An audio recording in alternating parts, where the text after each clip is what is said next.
Max nodded, but absently. Cricket was up there with the sports he understood but hardly saw the reason for, knowing only that a zen-like patience was required of its fans. Looking at Wintermute, it was hard to reconcile him with the Buddha, but he supposed there were physical similarities. The liquor seemed to be having an effect, if the wavering focus in Wintermute's eyes were any indication. Max thought this might be a good time to ask how Jocasta fared in Oscar's will. Jocasta and her descendants, had there been any, were remembered in Oscar's will along with the twins. Gwyneth fared poorly, as I've said. Wintermute spread himself a little wider in his plush chair, ran a hand through his thinning grey hair, and said, "Do you know, I have always found inherited wealth to be corrosive and disincentivizing, and the longer I am in my line of work, the more I believe that. In amounts seemingly finely calibrated to produce the effect, I have seen it breed some of the laziest human beings on the planet. Rarely does there emerge a personality strong enough to rise above the effects of the inculcated sense of entitlement, and to put the money to good and creative use." It was an unexpected, even confessional outburst, coming as it did from a man whose bread was buttered by the upper classes he served. "In the case of the Foot-Russell family," he went on, "you could see the blood rapidly thinning out by the time of the present generation." Max said, "I wouldn't be too sure of that just yet." "You are thinking in particular of the peculiar intelligence of Alec and Amanda," Wintermute said, again surprising Max. The mind operated clearly despite the alcoholic fog. "It's too early to say there. Gwyneth, Lady Foot-Russell, may have provided just the infusion of fresh blood that was needed. Non-blue blood, of course. Occasionally that's necessary, you know, to keep the upper classes from going completely potty with all the inbreeding." He tipped back his drink. Before he could head off to fetch a refill, Max asked how Lady Baynard's death affected the situation. "To answer that, I'll begin by referring you back to Lady Baynard's inheritance from her husband," said Mr. Wintermute. "There was little to inherit, I hasten to add. Old Baynard was what we used to call a blackguard, a word that sadly has fallen into disuse, along with cad and bounder. What money there was went to her in trust for life, and she had no control over its dispersal. Under the will of her late husband, it went to their children at her death. Of course, Lady Baynard was remembered handsomely by her brother." "Her estate would go to Randolph and Leicester?" "That is correct. And there's a sum going to Lamorna, the granddaughter. Not as much as to the sons, but she was not left out." "That is interesting." Never leave grounds for a contested will, that is my motto," said Wintermute. So much for the visionary integrity motto, thought Max. Perhaps the real motto wouldn't fit on the business card. "Have you met Simon, Jocasta's husband?" "Briefly," said Wintermute. "That was all I needed. He's likely a fortune hunter, but surely there can't be all that much fortune to hunt, not if the quality of Mrs. Jones's movies is any guide to her pay scale. Still, if you ask me, he's kept her glued together all these years. If he's a fortune hunter, he's at least earned his fortune." "What about the money Jocasta might expect to receive from Oscar, her father?" said Max. He felt that Wintermute was positively letting his hair down at this point, and he wanted to press the advantage. "You don't include that when you speak of her fortune?" "Ah, well, Oscar didn't much approve of her choice of career, you know. Both he and his sister seem to have held old-fashioned views on this subject, and regarded a career on the stage or in film as one step up from prostitution." Max chanced his arm. "One wonders how much inheritance Jocasta might in fact expect to, well, inherit." "Ah." Again with the ahs, thought Max. It appeared to be a topic full of hesitancies and doubts. "Not as much as Alec. Amanda also inherits less than Alec. If there had been natural issue of Jocasta's union with Simon, well, It would have made a difference to Lord Footrussell, Max finished for him. As you say, you had known Lord Footrussell, Oscar, a long time. Certainly you knew him when he first met Gwyneth? Indeed, I did. And I did try to talk him out of it, as a friend, as a solicitor. How did they meet, Lord Footrussell and Gwyneth? Wintermute replied, He met her on a cruise to the Baltics, one of those cruises where widowed women outnumber eligible males by 1,000 to 1. Max thought fleetingly of his own widowed mother, fascinating male passengers and crew as she sailed practically non-stop from one destination to another. So what were the chances he'd come home with a new bride, that he'd actually be married as soon as they landed? Wintermute was saying. She'd been a showgirl, part of a dancing and singing troupe on board ship, some cabaret-type extravaganza. It was a classic middle-aged crisis situation with Oscar. If he had not been on a ship, he'd have bought a red sports car too, no doubt. Marriage to Gwyneth changed the equation for all of them, didn't it? Yes, it most certainly did, at least for a while, until the divorce, of course. She came back for more several times, and I would imagine that is why she is here now. I'm not sure I understand the anger I'm sensing here among certain of the family members. Don't you really? You'd have to go back a few years, I suppose. Lord Footrussell paid for everyone's schooling, but they took the fun courses rather than get proper qualifications. Lounging about became a permanent trait. Even Randolph's photography was the sort of choice made by a young man who knows he has great wealth at his back. Lester, on the other hand, never made any choices that stuck, and seemed to regard fast dealing as the best way to get ahead. Their cousin Jocasta, well, she at least tried to parlay that feeble talent into something. I'll give her credit for that.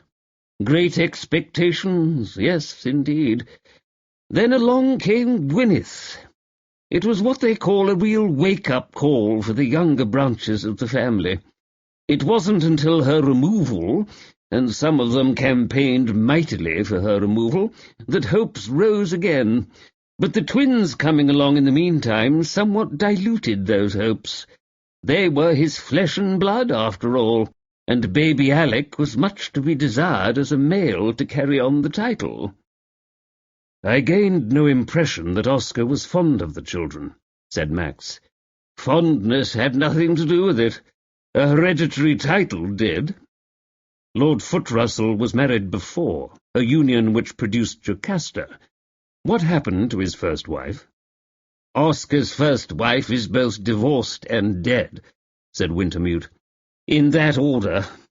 Rather inconsiderate of her not to have spared him the trouble of divorce, so Lord Footrussell always seemed to think. No love lost between them, then? No. He rather lost interest in Jocasta, I gathered, when the marriage dissolved. Yes, and I have gathered from my very occasional reading of the more sensational press that Jocasta therefore sought attention elsewhere. Sadly, that's not an uncommon reaction, is it?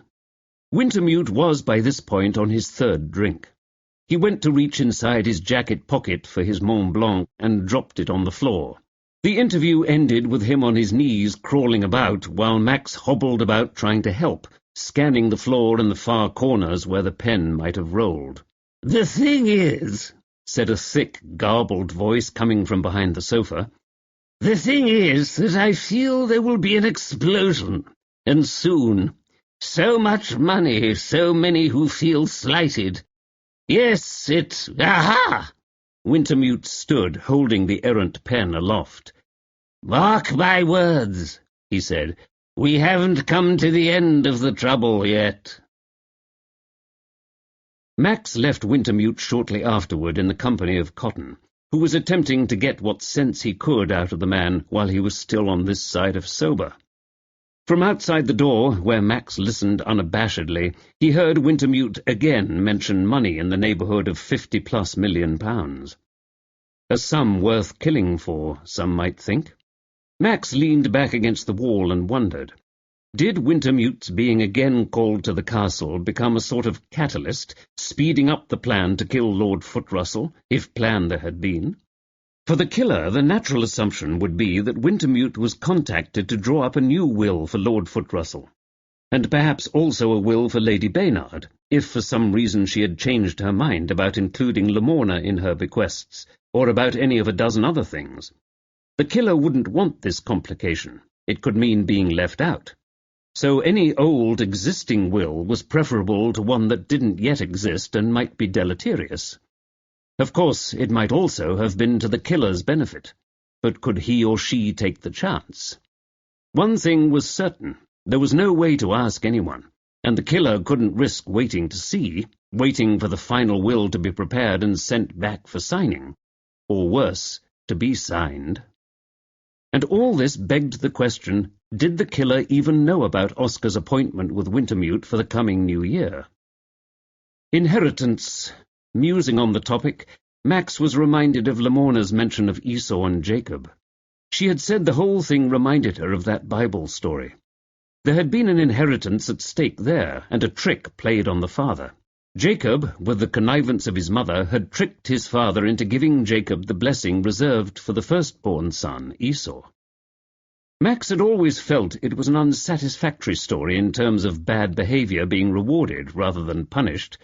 The moral logic somehow felt muddled to him, as he always had the sense that pieces of the story were missing. In addition, Max had always found it incredible that an old man, however blind, could mistake goatskin for his son's hairy forearm. He would have to look up the passage this evening.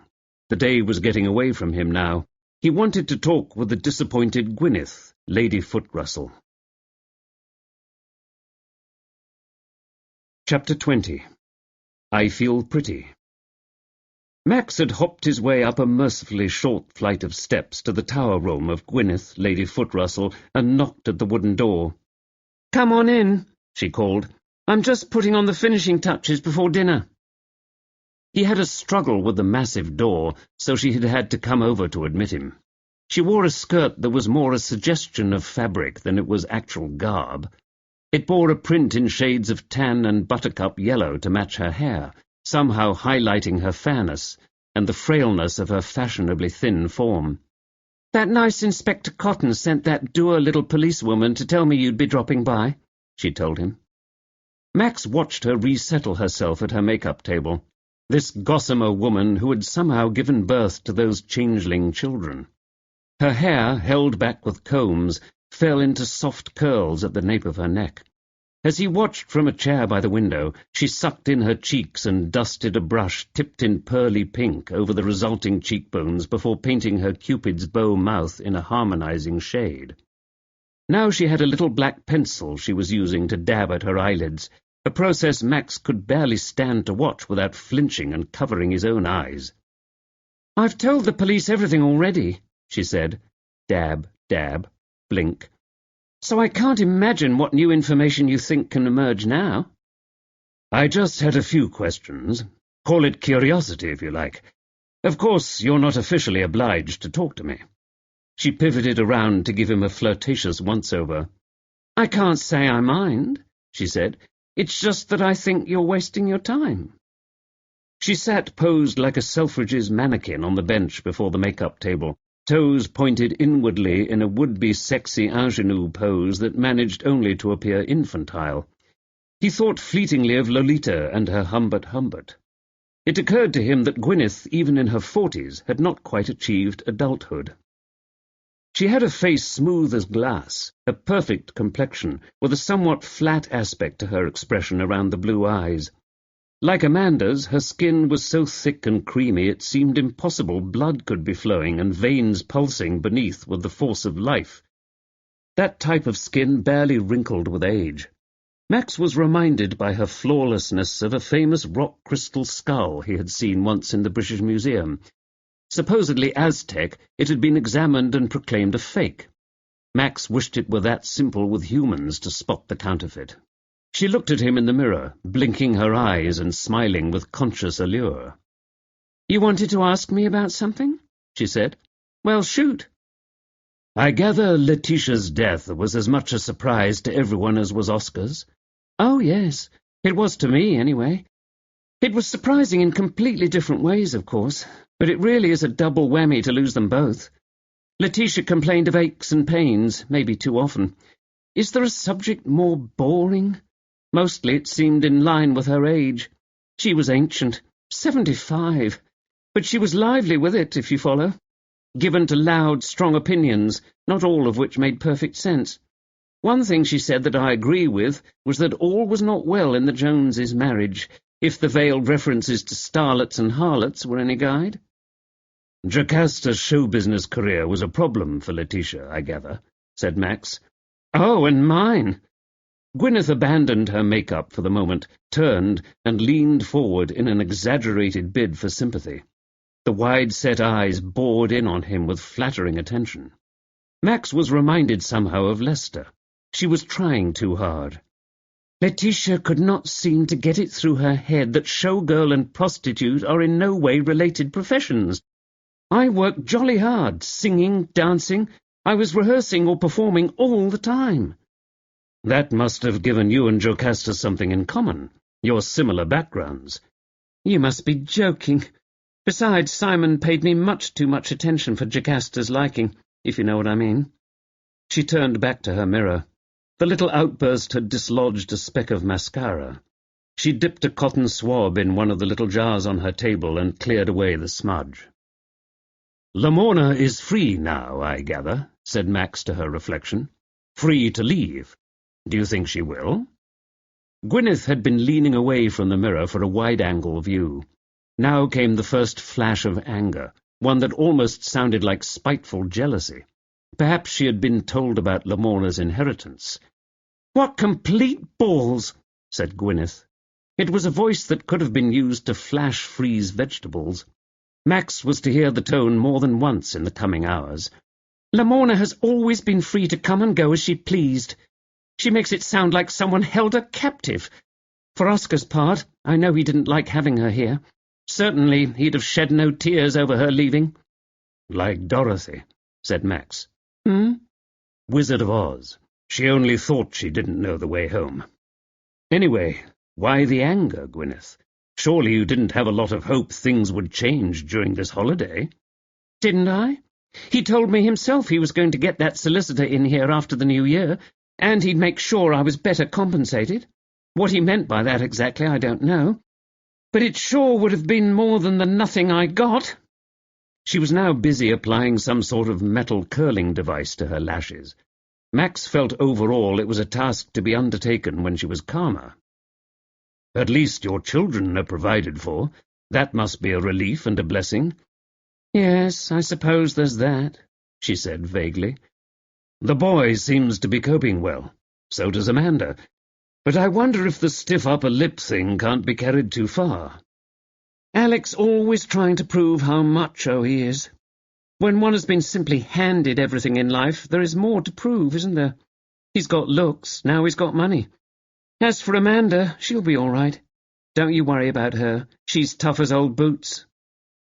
She set one of her make-up brushes down on the tabletop and reverted to the topic uppermost in her mind. "I want someone to at least try to understand this. I know what they all say about me, about why I married Oscar. For money. Trading youth for money, isn't that the expression? Even the twins think so, of their own mother. But they're all wrong. Lots of rich men were after me, but I chose Oscar." Again she leaned toward him, as if desperate for his understanding. "I didn't know which fork to use till he taught me," she said, "or what food to eat, and what wine to have with what food. You can't get in the door without the right manners, for all I became Lady Foot-Russell when he married me.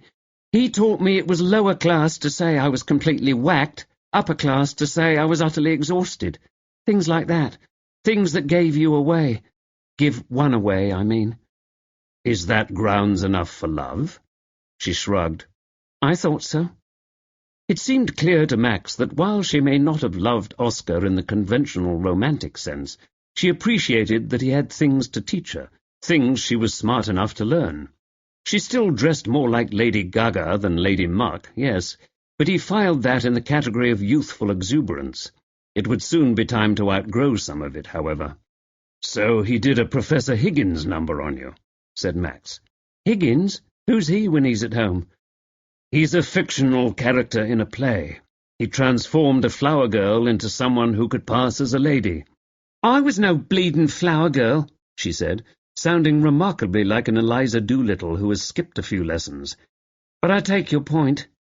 Funny thing is, he wasn't a snob, Oscar. Not really. But his sister... It was as if everyone she met would of course know the place of the Foot Russells in the constellation of royal personages, and God help anyone who didn't."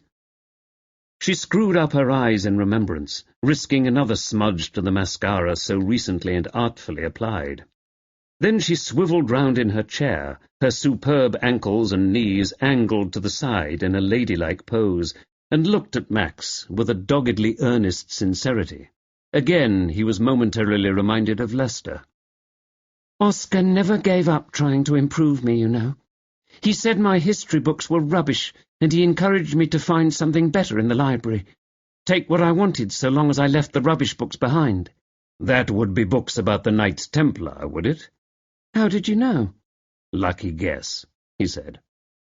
The silence hung in the brightly coloured room for some seconds while they scoured each other's faces for clues. Max had a sense of a woman looking down from a mountain, seeing how far she had come, and how far she had to fall back. She would be afraid of losing her tenuous hold on the social ladder, realizing her relationship with her children was her only chance at retaining that hold. "Look," she said finally, "I loved him in my way at one time, but in the end there was no love lost between me and Oscar. He was ruthless in the divorce, as nasty as could be, but I didn't kill him. To tell the truth, I don't think I'd have the nerve to kill anyone, not even in self-defense." Max could almost see what she meant. Killing someone would muss her hair. She was far too girly a person for such exertions. He said, "I gather this holiday he was making some attempt to reconnect with the twins." "I thought so too. Poor tykes haven't had much in the way of fatherly influence." "You've not thought of remarrying?" "What makes you think anyone has asked?" It was a clear bid for flattery, and he ignored it. Gwyneth's beauty would ensure she would never lack for suitors. But despite the expressions of concern for the twins' health and morale, Max gained no impression that her children were anything more than a means to an end. It was an impression confirmed in the next sentence. "Besides, until—" She waggled her fingers, trying to recall some minor detail. "Until what's-their-names are grown and gone, there won't be anyone willing to put up with them." Now she attached a necklace of what looked to be Murano glass, blues tinged with greeny golds. He remembered seeing the jewellery everywhere in Florence, in Lombardy, most of all, of course, in Venice. It was similar in style to the necklace worn by Scylla Petrie. He complimented Gwyneth on it, mentioning Tuscany, to which she replied simply, "We spend the winters there. We have a house." Thus did the wealthy speak, in that offhand way. Not bragging. We have a house. Didn't everyone have a house in which to escape the winter? A town house and a country house, and for the very fortunate, a whatever house in another country altogether. And it was always a house, in upper-class speak, as in week-end house, never home. Oscar must have taught her that. That she had not escaped this winter, but had chosen to remain in England, seemed suddenly to have occurred to her. "The twins were clamouring to see their father," she said, to his unspoken question. "What could I do?" The winsome cat smile crept across her face. No doubt many men had told her it was a captivating smile, for it was. Warmth dissolved some of the iciness of before. He saw the charm, and felt it being exercised for his benefit.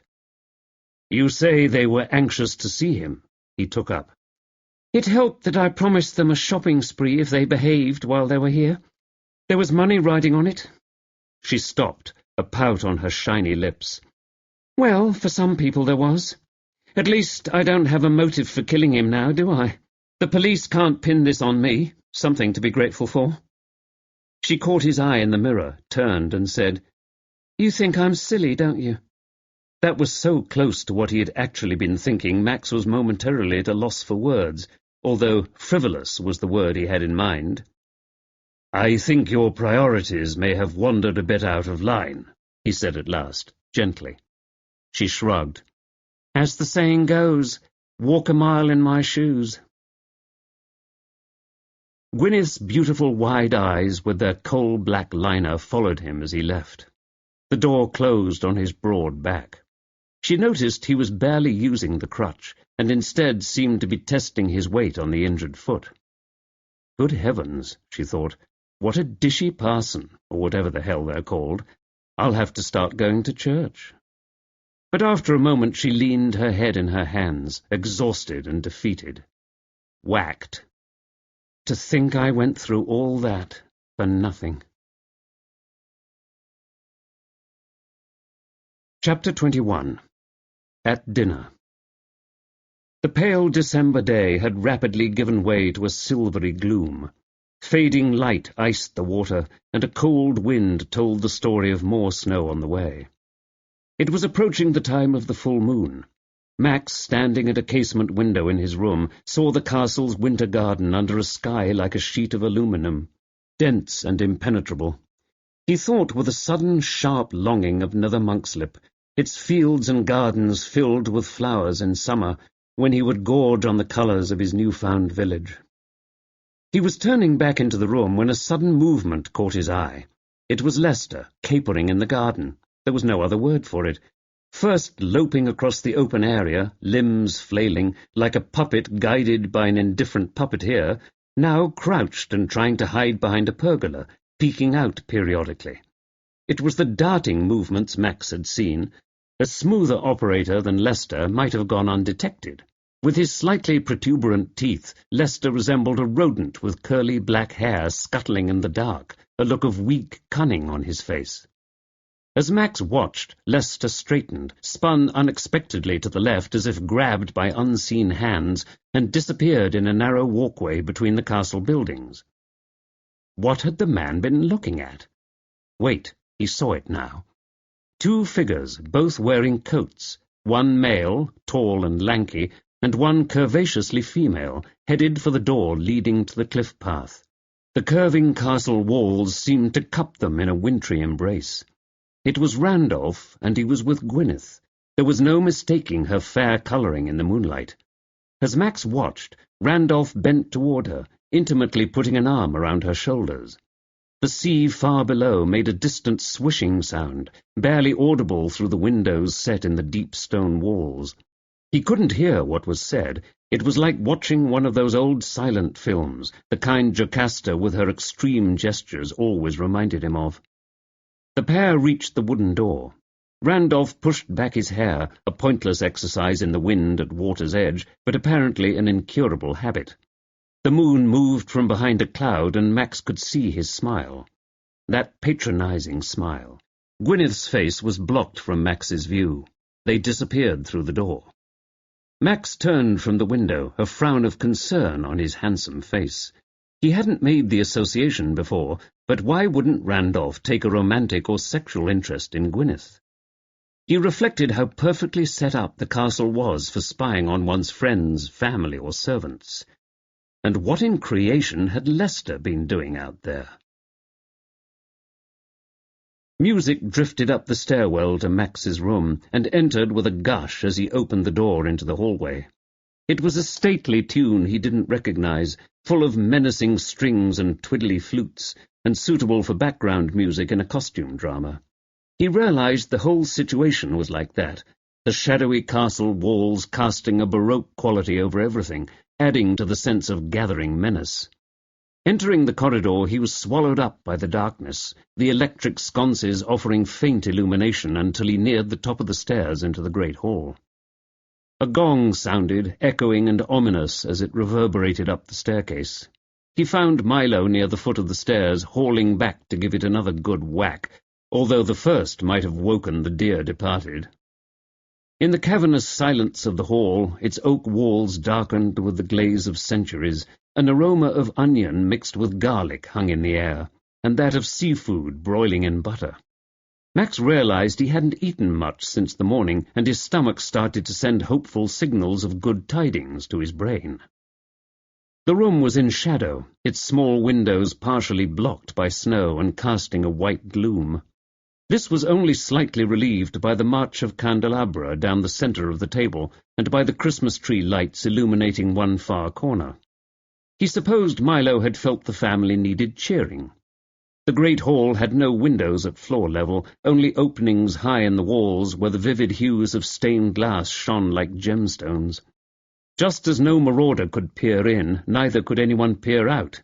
If you wanted to know what the weather was like, you had jolly well better go outside and see. The dining table chairs were all massive and high-backed, with large carved wooden arms, suitable for a coronation or a royal wedding. Max tried settling back in one. It was like being strapped to a gurney. He shunted himself forward, sitting perched half on, half off the seat, thinking, "Uneasy lies more than the head that wears the crown." Larger armchairs that looked like his and her thrones guarded each end of the central table. There was a roaring fire and crystal vases filled with plump, fragrant flowers. Plush chairs ranged around the sides of the room, chairs that looked as if they were never sat in. They kept company with a sideboard that he appraised at priceless. Gwyneth and Scylla entered more or less together. Gwyneth now wearing a white dress that ballooned around her hips and thighs like a failed parachute. Max gathered it was the latest fashion, since the rest of Gwyneth looked so fashionable. She smiled at Max, flushed and happy. Scylla wore her usual sombre, clingy black, nipped at the waist with a silver band. She had back-combed her hair into a trendy mare's nest, deliberately mussed and moussed to suggest recent emergence from a wind tunnel following a skirmish with wild dogs. Women's fashions would forever be a source of bafflement to Max. Max noticed for the first time she had a little butterfly tattoo on her neck. And here came Lester and Felberta. Lester none the worse for his own outing in the garden except for a hectic flush of red across the cheekbones. Felberta wore another of her confections that seemed only to lack a salad dressing, and a necklace like a string of eyeballs. The flowery pattern of her blouse was an odd choice for the dead of winter, too youthful and fussy by half.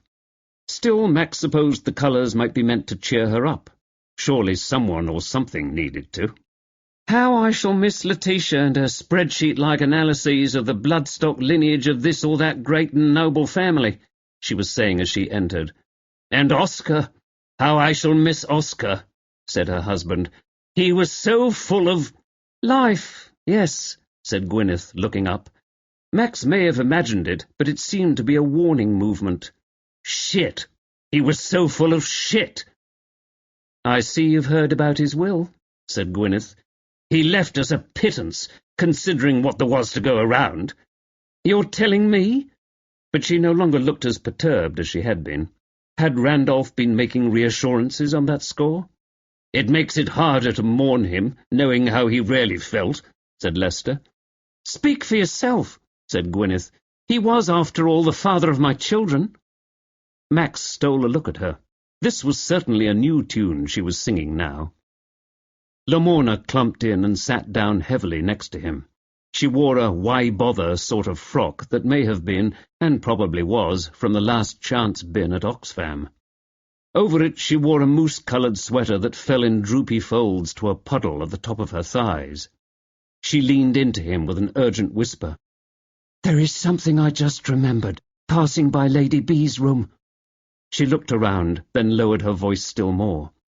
"On the day of the murder, I heard her talking loudly with Scylla in her room. Quarrelling. It must have been just before she died." "Quarrelling about what?" "I was too far down the hall to tell what it was about.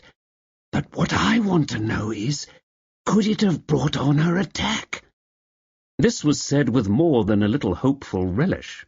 Max thought this was the kind of thing Lamorna might say to create a bit of drama out of an ordinary event. Not that she had a particular desire to chuck Scylla into it. Her eyes were gaunt, from worry or lack of sleep, or both. "I doubt it, Lamorna. Apparently your grandmother was carrying this time bomb inside her that could go off at any time, for any reason." Max noticed Lester and Felberta, who had taken seats on the opposite side of the wide table, were closely watching the conversation. Hurriedly, in case they could read lips, he changed the subject, suggesting a few hymns for the service for Oscar and Laetitia. Amanda drifted in her ethereal way, and sat to Max's left with a shy smile, her twin Alec following. Despite the usual sibling rivalries, the pair seemed nearly inseparable. Alec, after a moment's hesitation, moved to sit at the head of the table in what likely had been Oscar's chair. Max thought it an interesting choice. Simon had arrived and sat near Lester and Felberta. Jocasta was not with him. It was Amanda who asked, "Where's Jocasta?" "She's upstairs Googling herself on my computer," said Alec. "Seriously, it's pathetic. She hasn't had a fresh mention in the news in decades. The murder has put her in the spotlight for the first time in ages, but in a way that has nothing to do with her acting." Simon put his napkin on the table and said, "I'll go find her." Watching Simon's back as he loped acrobatically up the stairs, Lester said, "I suppose it's too much to hope she's packed up and left." "None of us are allowed to do that, as you well know, per that dandyish inspector. Perhaps she's fallen off the ledge and into the sea, though?" offered Felberta hopefully. "Really, that is rather unkind, don't you feel?" said Scylla. "She can't help being, well, is stupid the word you're reaching for?" asked Felberta. Lamorna, her face puckered with disapproval at the large Scotch Lester held in his hand, pointedly asked Milo for her usual lemon squash. The twins sat whispering past their mother as if she weren't there, shutting out the adult world in favour of their own dark little Narnia. Max could hardly blame them, but found something rather creepy, he decided, in their determined isolation from the others. The broken rays of the stained glass caught the threesome's pale hair and turned it into a pastel riot of colour. "This place is always freezing. I hate it. I shall live in Italy when I'm grown," Max overheard Amanda say. "Somewhere where it's always warm." "Spoken like a true product of the current education system, a product with a shaky grasp on geography," said Alec, reverting to his superior older brother role. "What do you mean?" "Italy has snow. Much of it is covered by mountains." Amanda gave him a mutinous look. "You know what I meant. I want to go somewhere where we don't get this ghastly freaking weather." Max stole a glance at the seat at the other head of the table, presumably reserved for Laetitia. It was, of course, empty, and likely would remain so, with no one willing to usurp the throne, at least not so blatantly. Who outranked whom? Max idly wondered aloud. Laetitia with her Baynards, or Oscar and the Foot Russells? "Oh, don't get them started, or they'll pull out the family trees and squabble all night," Alec said. "Both families are frightfully old, you know. My Aunt Laetitia only lost out because the lot she married into lost the family fortune and had to sell up. We at least get to live here still. That is, if we want, which most of us don't." "How I have longed for a real English Christmas dinner," Felberta could be heard saying. "I wonder if Doris might serve goose." "All this Tiny Tim rubbish." Alec stared down the long table from his throne. "First Jocasta and Simon, and now you. There never has been goose served before for Christmas. I don't see why cook would start now." Doris had come from the kitchen to serve, replacing Milo. The transition was so smooth it was barely noticeable. The couple was evidently used to working in tandem. "At least we're not getting the usual requests for ghost stories," said Amanda. Alec said to Max, "You've come to the right place. This castle does have ghosts. It needs an exorcist." "A deliverance minister, you mean," said Max. He tasted the soup Doris had ladled into his bowl, a soup made of buttery potatoes flavoured with ginger. It was delicious. Doris really deserved a 5-star rating. "You're not serious," said Alec. "Of course I am. Every diocese has one. Sometimes people think their homes are haunted, so they call the church for help." "And do they? I mean, are they able to help?" "Quite often," replied Max. "The question, of course, is whether the visit by the deliverance minister had a placebo effect, or whether the priest was able to help some troubled soul find rest at last." Alex stared at him for a moment and then said, "I don't believe in God." Max quietly put down his spoon. He was reminded of the rabbi who had once said in reply to this claim, "What makes you think God cares?" Reams had been written on this subject, but in the end it came down to the rabbi's simple question, and man's hubris in questioning the existence of a power higher and smarter than himself. Max was used to this sort of thing from young people like Alec. It was, after all, their job at that age to challenge the status quo. He was somehow not too surprised when Lester joined in the discussion, adding his none too original views which mirrored Alec's. Many people on first seeing a clerical collar felt the need to draw a line in the sand, offering the many, many reasons for their beliefs or lack thereof. Lester seemed to fall into the category of non-believer who doth protest too much. If Max had wanted to, he felt he could have converted the man on the spot, but people made their own peace with the divine, each in their own way. Max smiled and said, "All religions offer a template for a moral code for mankind. Sometimes they offer more. It is up to the individual to believe or not, as they choose. God simply waits for us to catch up." "I believe in karma," said Amanda. She said it with such conviction he wondered if the current events in the castle weren't uppermost in her mind. "Hinduism is a wise religion," said Max, "as well as being an extremely ancient one." "Not everyone would call it a religion," said Amanda, and she launched into a comparison of spiritual traditions and organized religions, with an emphasis on the theories of reincarnation. She was 14, he marvelled, and younger only by minutes than her brother. She seemed much the more mature of the two, despite Alec's evident cleverness. As she spoke, he watched her face, its planes fine and sharp as cut glass. It was a mirror for her mother's, but rounded where her mother's was sharply defined. Alec said, "I think reincarnation would be cool." Max started to reply, calling Alec by his first name. "But I'm forgetting," said Max. "You are Lord Footrussell now, aren't you?" Alec looked straight ahead to the empty seat at the opposite end of the table, the seat where Letitia should have been. "I will never get used to that. Please call me Alec." Max was relieved, after Alec's bold choice of sitting in Oscar's chair, to hear indications of humility and normalcy. Perhaps Alec had felt that Oscar would have wanted him to take charge. "If you will call me Max," he replied.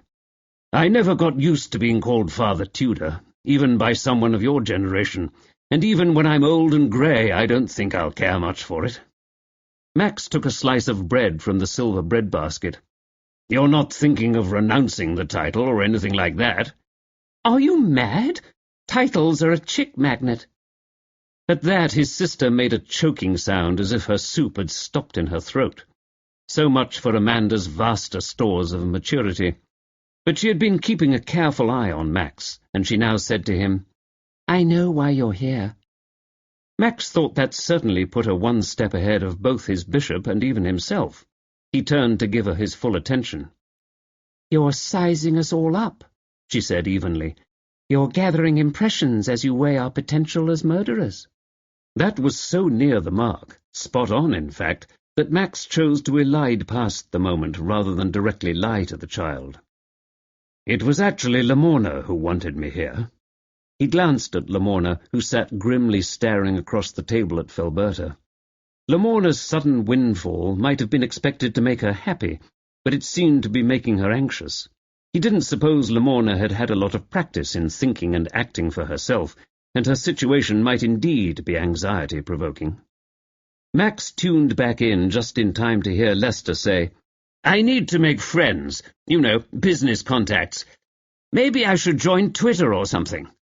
From somewhere in the room came a discreet snort. It might have come from Alec or Randolph, from any of them. Just then a voice cried stagily from the stairs. It was a voice designed for cattle drives, for tornadoes and similar grand-scale noisy calamities. "I'd be careful if I were you, Lester. Just think of all the enemies you could make." Chapter 22. Ready for my close-up. Jocasta, having delivered her opening lines, waltzed slowly down the spiral stone staircase into the hall, trailing a black chiffon scarf.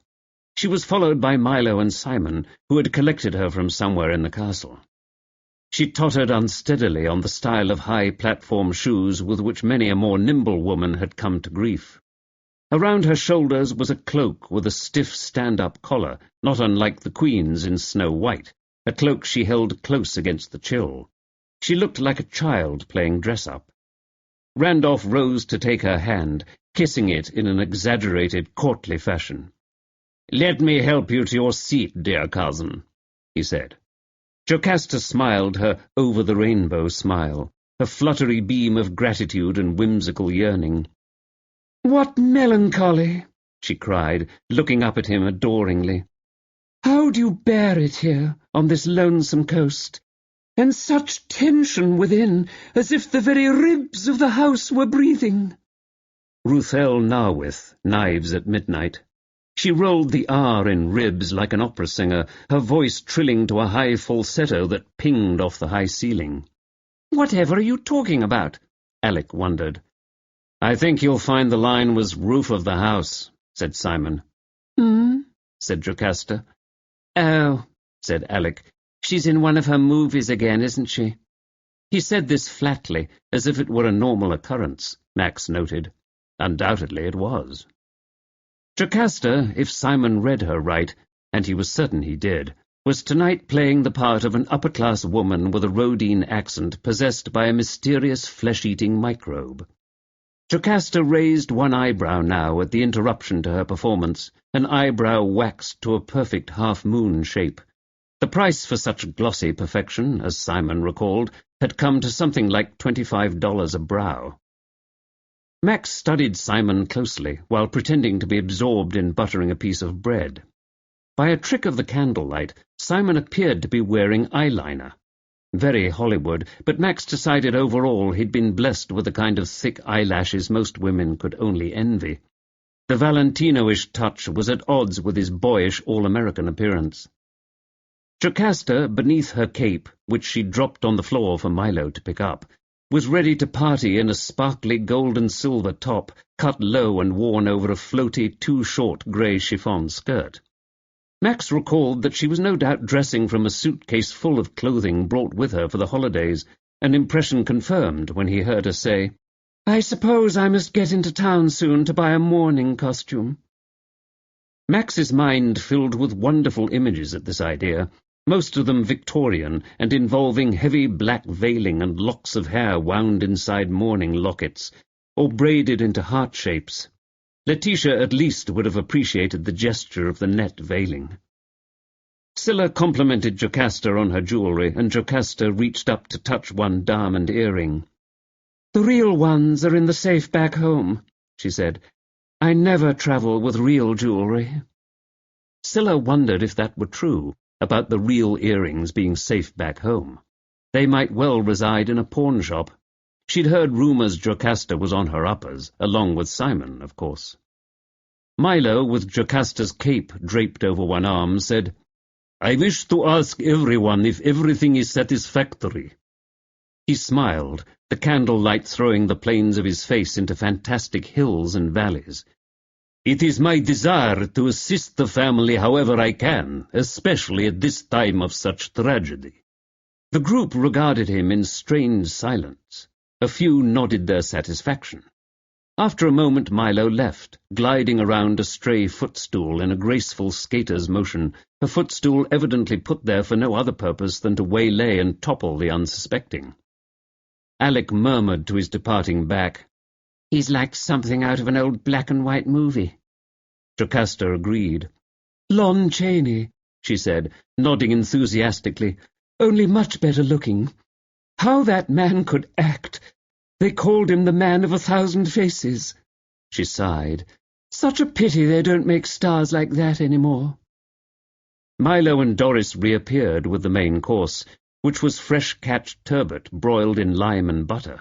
This came with rice and wild mushrooms sautéed with onions and garlic, and was followed by salad. The food was a welcome distraction, and silence fell as they began to eat. Having served the table, Milo stood to one side, an erect, still figure, ever present yet ever invisible. He lifted his eyebrows in a characteristic gesture that seemed to hide a world of contempt, had the diners had the wit to notice it. Only Max did. Jocasta fell ravenously upon her meal, displaying an artificially large shelf of puffy bosom. Max, reminded of a pigeon wearing an elaborate necklace, wondered privately if she weren't cold in the outfit, a question soon answered. "It's ruddy freezing in here. How expensive could it be to install proper heating?" "We're not in California anymore," said her husband mildly. Max noticed that her wedding band, in contrast to her usual overblown style, was a plain band of gold to match Simon's. Perhaps, thought Max, she had gotten the expensive baubles out of her earlier marriage or marriages. He suspected Simon's charms had not included sacks of gold he'd brought into the partnership. What he did bring was easy to guess. Max wondered if Simon rued the bargain he'd made. Jocasta looked very high maintenance. That the irresistible sex-pot ship was slowly but surely leaving the port seemed not yet to have dawned on her. She sipped steadily from her wine-glass, which her husband kept steadily filled, and stared with glassy-eyed concentration at the tapestries ranged about the stone walls. Not knowing quite how they ought to act, the assembled company tried on a succession of masks and attitudes. Worry, apprehension, grief of the kind natural when a relative of any degree of nearness dies, and here and there the merest soupçon of pity for the departed. Underlying it all, thought Max, was a sense of excitement at the novelty. As often, Jocasta said what no one else would. "Well, they were very old, weren't they? No use crying over spilt milk." "I hardly think murder falls into the same category as spilt milk," said Randolph sternly. "As to their ages, Oscar was a vital man, taken before his time was up. She may well have been, too. If it's the shock of his death that finished her, that's simply not right, however one looks at it." Jocasta might not have noticed the tone, as indeed she had not. Many a movie director had experienced this same peculiar tone-deafness, and could have warned Randolph not to bother trying. "It's just like Letitia to hog the spotlight by dying right on top of my father," she said. "Are you completely mad?" asked Randolph. "As if either of them had a say in what happened. For heaven's sake, Jocasta, and please remember we're not alone now." This last was said with a significant nod in Max's direction. Max, in fact all ears, pretended not to have heard. Jocasta pushed back a lock of auburn hair, a typically theatrical gesture that she happened to share with her cousin Randolph, saying, "The problem with Letitia was she'd been on the brink of death for decades, to hear her tell it. It's hard when the brink has been, brinked so often, to know quite how one is supposed to feel when faced with the reality. No disrespect intended, it's just that we've been in dress rehearsal for this occasion for positive eons." Max reflected how much like Lady Baynard she was beginning to sound. Jocasta turned her head with its mound of hair slightly away from him, and Max realized for the first time she was wearing a wig. A line of sparse grey hair showed briefly along the back of her neck, beneath the dark reddish-brown, as the wig slightly slipped its moorings. Max had known the bright colour must be a dye job, but not that the hair itself was false. He found something about this inexpressibly sad, and was sorry to have been let in on her secret, that her hair was thinning so much as to require a wig. He wondered if perhaps she had been ill, but overall she seemed to be in robust health. "Oh!" she cried now, in reply to some further remonstrance from Randolph. "You are horrid! It was horrid growing up here, so gloomy, so full of, gloom." Lamorna, meanwhile, could be overheard quoting at Scylla one of the more apocalyptic Bible verses of the sort Lamorna seemed to favour. Jocasta continued talking in her kabuki theatre way, eyes and gestures wide. Suddenly she regarded Max with the flickering blink of eyelids that with her seemed to pass for intense concentration. He suddenly realized that although her posture was upright, Jocasta was extremely drunk. She had to have been drinking for a few hours before dinner to have achieved this condition. He wouldn't have been surprised to see her slide suddenly from her chair onto the floor. She had moved on to the topic of her early days in film and about her star turn with Elizabeth Taylor and Richard Burton. "Cleopatra? Really?" said Randolph, suspecting a fabrication. "Which part did you play? One of the crowd scenes, was it?" "No, I was a priestess." "A high priestess?" whispered Lester to his wife, with assumed innocence. "It was the 60s, after all." "I heard that," said Jocasta. "Anyway, I was too young for the role of high priestess, and Elizabeth had her little jealousies where Richard was concerned." "Do tell." But Jocasta, realizing her mistake, she would have been just out of diapers when Cleopatra was filmed, and sensing she had wandered too far into unrehearsed territory, subsided into a haughty and dignified silence. The conversation went from there to recent Oscar winners like The King's Speech, with Scylla arguing for the overall brilliance of Benjamin Button. Max tried without success to capture Lamorna's attention, if only to rescue a polite and patient Scylla. But the situation had been kindled, and now was set to erupt. Chapter 23. We Are Family. Over dessert of cranberry tart with clotted cream, Max brought the subject round to the investigation of Oscar's murder and Letitia's death. They all began speaking at once, to all appearances delighted to be of help. As usual in such circumstances, comments were vague and lacking in specifics and particulars. There were a great deal of "I simply can't believes" and "she was the picture of healths" and "murder? Impossibles." So all were in agreement with the general trend of these sentiments, which essentially covered the waterfront of the more genteel reactions to murder. Indeed, the word, when uttered for the first time by the police, had sent a frisson of something approaching excitement down all their spines, for knowing something in one's heart is not the same as having that knowledge confirmed by officialdom. Killed leaves open the possibility, however absurd, of freak accident. Murder removes that possibility. Finally they simmered down into a deep silence, thoughtfully sipping their drinks. Lester began making a slurping sound with his until he became aware of the hostile stares emanating from his family. Sheepishly he stopped, only to begin drumming his fingers against his armrest. At length he said, "Obviously it was a roving gang of marauders." Randolph lowered his chin and aimed at Lester a look of exaggerated patience, like a lord listening to the tale of a credulous and rather smelly peasant. "I believe the police have overruled that suggestion. Nevertheless, your opinions, however preposterous they may be, are welcome. We need to explore every possibility to get to the bottom of this. So long as the police are here, we'll never be able to resume our normal lives." "You mean you think it was one of us?" said Alec. Randolph seemed to weigh Alec's young age in his reply. The truth was harsh, but Alec wasn't the type who could be shirked off with a half-truth. "I'm afraid so," said Randolph. "It had to have been, don't you see?" His voice held the talking-to-infants tone that had failed to endear him to people of all ages.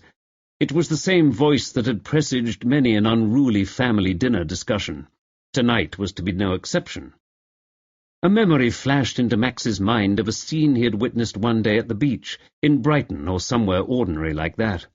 Her mother had been haranguing her young daughter, giving her a public dressing down that had gone on several minutes too long over some minor infraction. Perhaps it was that the child had not washed the sand off her feet and legs as instructed. Yes, that was it. There was a mutinous look on the child's face as she went into the water to do as her mother had commanded. The mother, busy packing up the beach paraphernalia, missed seeing it. A thought had flashed unbidden into Max's mind. She'll bide her time, and when she's bigger, she'll get even with you.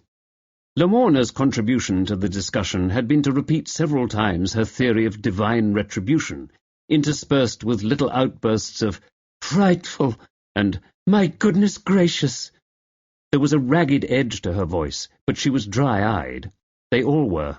Scylla, the most personally unaffected by the disaster, was, if anything, glowing with allure and energy. An intensely nervous Lester insisted, "Well, it couldn't have been one of us. Someone got in from outside."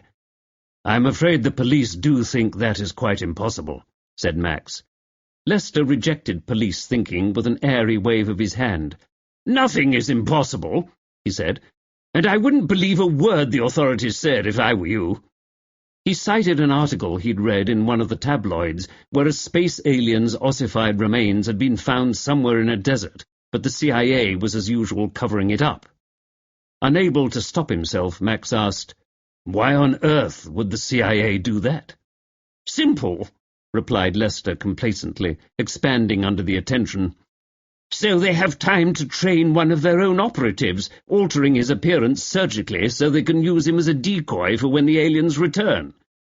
"But why—" "Never ask a question when you know the answer is going to be too stupid for words," said Randolph. "Are you calling my husband stupid?" Felberta turned on Randolph, protective instincts aroused. "No, I'm calling him brain-dead. Stupid would imply he was showing signs of sentient life." Felberta, not sure what sentient might mean, sat a moment with her mouth working, then said, "I think you're vile and grasping." "No doubt. Better vile and grasping than to go through life believing anything one sees in print must be true just because it's in print. I see you're picking up the snobby banner so recently left behind by our mother," Lester fumed. "Who are these people?" said Amanda, a shade too loudly, in clear imitation of her aunt. "And who are their people?" Scylla, as if hoping to divert the escalating argument, joined in, also in faultless imitation of Letitia's crystallized accent. "And more importantly, who are their people's people?" Alec laughed loudly. The other adults turned toward the pair in disapproval. But the moment had passed, for everyone but Felberta, who said, hoping the twins would overhear, "Those children are nothing but pawns in Gwyneth's campaign to inherit. Besides, do they look anything like Oscar to you?" "Given that he was in his 70s and they're 14 years old, would you really expect to be able to see a resemblance?" said Randolph.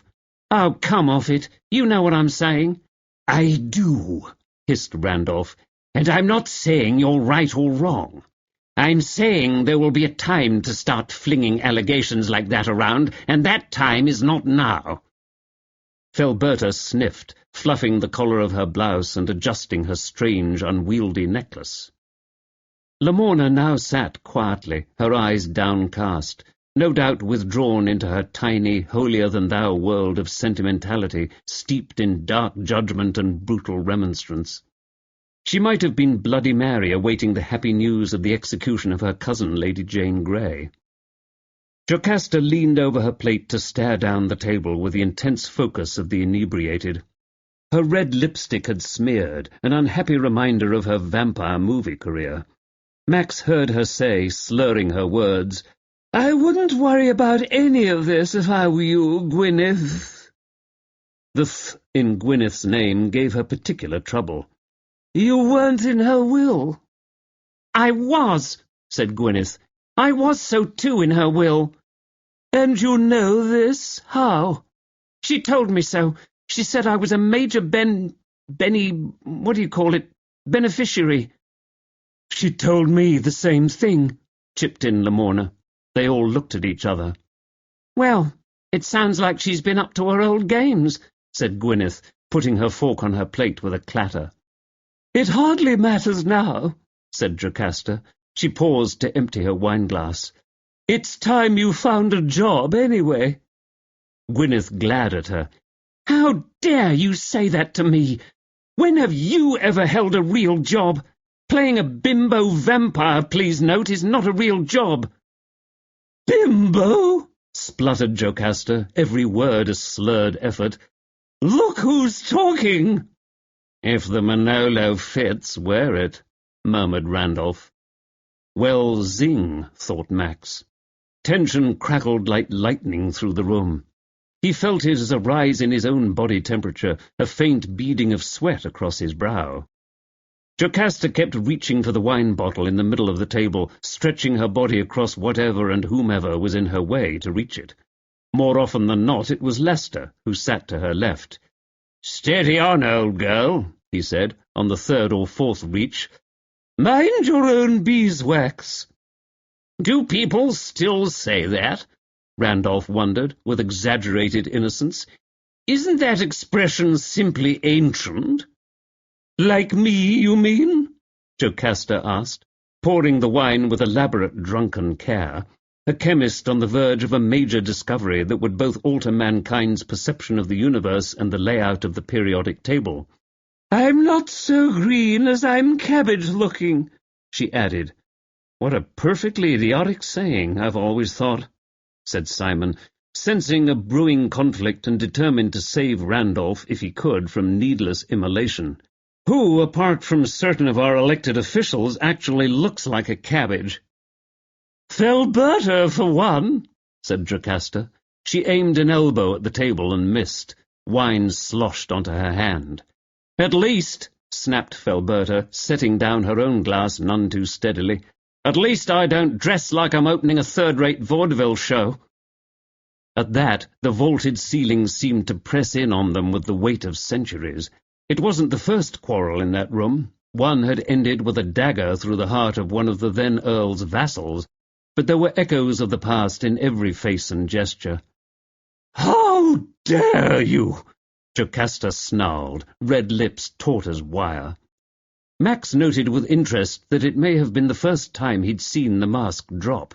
She was clearly not acting now. He was a peacemaker by nature, and conflict of any size sparked an overwhelming need in him to intervene, to quell the disturbance. Max now called on all his acquired skills in calming troubled waters. After all, he reminded himself, he had faced down a variety of rancorous church committees, not to mention the notoriously cranky Nether-Monkslip Book Club, whose members often came to grief in deciding on the monthly read. Dealing with this dysfunctional family, a murderous psychopath among them, should be easy by comparison. "Ladies and gentlemen, please," he said, "may I remind you of your recent losses?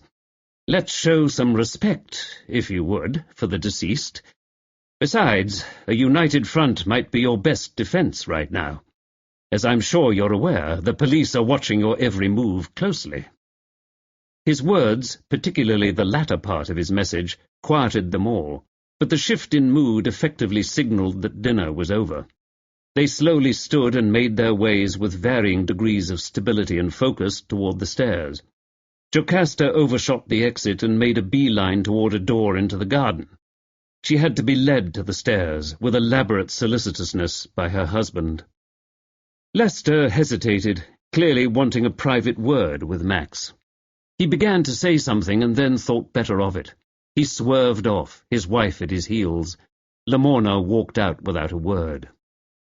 Soon only three were left, Max, Randolph, and Scylla. The family tension seeped like vapour out of the room. Max thought it was a wonder they didn't all drink like Jocasta. Chapter 24. After Dinner. Randolph, followed by Scylla, slouched his lanky way over to the arrangement of chairs and sofas by the great stone fireplace. Nearby was the elaborate Christmas tree with its artistic flourishes of holly and mistletoe attached by purple and gold metallic bows. Randolph, looking up, followed Max's gaze and said, "Jocasta ordered it in from the local florist. A typically extravagant, impulsive gesture. She's rather like a child, I've always thought." Max stood, waiting to be invited to join them, waiting to be noticed. The squabbling he'd witnessed during dinner had disturbed him. There were strong undercurrents there. He felt he had missed something. But it was Scylla, with her preternatural awareness, who had smiled first in polite greeting, including him in. Her response reminded him of Awena, whose insight and company he missed already. "Join us," she said. "We're trying to digest all that's gone on. Wine as good as this, as I am sure you will discover, helps. We can't let it go to waste." Randolph then motioned him over.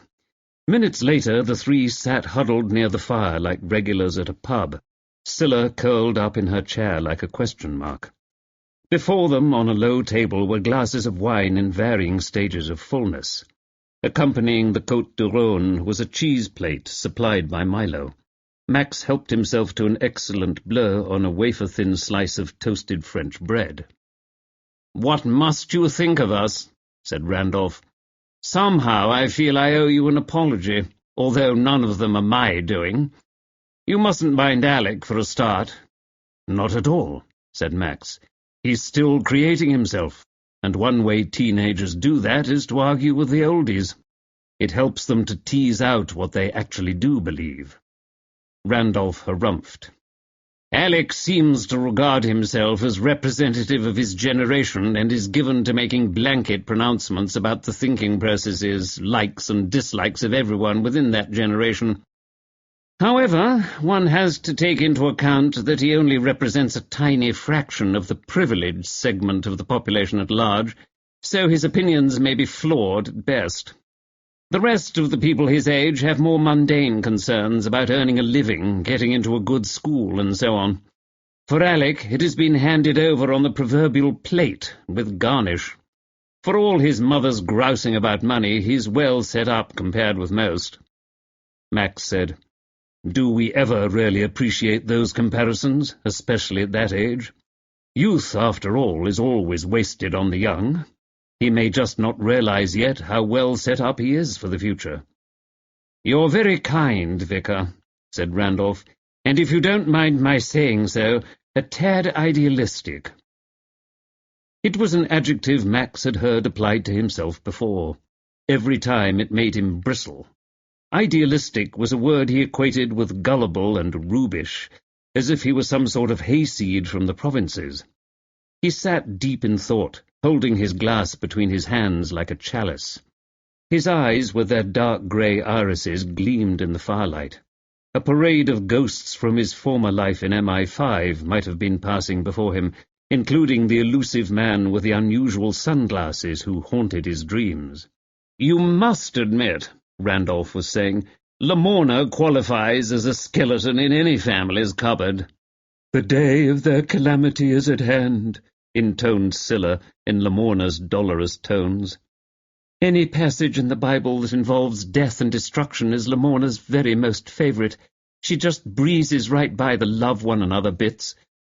"I wonder," said Max, thinking this might be a good time to put in a word for the hapless Lamorna.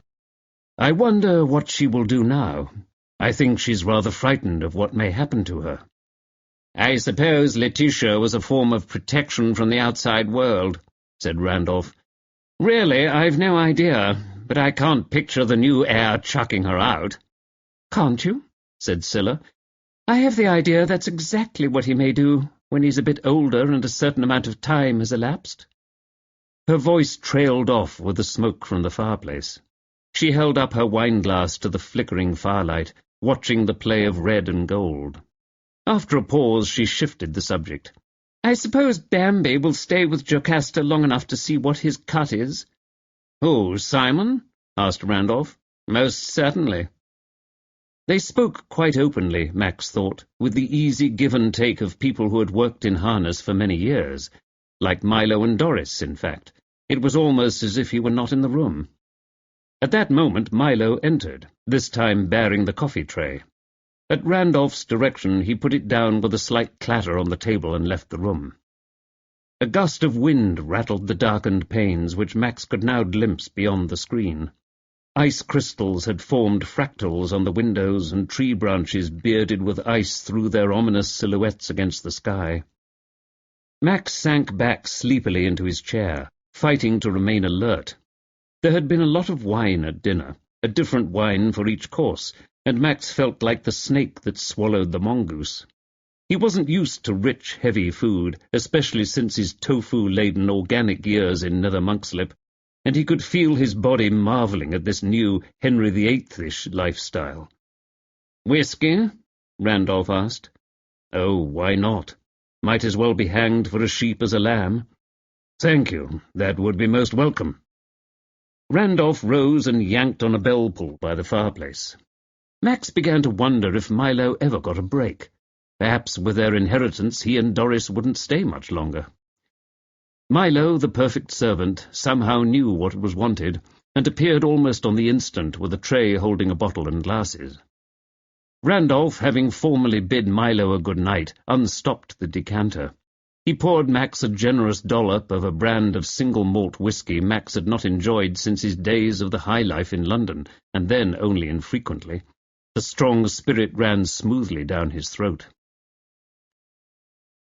The fire crackled as a log fell, a great report that ricocheted off the stone walls. Snow piled up at the window, and the branches outside creaked under their heavy, wet burden. Max felt he'd been at the castle since its founding, and having said so, they began to speak of its history. "The castle is built on the ruins of an ancient monastery," Randolph told him. "Apart from the chapel, there are no traces left unless you count that eerie quality one can feel around here at times. Who could live that way?" Max shrugged. "As a monk, you mean? Any religious vocation is hard to explain to anyone who hasn't received the call." Randolph, taking a sip, looked at him over the top of his glass. He said, "I visited a Benedictine monastery once, in Germany. It was called Maria Lach. I don't know what they're doing out there except praying for my worthless self. It's not a life I could tolerate for 5 minutes, but you could see its beauties around the edges, as it were." Max thought that a very good description of the way we all get a glimpse of heaven at times, just around its edges. He said as much. Randolph tipped his head forward in acknowledgement. "Our monks here at Chedra went elsewhere. Probably they were forced out. No one is quite certain how or why. The family took over the place, and eventually they were granted the king's license to crenellate, which was a very big deal at the time. It showed the king trusted you, you see. Not everyone was allowed to upgrade to the war model, since you might become a stronghold in a fight against him. It must be wonderful to know one's family history as well as you all must know yours. Most of us are descended from serfs and have to guess at the gaps in our heritage." Randolph, a lock of his hair fallen over one eye, was now fully engaged. He pushed the hair back. Max was reminded of seeing him earlier outside with Gwyneth. That seemed to be a relationship they were trying to keep quiet, perhaps one in its beginning stages. "They say Shakespeare stayed here once with his fellow players to escape the plague," Randolph told him. "Surely they never travelled this far west." "They say that he did. It's a family legend that's been handed down forever. And who is to say he did not?" Max smiled, shrugging, still doubtful.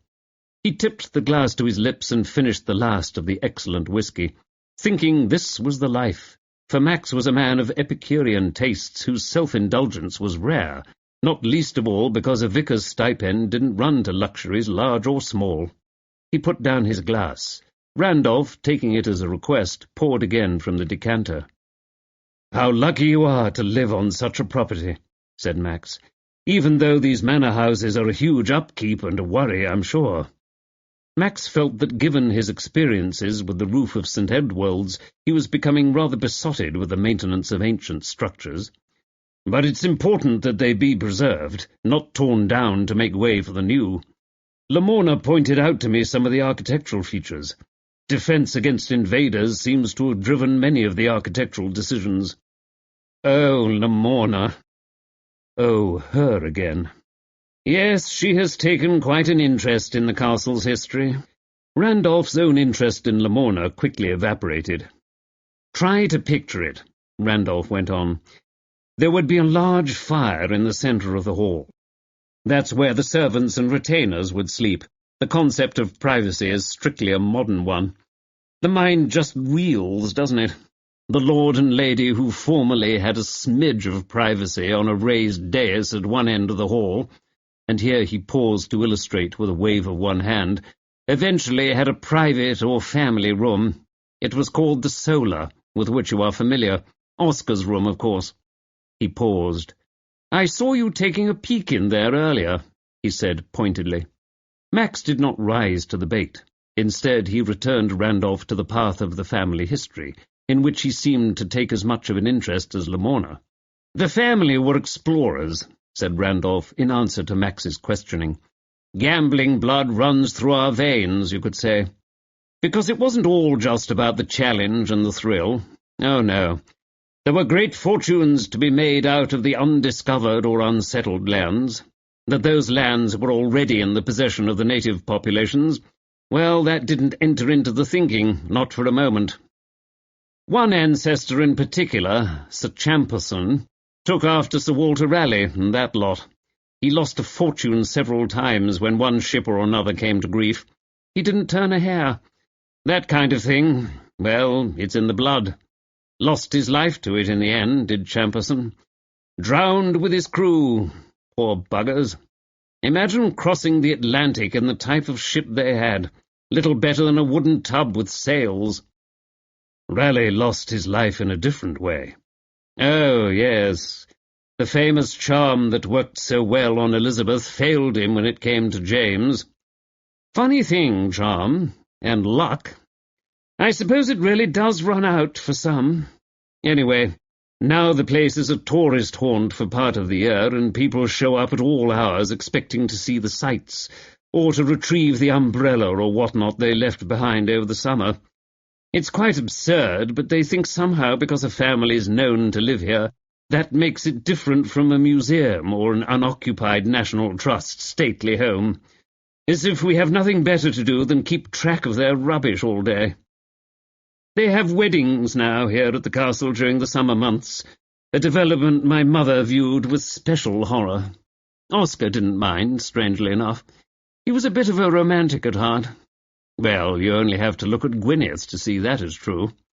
The May-December marriage is a particular specialty of the romantic, a veritable triumph of misty-eyed hope over experience.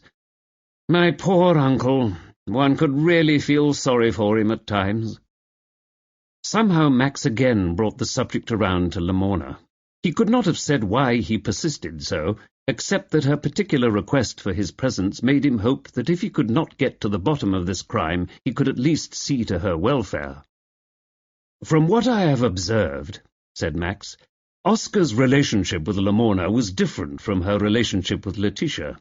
I gather he was indifferent to Lamorna. Letitia, on the other hand, at least recognized her usefulness. Am I right?" "I rather imagine he simply didn't like having her around, which is how she escaped the indentured servitude foisted on her by Letitia," said Randolph. His eyes took on the blank cast of someone remembering the past. "Lamorna came out of St. Petersburg stuffed into dirty clothes too small for her, even though she was skin and bones. The extra poundage came later, when she began making up for lost meals, I suppose. Now she has her freedom. I wonder if it isn't too late. I do feel her grandmother might be taken to task for that." "I suppose someone of your beliefs would say that she is being taken to task even as we speak."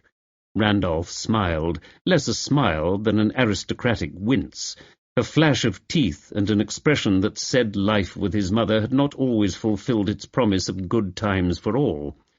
Surely, thought Max, I saw that for myself in my very brief time with her. "You know, a Death-Watch beetle burrowing into the panelling would have had a warmer welcome from my mother than her own family did," said Randolph. "And in fact, that's not a bad comparison." "So I gathered. Did your mother say what bothered her about the invitation?" "She seemed to think they leapt on the invitation because Oscar couldn't have much longer to live." "That's rather a cynical viewpoint." Max shaded the end of the sentence so it was more a question than an accusation. Randolph merely answered with a lift of the eyebrow and a question in return. "Do you think so, Vicar?" Pause. "More whiskey?" Randolph, as he spoke, looked closely at Max Tudor. What he saw was a sincere-looking man, an attractive man with an open, honest face that seemed to welcome confidences. That face also held a hint of worry, even of alarm. Randolph supposed that was only natural. Murder would be far outside the man's normal experience of sermons and flower rotas and parish council meetings. Scylla said, "She was extremely old-fashioned, Letitia, a real throwback. When was the last time, for example, you heard someone talk of running an affair? It was like we were always starring in a revival of some campy production dating from between the wars." "In what context did she use that phrase?" asked Max. Scylla blushed. It was clear she had stepped right into it. With an apologetic glance at Randolph, she said, "She got hold of the idea that Randolph and I were an item. As I've told you, nothing could be further from the truth." "Although I did beg her for her hand in marriage many times," said Randolph jokingly. "The truth is, I was always romantically engaged elsewhere. Fool for love that I am. And then, when I looked around, Scylla had been taken, swiped right out from under my nose. Her fiancé is a fantastic fellow, really one of the best, so I don't feel I can complain. I've only myself to blame." Scylla greeted this with a cheeky, happy smile. "And if you don't mind," she said, "I'm going to try to call my paragon now. I couldn't reach him earlier." "Oh, do stay for a bit." Randolph poured her another drink. Reluctantly, she subsided. "Just a small one, then." As Randolph sat back in his chair, he sneezed. "So sorry," he said. "Some of us have been passing this cold back and forth for weeks." Max was not surprised. Without the fire in the room, it would have been freezing. Half of them must be down with perpetual colds living here in the damp. He had to remind himself that that wasn't what had carried Lady Baynard off in the end. "Lady Baynard had a bad case of cold," Max said aloud, "before she succumbed." "Yes, I know," said Randolph. "I suppose I caught it from her. Poor old thing." Over Randolph's protests, Max took his leave of them several minutes later. Scylla watched him head upstairs. The ankle was coming along nicely. He was avoiding using the crutch, but she saw he did have to use the wooden rail that had been installed some years ago for safety. His progress was slow. "Nice chap," said Randolph, "and a sound fellow. Too bad he's been dragged into this." "Yes," said Scylla vaguely. "It is unfortunate, of course, but things happen as they must." "Oscar was a grand old fellow in his way," said Randolph musingly. "She, one has to admit, was rather tiresome at times. But so old, it would have happened soon anyway. We have to take that view." "They were both 75, Scylla said. "Old, like I said." Something hung unspoken in the air. She looked hard at him out of expertly coal-lined eyes. Her own mother had lived to be 85. Fortified by Randolph's whisky, Max felt able to tackle the complexities of the castle's corridors and byways, and to find his room at last. Easier, as it turned out, said than done, and coffee might have been better than the whisky for gearing up his logic and reasoning abilities. He made his way up the stone steps, the sounds of their conversation fading behind him. The castle's corridors wound round and round him in an intricate crochet. Max slipped into the shadowy hallway, followed by the castle ghosts, who wished him Godspeed. Chapter 25. Lost Sheep. Getting to his room, even once he thought he knew the way, had involved a number of false starts throughout his stay at the castle. He would stride out confidently in one direction, unshakable in the knowledge that his room was oriented to the south, only to be met with a dead end or a small cupboard. Retracing his steps, less assured now, he would enter an empty space which seemed to serve no purpose except to offer him 3 or more closed doors from which to choose his next path. He soon would find himself in another corridor to nowhere that might end in an otherwise blank wall with a little window, peephole, or arrow slit. Max pictured knights in clanking armour, as in some old Robert Taylor movie, jostling their way down the narrow confines of the castle. Rats in a maze, defending against all comers. It didn't help that this night he had left the great hall in a thoughtful, distracted frame of mind. It was as he was finding his tortuous way back to his room that he collided with Alec coming down the servants' staircase, the same stairway Milo had disappeared into after first showing Max to his room. Alec was headed for the outside, judging by his coat and scarf. "It's time you were asleep, Alec." The boy smiled, that guileless, open smile that would carry a young man far through this life, melt many hearts, open many doors. "I know. I was just out for a stroll." Max's glance at his watch showed it was midnight. "You'd best get back. Your mother will be worried." This earned him a "you must be joking" look, but Alec shrugged agreeably and continued his downward progress. Finally in his room, Max pulled the Bible from the shelf, not really intending to read it, but to hold it as a talisman against the disquiet he felt. It slipped from his hands and fell open to this passage from Matthew. "Ye have heard that it was said of them of old time, Thou shalt not kill, and whosoever shall kill shall be in danger of the judgment. But I say unto you, that whosoever is angry with his brother without a cause shall be in danger of the judgment. And whosoever shall say to his brother, Raca, shall be in danger of the council. But whosoever shall say, Thou fool, shall be in danger of hellfire." Raca, worthless. Certainly the opinion Randolph held of his brother Lester as some form of idiot, with the feeling being mutual.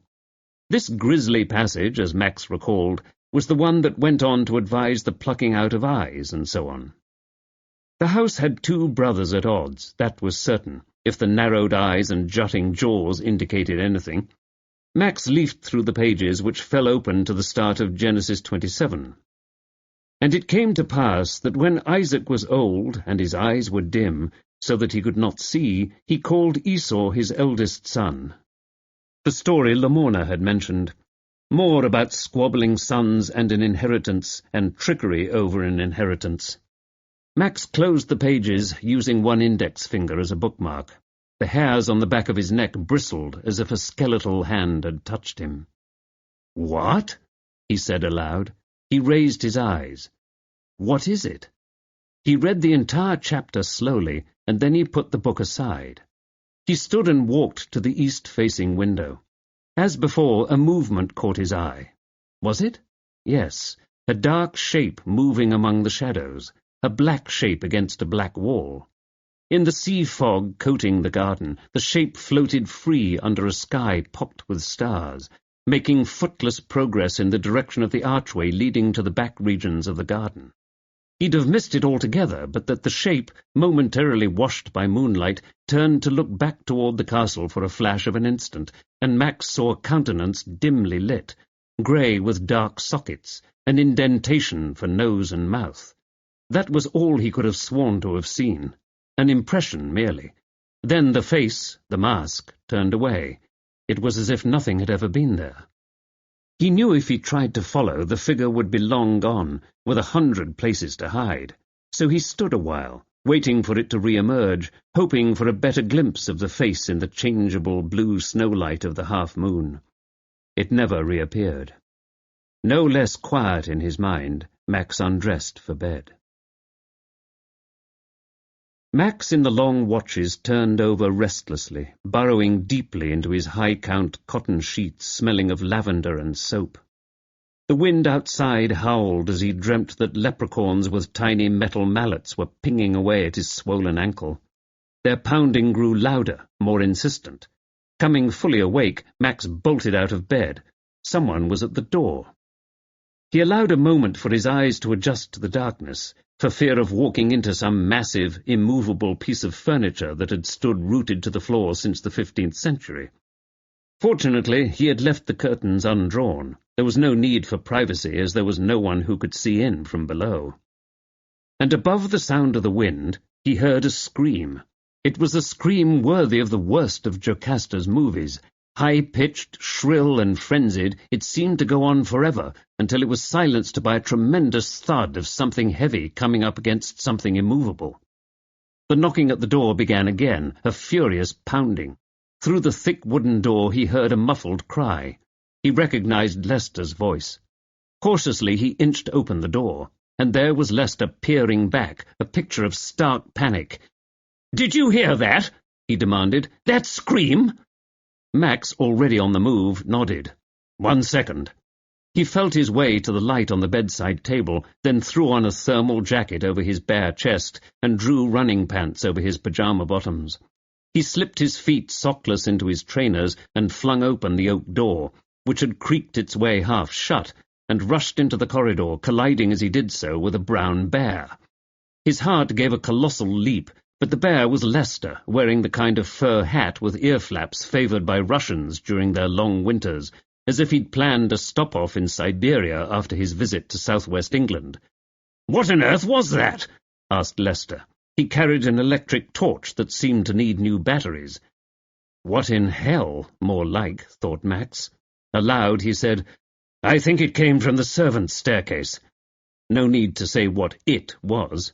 There was nothing about that sound that portended finding a whole and healthy person at its source.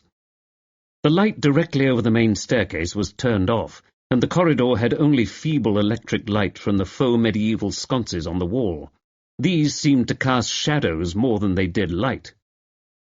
Max and Lester sped down the long passage as quickly as the darkness would allow, then hurtled through the stairwell's oak door, which stood open. They began an ungraceful descent, Max hampered by the ankle, and Lester by an overwrought imagination and an incapacitating case of nerves. Max, thinking there might be a need for silence, was grateful that at least stone stairs do not creak. There was no banister or handrail. He edged his way down the steps, the dim, narrow lighting of which did not allow for headlong galloping downward. The stone steps, worn to a high and deadly gloss over centuries, could as easily catapult an agile man to the bottom as permit him a graceful, if sporty, descent. Lester, behind him, had started to jabber in his ear. "I followed Lamorna earlier, you see, to see what she was up to, and I was following her again just now. I decided to keep an eye on things tonight, because before dinner I saw her, you see, and she was skulking as only Lamorna could do. Why is she skulking about, I asked Felberta. What is she up to?" Yap, yip, yap. Max shook his head, turned, and held one finger to his lips in a shushing motion. Lester scuttled on behind Max, his bow-legged gait adding to the impression of a spider's locomotion. As awkward as Max was nimble, Lester might have been a groundhog lumbering along behind a panther. A flop of curly hair corkscrewed over his brow. He finally was saving his breath, which was jagged from panic and exertion. Max thought he had heard something. A scuffle? A cry? But he couldn't be sure with Lester's rasping breath in his ear. Again Max swiftly held up a hand for silence. There. It was a cry of astonishment, weak with shock and fear, all encapsulated in a brief, inarticulate outburst, and followed by the most thunderous sound, as of a heavy weight falling a great distance. The spiral staircase magnified the sound. The cry interrupted Lester in the middle of a reverie in which he starred, Walter Mitty-like, as the saviour of the situation. He froze momentarily as Max spun into action, propelling his trim, muscular body as fast as it could go down the stairs, pain forgotten. Lester, fearing being left alone, resumed his scuttle. "Shouldn't we wait? Call someone? Father?" Max, ignoring these little bleating sounds, forged ahead. As for Lester, his heart and stomach had taken on lives of their own, distinct from the rest of his body. His heart in particular thrummed against his rib-cage, demanding exit. For the first time Lester thought of his mother's death and wondered if it had been painful. Certainly, if it had been anything like this, it had been frightening. He barely fought off the impulse to cling to the back of Max's jacket. He hung back, then recalled his fear was greater of being left alone on the stairs. He resumed his downward progress. They found her at the base of the spiral stone stairwell. Max first saw her hand, unmoving, sticking out of a deeper shadow, a shadow improbably shaped like the Eiffel Tower. Lester was now making the sounds of a man who has unexpectedly stepped in a pool of quicksand. His white face, lit by the torch which flickered in his trembling hand, was a picture of terror. Now he began to emit little squawks of panic, complete with a flapping of both arms. "Do be still, there's a good man," said Max mildly. Lester squared his rounded, scrawny shoulders as best he could. Lester, whose heart was dancing to the beat of a mariachi band and whose stomach seemed to be playing host to a tiny Olympics gymnastics team, now managed to squeak out a tiny sound of acquiescence, an "Okay," that a mouse standing on his shoulder would have had trouble hearing. He breathed deeply and patted his chest in a desperate attempt to calm himself, eyes wide beneath the ridiculous hat.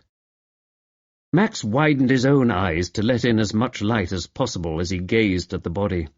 The quote flitted through his mind. "My bones are not hid from thee." He knelt before Lamorna, sat back on his haunches, and raked his fingers through his hair. She was no longer hidden by the darkness. He supposed that was why he had called up the familiar old words. Only later did he come to know the true reason. Automatically, he sent up a prayer for the soul of this woman who seemed to have gone through life unfriended and unloved.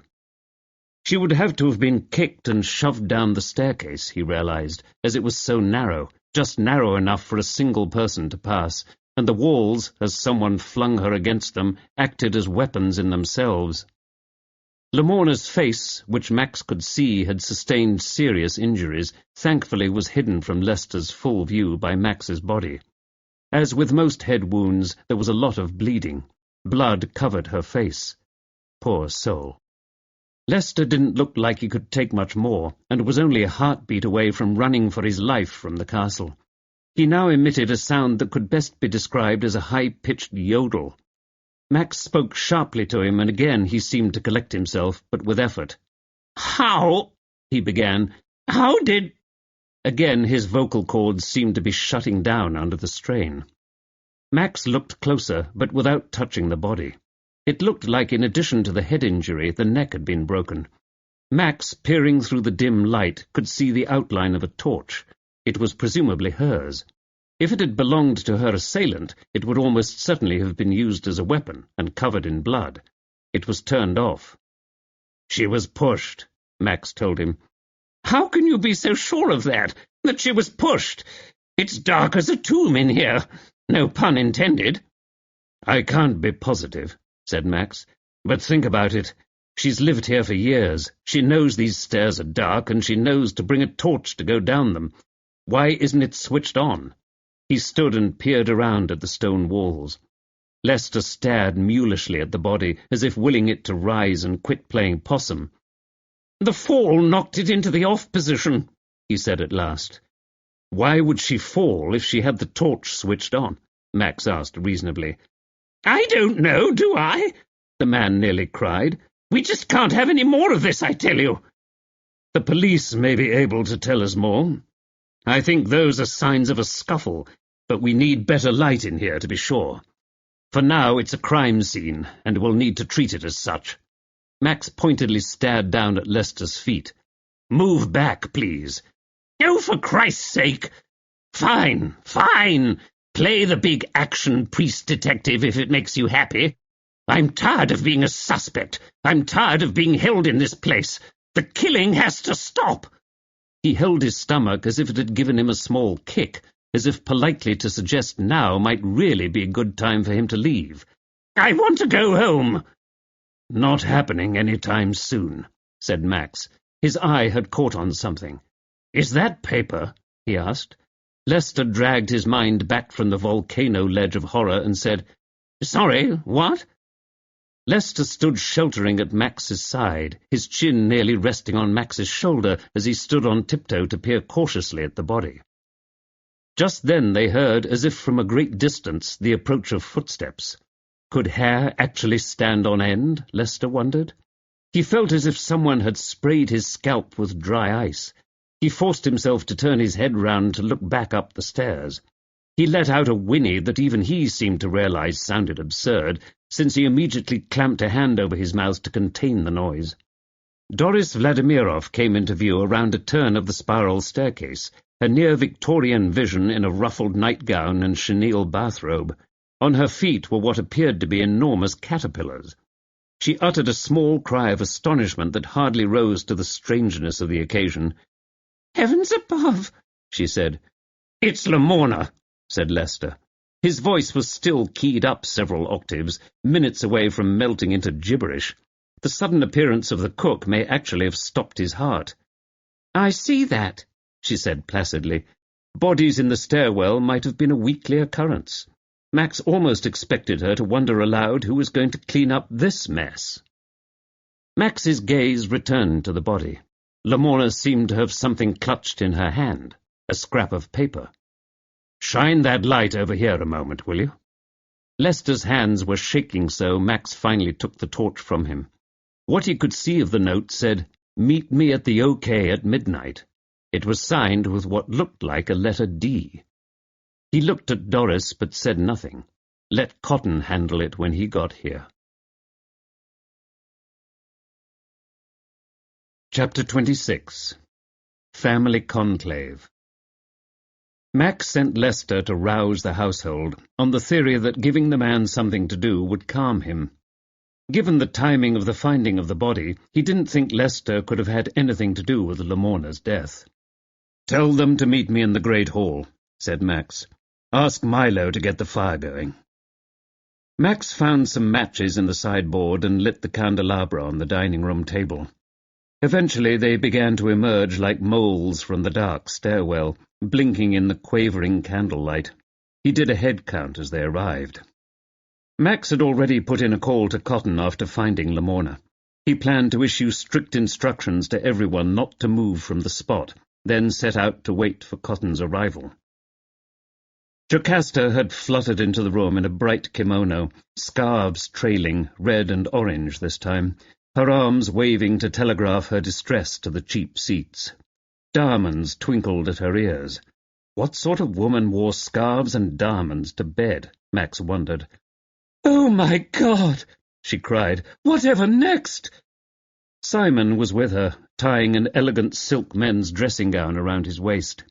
They were soon joined by Felberta in a woolen gown over her nightdress and a white cotton sleeping cap. Tufts of her unruly brown hair peeked out around the edges. She looked like an illustration for a children's tale, only lacking a candlestick for the full effect. Milo and Doris wore matching bathrobes. "I heard someone cry out," Milo told them.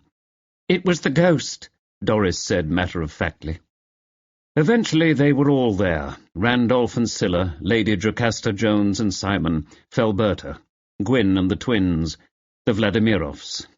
The company was completed by Lester, clearly relishing his role as sheepdog, nipping at a thoroughly irritated Randolph's heels. Max started to go and await Cotton and his team, but not before Jocasta erupted. She sucked in her cheeks and began to breathe in and out of her nostrils like a horse. Beulah von Blatt, I scream my head off. "Here we are, waiting about like lambs to the slaughter," she cried. Lester shook his head decisively. The thick locks of his hair bounced energetically, taking on a life of their own. "No way," he said. "You'll be just fine. I'll see to it." Lester put one arm around his wife. He was in his element now, protector and defender of women. Hadn't he been the one to discover the body? Jocasta snorted dismissively. She looked round in something like triumph at the assembled family.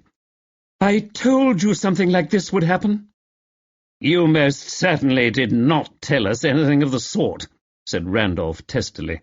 Scylla, in black satin, looked ready to chime in, but perhaps, as often, felt her otherness as being not part of the family, and thus not free to comment on the more trying of their imbecilities. "It's a curse upon this family."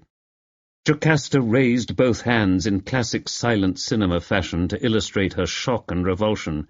"Oh, do shut it," said Felberta. "You're starting to sound like Lamorna." Jocasta drew back. "I resent that," she said. "I really do." "Yes," said Randolph. "Let the poor girl rest in peace. There's no need for character assassination now." Jocasta in full flood was not to be stopped. "Call me psychic if you like, but I tell you I knew something was going to happen." No one looked like wanting to address her supernatural abilities. In fact, from behind her, Alec rolled his eyes at his sister and clutched his throat in a parody of gagging. The rest of the group turned to Max as someone who might be the voice of reason in this particular situation. Felberta fed her husband his lines. "You said you found Lamorna? How did you come to find her?" "I saw her out the window walking about," said Lester importantly. "And I just knew she was up to something, so I followed her. Then there was a scream. An afterthought. Father Max here helped. I needed someone to hold the torch." "Surely you could have done something to prevent this," said Gwyneth to Lester. She was in pink silk and what Max thought were called mules, fuzzy pink high heels. "You couldn't have been following her all that well." Me? Said Lester, an expression of confusion on his face. He flapped his hands in a gesture of helplessness. How was I to know what she was up to? The ingratitude of this family, it's breathtaking. I've probably just saved all of your lives. The tremor of fear running through the room was real enough, at least in Jocasta's case, but no one could be said to be in mourning for Lamorna. It made Max angry, so angry he needed a moment to collect himself.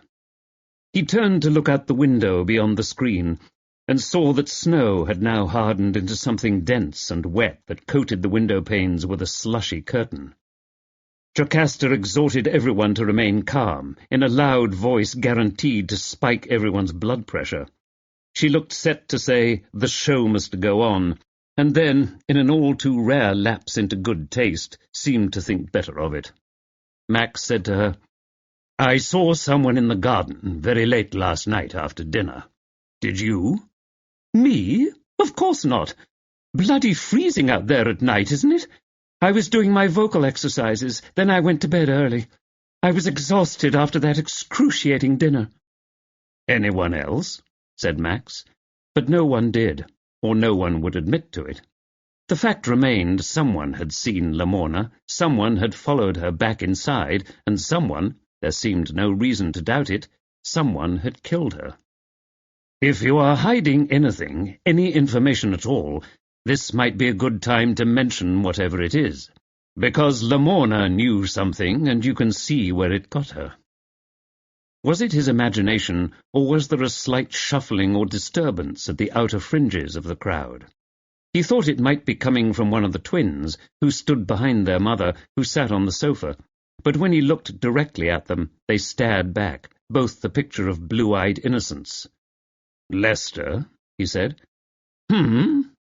If Lester feared that Max might reveal his cowardly participation in that night's events, he didn't know his vicar.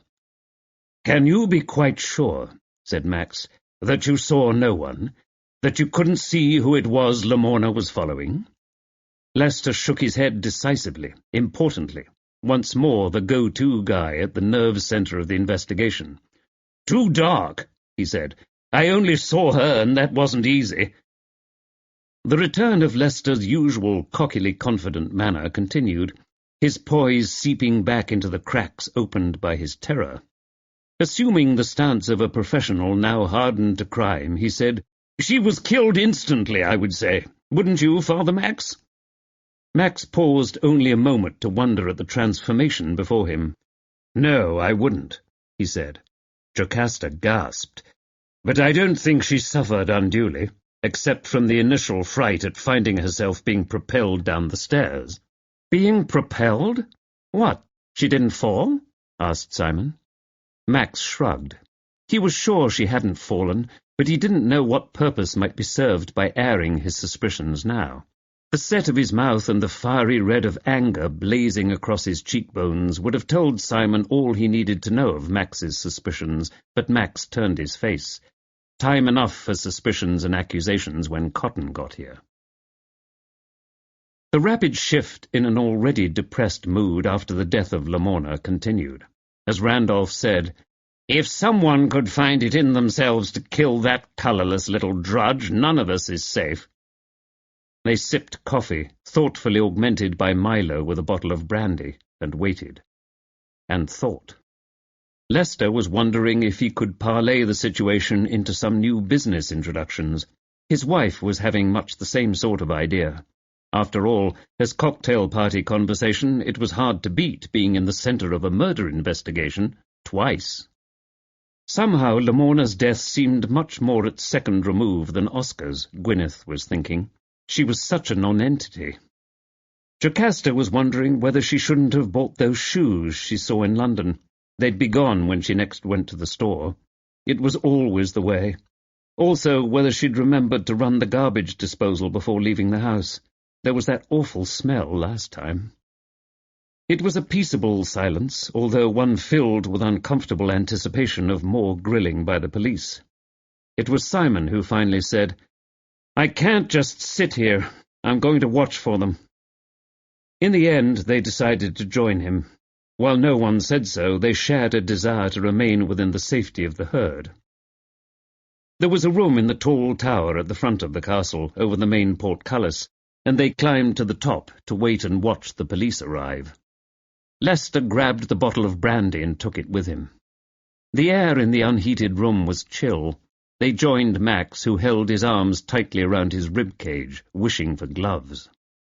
At last they heard the sounds of Cotton and his people arriving, careening up to the castle as if speed might yet save Lamorna's life.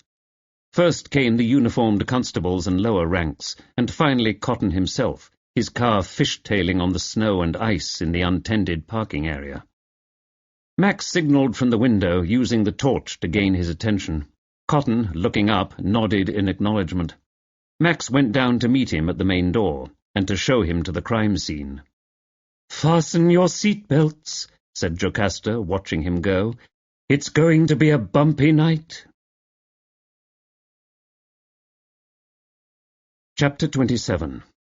By the Sea. "Let me get this straight," said Cotton. "Lester, out of idle curiosity, was following Lamorna in the middle of the night." "That's what he says." "Are we to assume some macho adventure was at the heart of his wanderings? Was he having an affair with one of the women here?" Max could scarcely contain his astonishment. "Who, Lester? For what it's worth, I think he is completely faithful to Felberta. He was suspicious of Lamorna, who was suspicious of someone else, and following them. It was like one giant conga line weaving its way about the castle tonight." "Her death could just have been an accident," began Cotton. The two men stood on the ledge of the cliff, looking out to sea. Dawn would soon break. The waves, folding and refolding themselves, scraped steadily away at the rock face. One day the persistence of these waves would pay off, but not for many centuries more.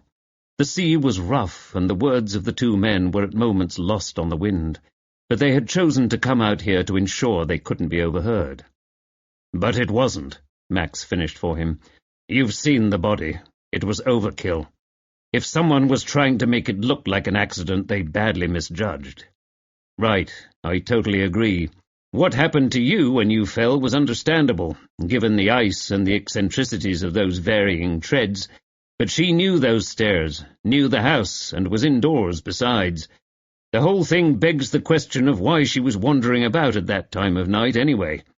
I'm having forensics look over the scene with a view to signs of a struggle, and we'll have the police doctor look for self-defense wounds. He's already reported preliminarily that there are signs of those." Cotton continued, musingly. "I always liked Lamorna for this crime, but obviously, under the circumstances, I'll have to revise that opinion." Max nodded glumly. "I have people checking the grounds and windows," said Cotton. "Just on the off chance we're dealing with an intruder, but on the whole we're not hopeful of finding anything." Max shook his head. "They won't find anything." He looked at the waves, then up to the windows of what had been Oscar's room. The castle seemed to rise as a piece from the rock. Strangely confident of its impregnability by sea, its builders had focused most of the castle resources on an overland attack, with token openings for pouring oil on or shooting arrows at anyone foolish or desperate enough to attempt the rock climb. They were on a very narrow walkway, and Max, who suffered from a fear of heights, a fear he never seemed able completely to overcome, carried himself carefully as they approached the edge, and cast only glancing looks at the water far below. There was no guardrail. The public weren't allowed out here, and apparently those who lived at the castle grew used to it.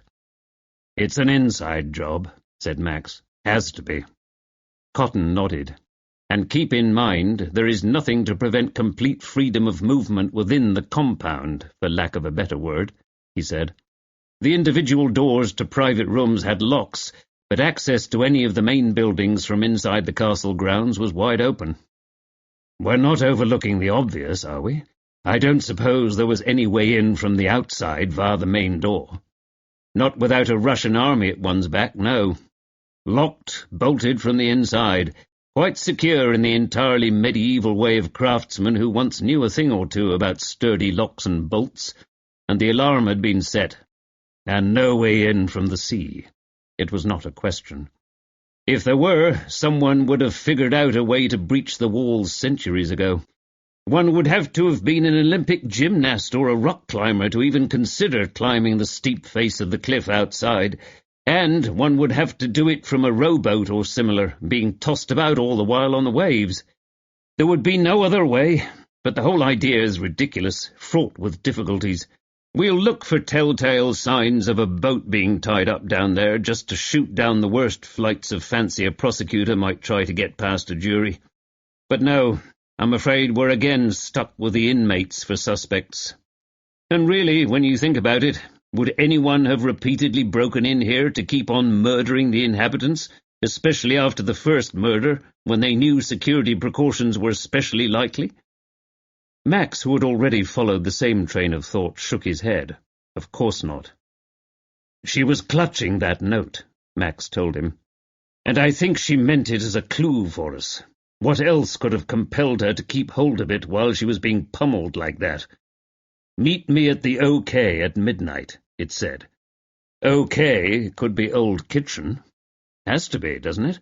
The note was signed D, but it was scrawled, a childish hand in a hurry. It could have been a P or S, or even a J. "D for Doris?" asked Cotton. Max shrugged. "You're the detective." "So now I'm the detective," said Cotton. Max threw up his hands. "Detect away. I'm not doing too well at it." "I was joking, Max." "Sorry." Frustrated, Max added, "I wish I could do a better job of detection. I don't see that I'm doing any good here. The bodies are simply piling up. I should probably leave. Perhaps I'm some sort of lightning rod." "Rather an egocentric point of view, wouldn't you say? Which would be completely unlike you. I need you to stay on, continue your investigation. Casually, of course, finding out what they're thinking and feeling, as much as that is possible." "Stay embedded," Max sighed. "All right, I badly need to know who did this now." Actually, Max was beginning to wonder if his bishop might not have a problem with all of this. He voiced the wonder aloud. "Does he have to know?" Cotton asked. Max smiled. It was a rueful smile.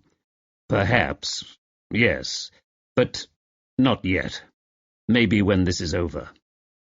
The man had better things to worry about, thought Max, knowing he was rationalizing a bit.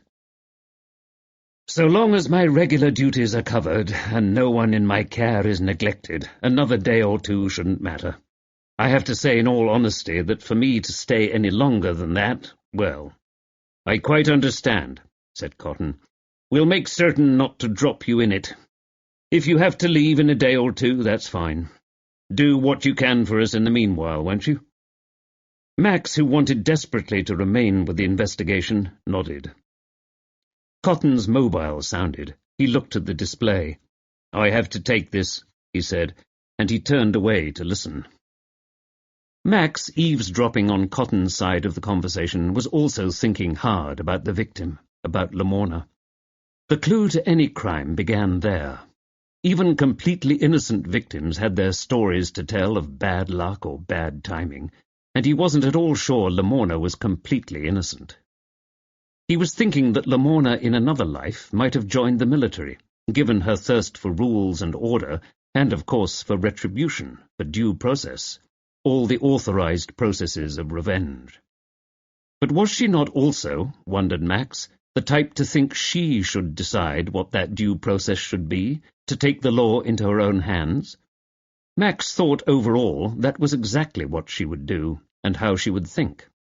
So would that mean she would be foolhardy enough to confront the killer on her own? Would she? Was she quite mad? Max was sorely vexed in his mind, and suddenly found himself wishing Awina were here. What would Awina make of it? No reason he couldn't just call and ask her what she thought, of course, but then that would be dragging her straight into a police investigation and into danger. It was unthinkable. Something chivalrous was roused in Max. Awina must be kept clear out of things. He nearly wrung his hands in consternation. Know-it-all Lamorna. Why hadn't she come to him with her concerns? He was a man of the cloth, after all. She could have confided in him, and presumably she would have felt comfortable doing so. But then Max had the idea she'd made up her mind about something, and she'd probably realized he'd tried to dissuade her if he knew where her thinking was taking her. He summarized some of his own thinking for Cotton, who had finished his call and was tucking the mobile back in his inside coat pocket. "It makes sense to me," Cotton replied. "Lamorna, with her highly developed sense of morality and rectitude, would have felt obliged to act on what she saw, what she knew. She would have seen it as her duty. It's a shame, rather, that she never considered a career in the military. Chain of command, lots of rules to follow. She'd have been in her element." "How very odd you should say that. It was just what I was thinking." "So just the fact she knew something, or maybe thought she did, would be enough to put her life in danger," Max said thoughtfully. "Whether she planned to put that knowledge to use, the perception of her, by anyone who knew her even slightly, would be that she would feel obliged to do something with her knowledge. To tell someone." "Perhaps," said Max thoughtfully. "Or to threaten to tell, if that person didn't do as she wanted." "Or persons," said Cotton. "Correct. Also, if we're listing the possibilities, we have to consider Oscar's murder was unconnected to Lamorna's." "Just to tick all the boxes," said Cotton, but doubtfully. "I agree," said Max, catching his tone. "That is reaching into the realm of utter impossibility. She wasn't randomly murdered. She couldn't have been. The most likely explanation is that she knew or saw something that got her killed. Lamorna struck me as a sly individual, nosy in the extreme. Others commented on this proclivity of hers to spy. Also, she was someone who would be an excellent observer, since no one paid the least attention to her. She could go almost where she pleased, and eavesdrop to her heart's content. The castle is well designed for that, for eavesdroppers in the first place. She was the ideal observer, an inconspicuous one. Just because no one noticed Lamorna except as it was convenient for them to notice her did not make her unable to see what was going on around her quite clearly. Life with Letitia and Oscar, both demanding people in their different ways, might have created the perfect conditions for a household spy to emerge from the dun-coloured personality that was Lamorna. Max could almost wonder how much was an act and how much self-effacing camouflage had encoded itself into her DNA. "Are you thinking blackmail?" asked Cotton. "That doesn't jive with the religious bent." "Yes, I am, or something very like it. Lamorna wouldn't blackmail for money, not for her own gain, of that I am certain. But could she have thought blackmail for a noble cause was all right, to feed the starving orphans in third-world countries? The more I think about it, the more that suits her character exactly, to punish the sinner by extracting payment. Otherwise, and I hope I'm not guilty of too much pride here, I think she would have come to me with what she knew." Max remembered with regret that he had not always been as patient with Lamorna as he ought, and that in part of his mind he had viewed her as a prime suspect, just given her accumulation of grievances against her adoptive family. That tendency of hers to dwell on revenge was a wide streak. Aloud he said, "Her burning ambition, if you can call it that, was to remain where she was, fed and housed, safe. But of course she was anything but safe. She was in mortal danger." He clenched his fists and compressed his lips in anger. "The whole thing is such a waste, and preventable. If only—" He stopped, shook his head. "We have to catch whoever did this." They stood in silence a moment, looking out over the water's dimpled surface, their tall modern figures outlined against the medieval stone behind them. The sky was like dark glass wiped clean as the first traces of sunrise drew a neon line across the eastern horizon. With the dawn, the turbulence of the water was replaced by sighing waves. They could see their breath on the chill air, which was crisply, numbingly cold. They were well into the season of peace on earth, goodwill toward men. So far, so not looking good on the peace front, thought Max. He turned to Cotton and said, "Tell me there's been some sort of breakthrough by now in the researches into background." "Well," said Cotton, "there is new information we don't quite know what to do with.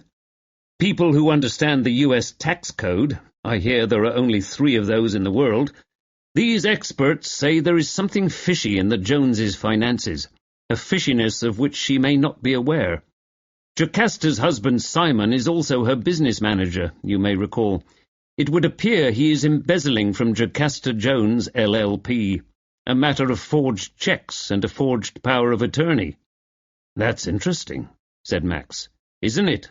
Said Cotton. But whether that has anything to do with this, precisely again, who knows? Anyway, whatever everyone else has told us about their pasts and their circumstances checks out. It's the devil to check out what they haven't told us, but nothing overtly suspicious has turned up. Is there anything to suggest a prior relationship between Randolph and Gwyneth? Max told Cotton what he'd seen before dinner. Interesting, said Cotton. No, nothing. I suppose a romance could have revved up since they've all been here. I think so too, said Max. In fact, that is highly likely. They've all been thrown together here for quite some time. Cotton nodded. There was a pause, then he said, The attack on Lamorna was so frenzied, so out of control. It worries me. Me as well. Never underestimate the power of a guilty and frightened conscience to make a killer act irrationally. But this was very cold-blooded, I think. Calculated. It is a tiny percentage of the population that does not know when it has behaved wrongly against a fellow human being, a fellow living creature. It is an even smaller percentage that wants to be caught and punished for it. Our killer acted, in her or his mind, quite sanely to protect their own safety and security, to not be apprehended. Overall, the risk, weighed in the balance, was worth it to the killer. After all, we have not apprehended whoever killed Lamorna. The killer has gotten away with it, so far. Cotton sighed. I have to get back in there, but let's quickly go back over when it all started.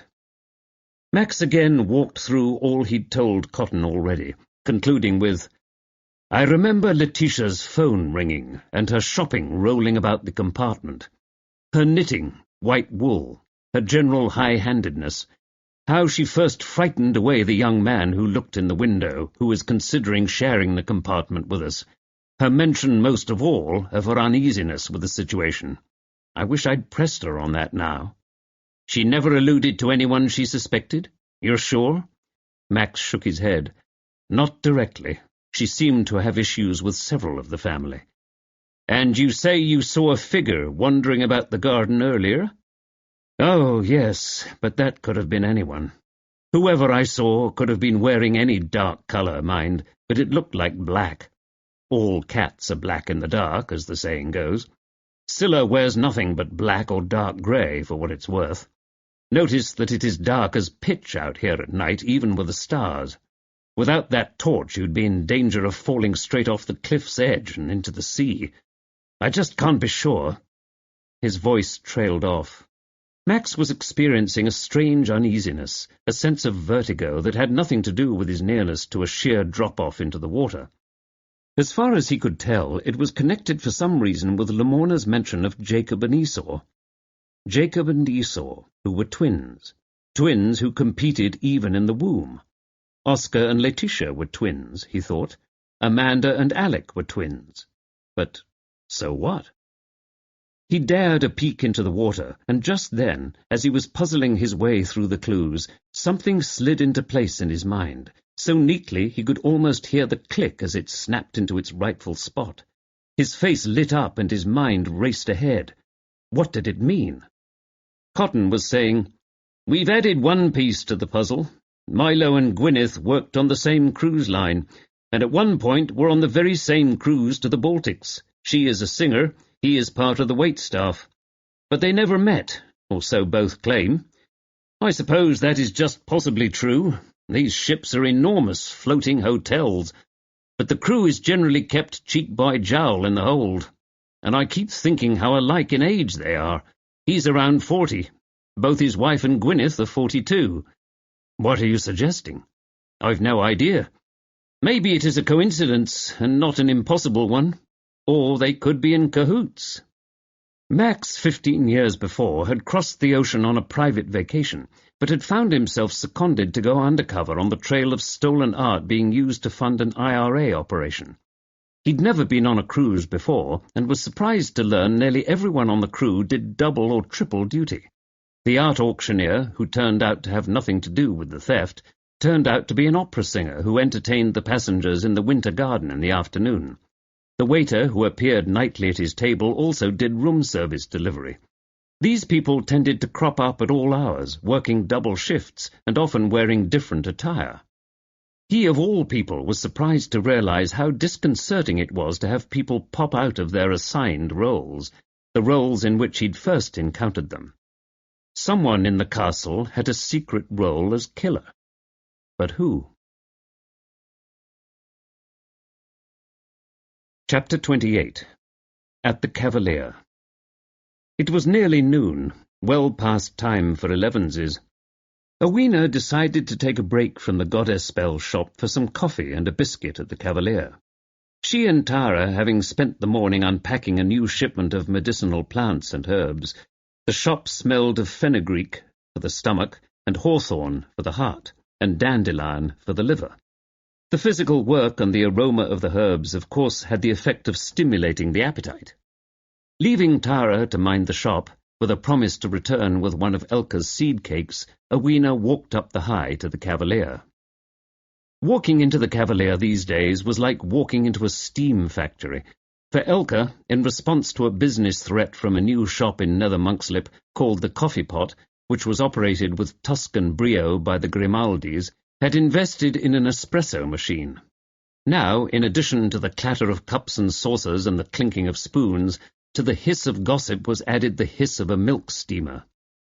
Besides plain coffee, customers now could order fancy Italian drinks, cappuccinos and lattes with shots of this and that. It seemed to Elka that some of the regulars had started to compete with each other in the knowledge of esoteric coffee drinks department, with fancy orders for triple shots and 130-degree temperatures and the like. Elka was in fact fed up with the whole coffee scene. The espresso machine had put her in hock for years, and it was nothing but aggro. At least, she thought, the big coffee geniuses at the Coffee Pot couldn't compete with her steamed Christmas puddings. The ones she was offering this year were masterpieces, moist with fruits and brandy, made the traditional way with 13 ingredients to represent Christ and his disciples.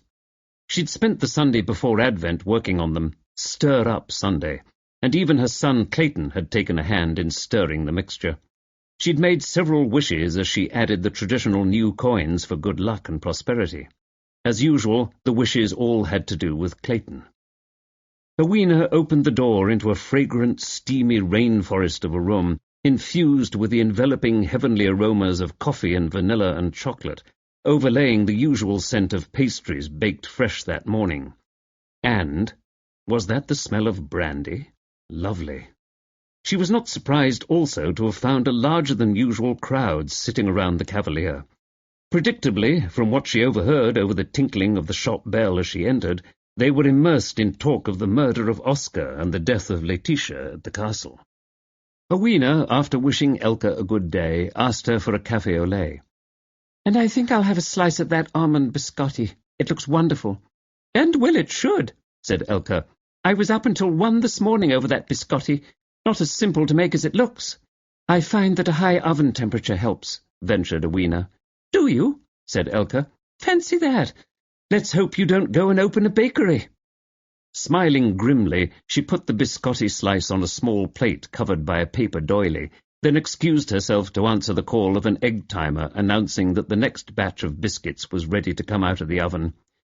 "That's all you want?" said Elka, returning from the kitchen, drying her hands on a linen towel covered in a pattern of cornflowers. "A simple coffee with milk?" "Yes," said Rowena, sensing a test of some sort. "Try the macchiato," said a voice from behind her. She turned to see Miss Pitchford, retired schoolmistress, sitting at a table by a window. A shopping basket rested at her feet. "It's ambrosial." She drank deeply of her cup by way of demonstration. "Oh, and we can do better than that," said Elka, emptying a filter with a series of booming thumps against a rubbish bin. I have far, far more complicated drinks on the menu than simple coffee and tea these days." And she laughed, more a mad cackle than a laugh. Rowena wondered if there weren't even a tinge of hysteria behind the laugh. Elke was one of the hardest-working women in the village. She got sporadic help from her son in operating her bakery business and tea shop. Now that she had effectively opened a gourmet coffee shop as well, Clayton's lack of actual help had probably become glaringly noticeable. "For example," chimed in Susanna Winship, who shared a large wooden table and several newspapers with Miss Pitchford, "you can have it lungo, ristretto, bollente, tiepido, whatever you want. Why settle for a simple coffee when we have all of Italia on our doorstep lately, here at the Cavalier? Or would that be Il Cavalier? And chai," added Elke. "Don't forget the chai drinks." "Do you—" And Rowena hesitated, fearing this might be the very final and fatal last straw for Elke. "Would you by any chance have soy milk for my coffee, if it wouldn't be too much bother?" "Soy milk?" Elke was practically shrieking now. "Soy milk? Of course we have soy milk. How could I hold up my head in this village if I didn't have sodding soy milk? Organic, of course. Almond-flavoured, vanilla-flavoured, chocolate-flavoured, you name it. You want soy, I've got soy. And rice milk, don't forget. Almond-flavoured, vanilla— Just plain soy will be fine, Elke, and thank you so much for all you do for us." It seemed to Rowena it might be as well to pretend this was some special favour being offered, rather than Elke trying rather frantically to hold her own against the encroachments of capitalism and the free market. "Bring your coffee over here when it's ready," said Susanna, as Miss Pitchford nodded and patted the seat at her side. "We've been discussing the doings up at the castle." The village had been full of talk of the visitors when they arrived, of course. There was not so much going on in the village proper that the need to import or invent gossip didn't occasionally arise. That one of the visitors was American, married to a famous actress who happened to be the daughter of the deceased, quickly got round, although when that particular rumour had started, it at least resembled the truth. "A formerly near-famous actress was visiting," the woman who ran the post office told everyone standing on line. "You know, she was in that movie where she was tied up and nearly pushed off a cliff. Only that dark, handsome actor with the nose saved her. Now what was his name?" And so on. By the time the story reached those at the back of the line, the actress had starred in an Indiana Jones movie with, for reasons unknown, Tom Cruise. "Rather thought you might be talking about the castle," murmured Rowena, but she went to join them without hesitation. The Cavalier, converted from the village's old communal bakehouse, now held a pleasing assemblage of mismatched wooden furniture. Each wobbly table was covered by a cloth patterned with different flowers against a white or yellow background. Susanna and Miss Pitchford were at the marigold table. "I was just saying to Miss Pitchford here it was too bad about Lady B," said Susanna as Rowena settled herself in. "She was a nice enough old trout, frightful snob, of course, but people of that class always are, don't you find?" "I understood she'd been ill," began Rowena. "No, she wasn't. It's well known Lady Baynard was a hypochondriac," put in Elke from behind the counter. "That would be hypo, Elke. Hypochondriac." "Had you invited any of them to the party, Rowena?" asked Miss Pitchford. "I had, actually, more as a friendly gesture than expecting them actually to show up. She was too big a snob to mix with the hoi polloi," said Susanna. "At least, I always thought so." Rowena, a bit surprised, merely said, "You'd met her?" "Here and there. The doctor's sister enjoys a certain amount of prestige in these parts. Bruce saw more of her than I did, of course, although she mainly went to London to see someone in Harley Street. She would, wouldn't she? And make sure everyone knew she could afford an expensive private doctor. But she kept to herself after the kerfuffle over the access rights or right-of-way or some such thing." "Access rights? You didn't come to hear of it?" Miss Pitchford, exchanging glances with Susanna, sat back in astonishment, dropping her newspaper. It was as if Rowena had disavowed all knowledge of the Great War. "It was the topic at the time here at the Cavalier Tea Room and Garden, I can tell you," said Susanna. "It was some typical country-ish thing they all get het up about. I didn't pay much attention. An area farmer wanted to cross the Foot Russell property with his sheep or cows or some sort of livestock, and the family kicked up about it. Wanted him to go the long way round. It may have been his pigs that were the breaking point. eating the acorns or whatever it is pigs do for their own amusement. Truffles, I think, my dear, put in Miss Pitchford vaguely. They like truffles. Or maybe it was radishes, said Susanna. Anyway, whatever it is they eat. I think they eat pretty much anything, said Edwina. Well, there you are, said Susanna. I'm sure that was entirely the problem. Anyway, there was the most frightful dust-up over all of it. When was this? Oh, a year or two ago. Yes, about that. I remember it wasn't long after I came to live in the village, and I remember thinking I'd made the most dreadful mistake in coming here. Pigs and grazing rights? I mean, really. How are the mighty fallen? I didn't mean that exactly. But she did mean that exactly. Susanna, used to being something in the city, was only slowly succumbing to the somnolent charms of Nether Monkslip, to becoming someone, as Coco Chanel had put it. So what happened? She shrugged and smoothed back her hair, a graceful gesture that called to mind Gina Lollobrigida, or one of the other great vamps of the 50s, all insouciance and endless afternoon hours spent lolling about an Italian veranda. It went to court, and I think the farmer lost. There was strong feeling about that. Miss Pitchford, her eye caught by a Times editorial on education, a subject dear to her heart as a retired schoolmistress, nonetheless nodded vigorously. "So you say Lady Baynard didn't see much of your brother?"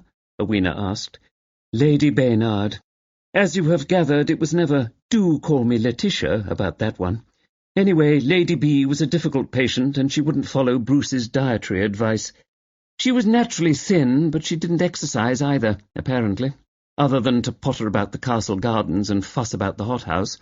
Even then she had others to do the heavy lifting. Bruce had her on medication, or so he tells me, but whether she took it religiously or not, who can say? Anyway, she made it plain that in her view Bruce was little better than a local horse doctor, and took herself off to London, as mentioned. Good riddance, said I. Bruce could hold his own with the toffs in Harley Street any day. He simply chooses not to. The simple life for me. You know how he is. Miss Pitchford folded the paper neatly and said, "She was rude to your brother, there is no question. I well remember the occasion. But more often than not, she put people's backs up simply because she had standards, you see. The capital S was audible. That doesn't go down well with those who cannot be troubled with having standards." Miss Pitchford could have written a book on this subject, thought Edwina, in a beautiful cursive script. "The grazing or common rights being a case in point, I gather," said Edwina. "I suppose back in the day we'd all have been her serfs. Funny to think of, isn't it?"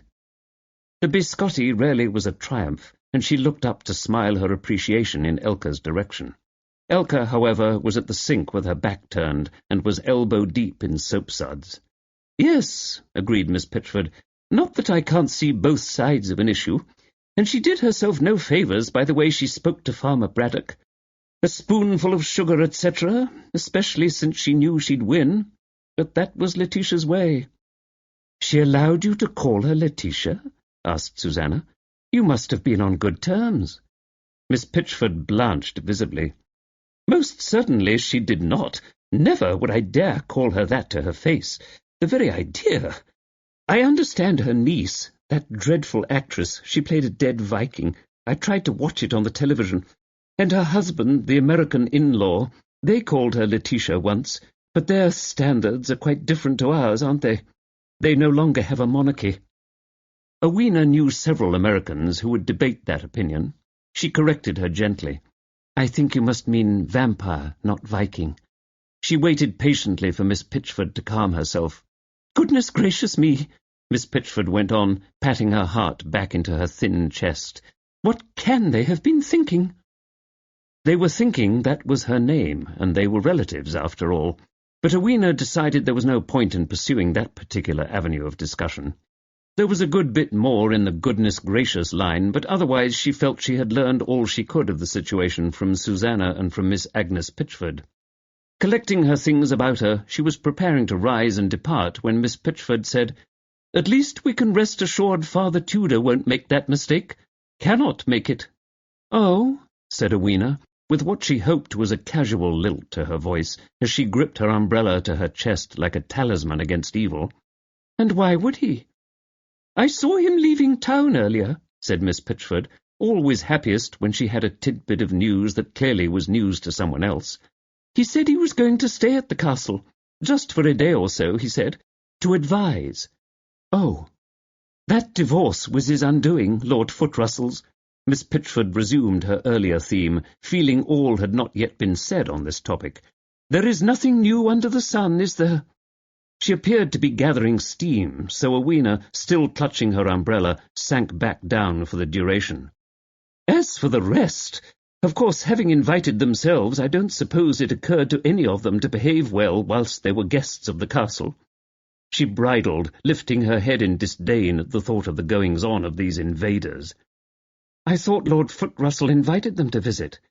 "To visit, surely, but they've been there for weeks and months, some of them, living off the fat of the land. Pigs in a poke, every one, especially that Gwyneth person."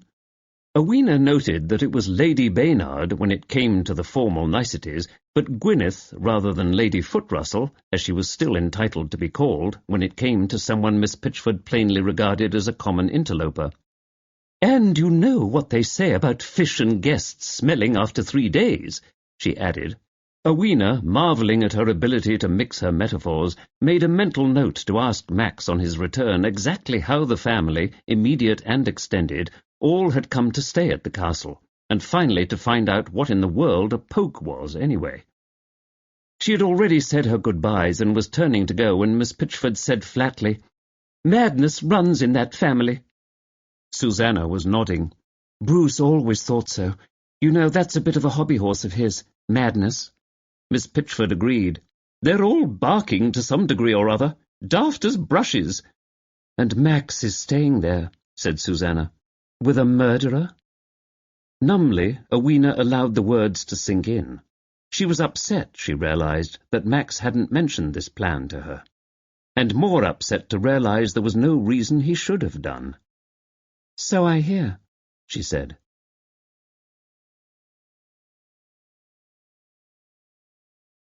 Chapter 29. SOS. Having spent much of the day talking with the suspects, going over old and new ground, Max returned to his room to shower and change, hoping the sluice of water would help rejuvenate his thinking. Changing quickly into a dark wool jumper and jeans, he took out the notebook he always kept with him to capture the random thoughts that often ended up in his sermons. Using a plastic pen embossed with the Footrussell logo, a guest souvenir, he described as best he could the images that slipped through his mind in a stream of consciousness style. Turning to a more analytical mode, he also noted the nagging inconsistencies, but he could draw no connections there. Frustrated, he flipped the notebook to a new page, as if the sight of a fresh, unmarred sheet of paper might clear up his thinking. Predictably, it only seemed to mirror the blankness of his mind. He kept returning to Lamorna's passing reference to Esau and Jacob, until finally he looked up the passage again. At Genesis 27:41, his eyes fell upon these words, "And Esau hated Jacob because of the blessing wherewith his father blessed him. And Esau said in his heart, The days of mourning for my father are at hand. Then will I slay my brother Jacob." Max read this and thought, yes, that's all well and good, and I can't entirely blame Esau for his anger. Max knew by now that money and inheritance, as is so often the case, were at the bottom of the current situation at the castle as well, but beyond that, where was the connection? He closed the book, stood, and thought with a sudden fierce longing of Rowena. He badly wanted just to see her face, to be in the presence of someone who was the opposite of persons full of guile, greed, and grasping ambition. He had well and truly had it with the Footrussells and their damnable lusting after money. He didn't think beyond that, to what might happen between him and Rowena. He just wanted urgently to see her, almost as if he feared for her safety. Yet he knew she was safe, in what must have been one of the safest places on earth. Well, despite the recent unpleasantness, Nether Monkslip was the safest of havens. There came a knock at the door. It was probably Cotton, he thought, as he twisted the iron door-handle, Cotton wanting to rehash some point of the case. Max rubbed his eyes with weariness. And there she was. He stepped back, doing an almost comic double-take. Rowena. What in the world? But she looked distraught. If it were possible for Rowena ever to look haggard, she did, with dark circles under the luminous, deep violet eyes. "You know," she said without preamble, "you really might have told me. They're worried sick back at the village." Somehow it seemed safer to present herself as a spokesperson for the villagers and their anxieties. She wasn't yet ready to admit she was at the castle after succumbing to a gnawing, mind-numbing anxiety of her own. She had to see Max, and see with her own eyes that he was safe. He stood back from the door to let her pass. "How?" he began. "Cotton saw me arrive," she told him. "He told me where I could find you." "You know there's been another murder." "He told me. Lamorna. Good heaven, that poor child." He started to correct her, to say, "I actually meant, how did you know I desperately wanted to see you?" but settled for, "It is very good to see you." It was a measure of Cotton's esteem for her that she was allowed here at all under the circumstances, Max knew. She could be trusted not to get in the way of the investigation, to contribute only when and if asked, and, most of all, to be discreet and keep to her own counsel. He looked at her delightedly, disbelievingly. Rowena's classically etched face mirrored the transparency of her personality, free from guile, imbued with joy. More than most people, Max thought, Rowena was without barriers, her soul translucent as glass, as sheer as a seashell worn by tides and sand. He turned toward her with an embracing movement of his arms, a welcoming embrace that did not touch her, as if he feared this vision might evaporate. Only a few miles had separated them, but she had stood in his mind like a bejeweled icon of serenity. Now, holding her by the arms, he revelled in her presence. He took in the day's attire, a soft saffron dress like a bright flame gathered with a wide satin belt. It glittered with embroidery and small semi-precious stones of every hue. "You shouldn't be here," said Max. "Someone very disturbed. Something evil is at work here. I don't want you in harm's way." He grimaced briefly at the thought of Rowena getting in the path of this horror. He thought of her as vulnerable, given to starry-eyed beliefs, and would have been astonished to know she thought the same of him. "Who saw you arrive?" he asked. "Only the police, so far as I know. Cotton and Essex. The place is swarming, as you're aware, a veritable hive of activity." Briskly she moved past him. She stood before the fire, warming her hands. She turned to him, those shining eyes drawing him closer. "They've cleared the roads at last, or I couldn't have made it," she told him. "I call that miraculous. Farther inland the snows have been historic." She took a seat on the sofa before the fire and motioned him next to her. "Tell me now," she said, "why poor Lamorna?" He sat and turned to face her. "There's a reason, however mad it may seem." He noticed that she perceptibly shuddered on the word. "You know the kind of life she led here. It seems to have given her an odd tendency, a need to know that was probably a clinical-grade snoopiness, if you will. Knowledge being power, she went around gathering whatever dribs and drabs of information she could. Somehow this rabid curiosity got mixed up in her mind with an odd religiosity, and the idea that she could protect the status quo by holding whatever she knew over the head of the killer. She simply wanted to be allowed to live on here, protected from the outside world. Not too surprisingly, it led to her death."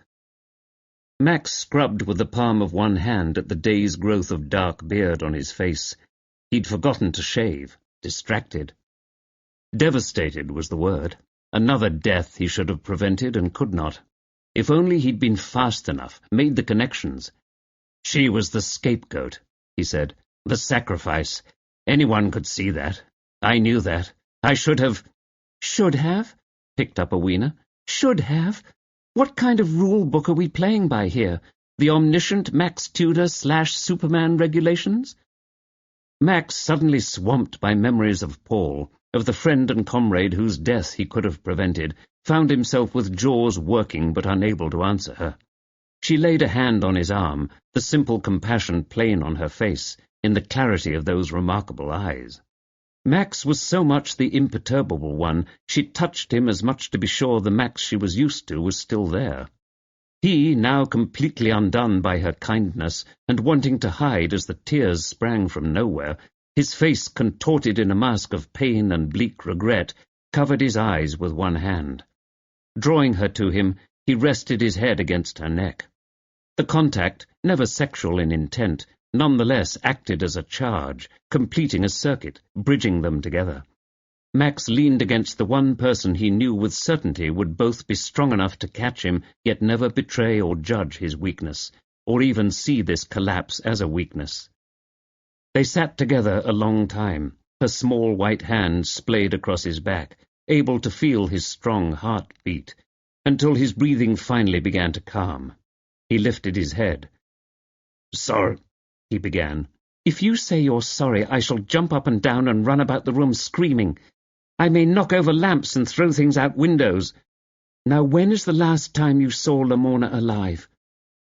The brisk return to common sense and the need to focus on bringing Lamorna and Oscar's killer to justice galvanized him, as Awina had known it would. There was work to be done. Max's training and his very nature came into play. He talked for some time, and she listened to the half-formed theories, to his questions about things that had happened, and most particularly to his question about the one thing that should have happened but had not. Awina had again that faraway look in her eyes that suggested a mariner scanning the horizon. It was a look that belied her lively and active participation in the world, her awareness of every moment.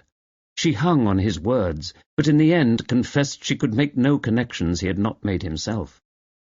Finally Max said, "Tell me again about your visit to the castle that day to see Letitia."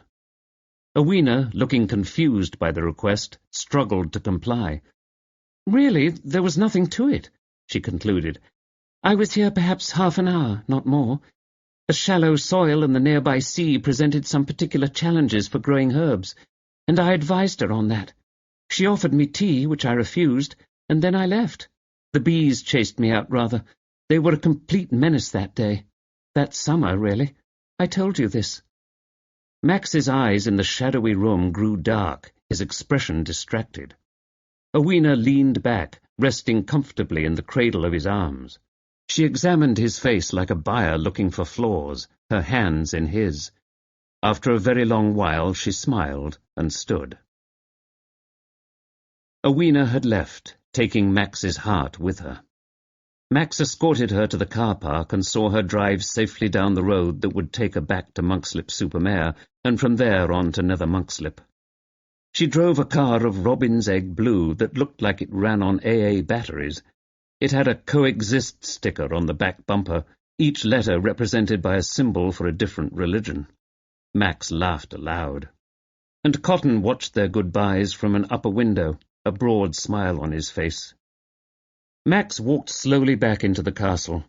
A few answers to a few more questions, a very few, and he knew he'd have the solution to the case. But his thoughts now sprang wide, free to roam in larger, uncharted territory, considering that nearly all the matter of the universe consisted of dark energy and dark matter. Everything mankind knew or believed had to be taken on the blind faith of the heart. No different from falling in love, Max imagined. Exactly the same. Whether a woman who followed neo-pagan beliefs could be considered suitable company for an Anglican priest was very, very much open to question. To him, it didn't matter. Awina had a depth of spirituality and connectedness to things divine beyond anything he had ever encountered in his life. The official church might not, almost certainly would not, understand. It might end with his having to leave the priesthood, and he knew unhesitatingly that was a risk he'd accept. He supposed he'd cross that bridge when he came to it. Chapter 30. Heard in High Places.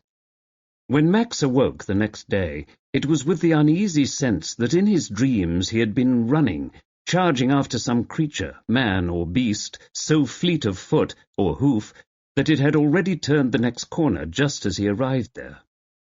Lord Foot-Russell's murder had clearly been at the hands of a quick, ruthless killer of unshakable nerve. A single deep thrust of the knife, no hesitation, followed up by other dispassionate thrusts to ensure the kill. A clean killing, if any murder could be thus described. The killing of Lamorna was something else. It had an aura of ruthlessness and of desperation. Clearly she was in the way, possibly a witness, and she had been dispatched, apparently without hesitation. Their killer was without conscience, acting on instinct. Wait and do nothing, as is often wise in a hostage situation, wasn't an option here, at least not for long, with the trail growing colder by the minute. Soon Cotton would have to let the suspects go. Max reminded himself that only in the abstract was evil frightening. It was the banality of evil, evil when met face to face, that was surprising. And that very banality reduced it to a form that could be conquered. He elbowed a sweater over his head, tightened the bandage around his ankle until he felt he could walk without the crutch, if carefully, and headed downstairs for breakfast. Breakfast was set out by the Vladimirovs, again in a buffet arrangement that allowed everyone to choose and settle as they wished. Max noticed the twins taking plates loaded with fruit, bread, and cheese up the stairs either to their rooms or to the drawing-room. No one tried to stop them. Indeed, no one seemed to notice them at all, least of all their mother, who apparently subsisted on dry Ryvita and coffee. She smiled wanly at Max when he wished her a good morning. Max took in the expanse of the hall and saw Felberta sitting near the fireplace. Today she was wearing an enormous necklace that might have belonged to the chieftainess of a minor Maori tribe. He smiled at her, but settled with his poached egg and baked beans at the dining-room table. Scylla came into the room. Today she was in black jean leggings that looked impossible to walk in, let alone sit in, a covering that emphasized the spidery thinness of her legs. Ugg boots had replaced the usual high heels, boots suitable for mushing on the Iditarod. A coiling tumble of dark brown hair, literally her crowning glory, fell about her shoulders. She was looking at a message on her mobile phone and suddenly emitted a joyful bark of laughter. Max looked up, wondering to himself what had made her laugh, particularly under the circumstances. She turned the screen so Max could see a message sent by someone clearly inept at the art of text messaging. It was a message full of typos, the sender seeming like a foreigner with an incomplete and faulty grasp of the English language. It read in part, "Come form Xmas, moist welcome." "My aunt," she said, "all thumbs." It suddenly made him think of the mobile carried on the train by another elderly woman, Letitia. She had said the twins had programmed the phone for her, hadn't she? Was it important? He rather thought it was. "Did you happen to see where the twins were headed when they left here?" he asked Scylla. She shook her head. "Try the drawing-room. They like to cave-dwell in there when the oldies are otherwise occupied." Max walked up to Letitia's withdrawing-room and peeked in. The twins were there reading, curled up like puppies on the sofa. Alec looked up at him, heavy-lidded. After nodding hello, he returned his eyes to the page. "Could I have a word, Alec?" His reluctance clear, Alec marked his place in his book and followed Max out to the hallway. "I need to know what you've been doing up on the roof." Seeing Alec's face and heading him off at the pass, Max added, "You're not in any trouble. In fact, you could be crucial to solving the case." "Really?" "Truly." "But how did you know?" "I saw you coming downstairs, dressed for the weather in a coat and scarf. I wondered why you would be indoors but bundled up for the wind and snow. If you'd been headed upstairs from the garden, it would have made sense, but you weren't. Still, you had to be coming from outside, which could only mean you were coming from the roof. So what exactly were you doing up there at all hours?" In unconscious imitation of his cousin Randolph, Alec ran his fingers through his thick shock of hair to get it out of his eyes. "It's a bit embarrassing." "I'm sure, but I don't shock easily, and I'm certain you'll live." "It was Amanda who figured it out. She thinks she wants to write detective stories one day, you know, and she is good at noticing things." "Go on." "Well, to wire a castle, you have to run the wires up to the roof inside a pipe or tube that runs along the outside of the castle. Have you noticed those?" Max nodded. "I noticed them when I first arrived. For aesthetic reasons, the wires must be hidden as best as can be, and made to blend in somehow with the stone walls. Then they bring the power into a junction box that routes the electricity through the building. They use the roof because the stone is thinnest there, and they drill a hole through or lift the slates. How did you know all that? I'm a history buff, and I've visited a lot of castles, and had pretended to be a stonemason during one MI5 case where he was keeping an eye on a knob with mob connections, he could have added. But that doesn't explain what you were doing up there. Well, that's where it gets a bit, difficult to explain. Try me. You can listen in from up there, you see. We discovered it one day by accident. Well, we weren't half bored here, were we? There's nothing to do. You can also talk to someone through the pipes, depending on what room the other person's in. It's really sort of cool. Ah, and what can you hear? I heard something that didn't make a lot of sense. It sounded like a man and woman, and they were arguing, but I couldn't tell what room it was coming from. I think it must have been the Great Hall, so it could have been any of them arguing. Even with the app, it was hard to hear clearly. I had trouble with the squelch control. Wait a minute. What app? A sound amplifier app I downloaded for my mobile. The of course was unspoken, but his opinion of the inherent dimness of adults was evident. App is short for application, Alec added helpfully, in case Max was simply too senile to comprehend this difficult point. Max looked at him. The poem about fog coming in on little cat feet came into Max's mind, making him smile. Alec had a great career as a cat burglar ahead of him, or a spy for Her Majesty's government. I do know what an app is, thank you. So what was it you heard? Alec had kept a lot to himself, having learned early that knowledge sometimes needed to be hoarded for safety's sake. Somehow it was a relief to tell Max, if it might help. Alec had no great use for Lamorna, but she didn't deserve to die like that. It wasn't much, he said apologetically. 2 voices, a man and woman talking, and I wondered who was the woman, because they were quarrelling, arguing, and the couples around here don't quarrel, not with each other. Not since my parents divorced has there been a ruckus like that. And of course my father, he's gone now. His expression closed down for a moment. Then he visibly shook off the melancholy and said, Lester and Fester are thick as thieves, always. It couldn't have been them, unless they're great actors otherwise. I could hear phrases like, "It was all your brilliant idea," and "So what are we to do about Father Brown being in our midst?" Then, "Quit showing off in front of him. You're overplaying your hand." That part was really loud. Then a door slammed, and I couldn't really hear much more. I think someone turned on the telly then somewhere, or more likely was watching something on a laptop. My father discouraged the telly whenever he could. Max was struck anew by the disparity in ages here. Oscar, Lord Footrussell, surely had been old enough to be the boy's grandfather, not his father. It was a large generation gap, perhaps insurmountably large. You're sure that isn't what you were hearing all along? A movie or a television show? You're quite sure? Yes, said Alec, quite assured and calm. When whoever it was started watching the telly or whatever, there was that tinny sound and a laugh track. With what went on before, no one was laughing, that's certain. Thank you for telling me, Alec. One more thing. Since you're obviously good with phones, did you program Lady Baynard's mobile for her, to play a song you knew she probably wouldn't like? Who, me? Why would I bother her with a silly prank like that? Did your sister? Same answer. She's a girl, but she puts her time to somewhat better use than that. But ask her. Max returned to the drawing-room and did just that. Amanda was adamant she had done no such thing, and her reasoning was much the same, except she added, My aunt knew perfectly well how to use her phone. She'd had it since the Jurassic period.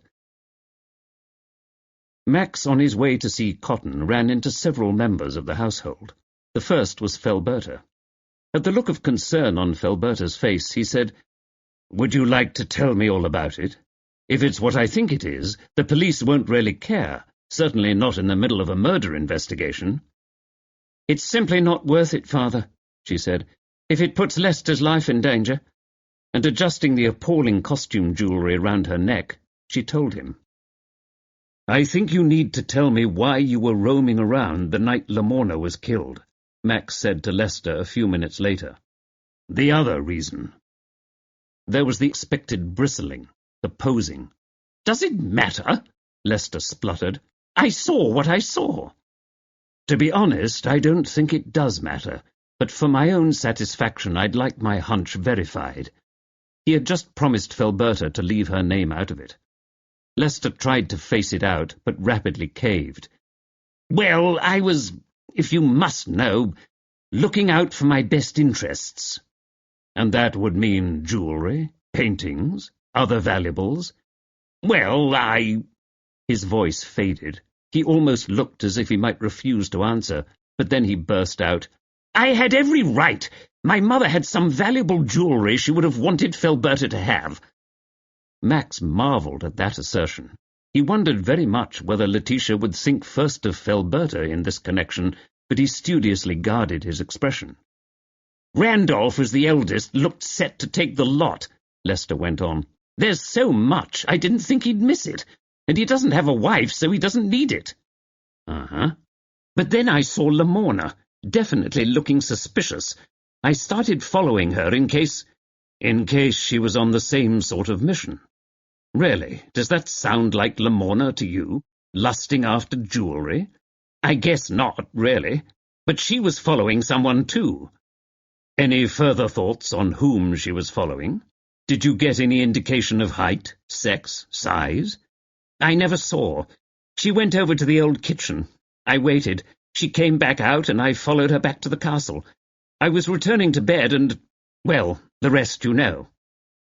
Max tended to want to believe him, if only because Lester struck him as not being smart enough to lie convincingly for long. So presumably whomever Lamorna followed stayed inside the old kitchen, at least until Lester had given up the chase and the coast was clear. Then whomever came to find Lamorna.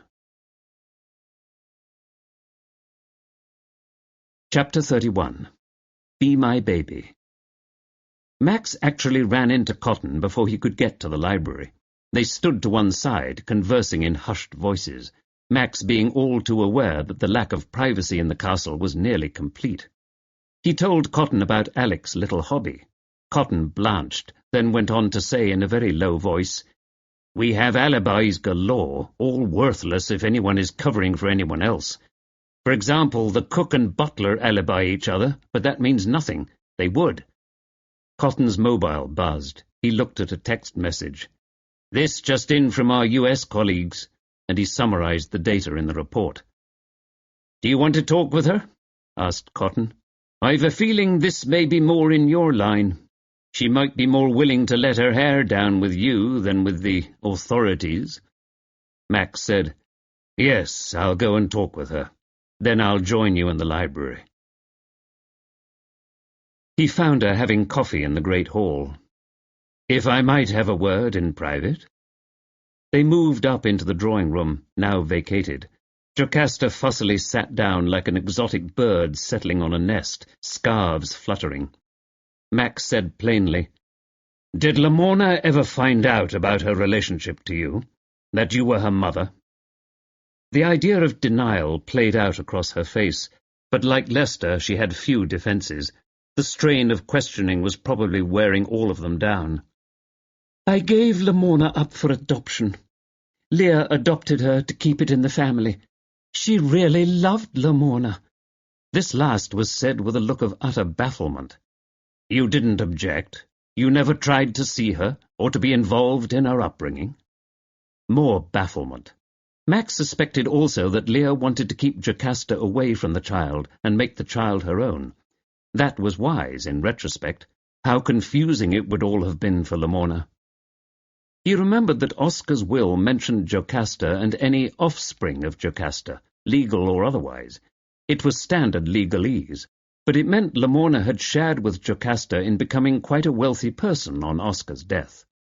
And it had long sounded as if Jocasta and her husband needed money to bail out her finances.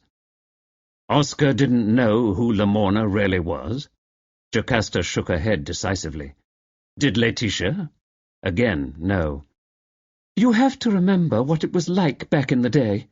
Jocasta was speaking softly, especially for Jocasta.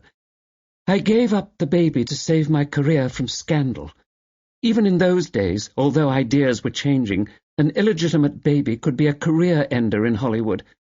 So I moved to Florida for the last few months of the pregnancy, gave birth and gave the baby up for adoption. Leah told people she was adopted from St. Petersburg, and they naturally assumed Russia. There were so many adoptions coming out of there. Max nodded. St. Petersburg, Florida. Russia being an easy conclusion for people to jump to. St. Petersburg and the word overseas being used without specifying which direction overseas, west or east. People would take for granted she was born in Russia and came from an orphanage there. There have been so many adoptions from Russia by wealthy, childless couples, and that bit of misdirection would leave you right out of it. She also had the dark appearance of some Russians. Jocasta nodded. And you didn't know Leah had adopted her? I told Leah of my predicament, but Leah, having decided to adopt the child, kept it secret from me at first. She adopted via an intermediary. I didn't know until later, when Leah thought it was safe to tell me. She didn't realize it was always safe. It's not like I was going to beg to get her returned to me. A pause. Simon is the only one who knows. How did you find out? The adoption records, of course. Nothing in a murder inquiry stays hidden for long. Lamorna's name was a bit of a clue. She was conceived in Cornwall, wasn't she, but born in Florida. Jocasta nodded, clearly growing bored with the topic of her murdered child. Cornwall also had romantic associations for her adoptive parents, am I right? Jocasta shrugged. I think Leah said something about it. It was years ago, and she and Leo died soon afterward. Max asked, Did Lady Baynard never even guess who Lamorna really was? I truly don't think so. It was all kept hush-hush. Would it have mattered that Lamorna was actually a blood relative? I doubt it. If anything, the murkiness of her origins and the scandal surrounding them would have doubled Letitia's revulsion for her. So she came into Letitia's care, but let's always put quotation marks around that word, care, shall we?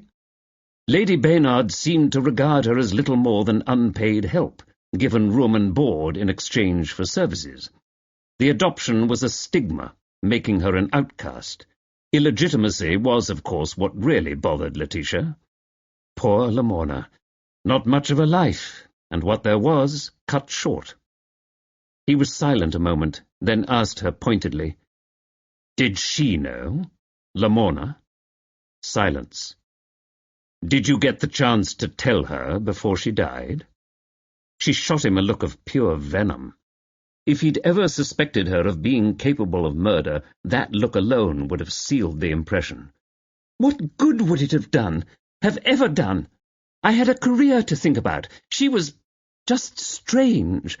There were complications, the birth. I was glad to have her off my hands. I had my career to think about. It lands both Jocasta and Simon right in there, Cotton said. Don't you agree? They were in the castle library. Max said in a non-committal voice, Perhaps. Yes, perhaps. But his thoughts were clearly leading him in other directions as well. His eyes were alight with detective fervour. He shifted his weight. However, I do see your point, he added cautiously, and then fell into what Cotton could only describe to himself as an active silence, eyes blazing with patient thought. A snake waiting on a foolish move by its prey would wait thus, Cotton thought. Max's eye alighted on a glass bowl of fruit on the table beside his chair.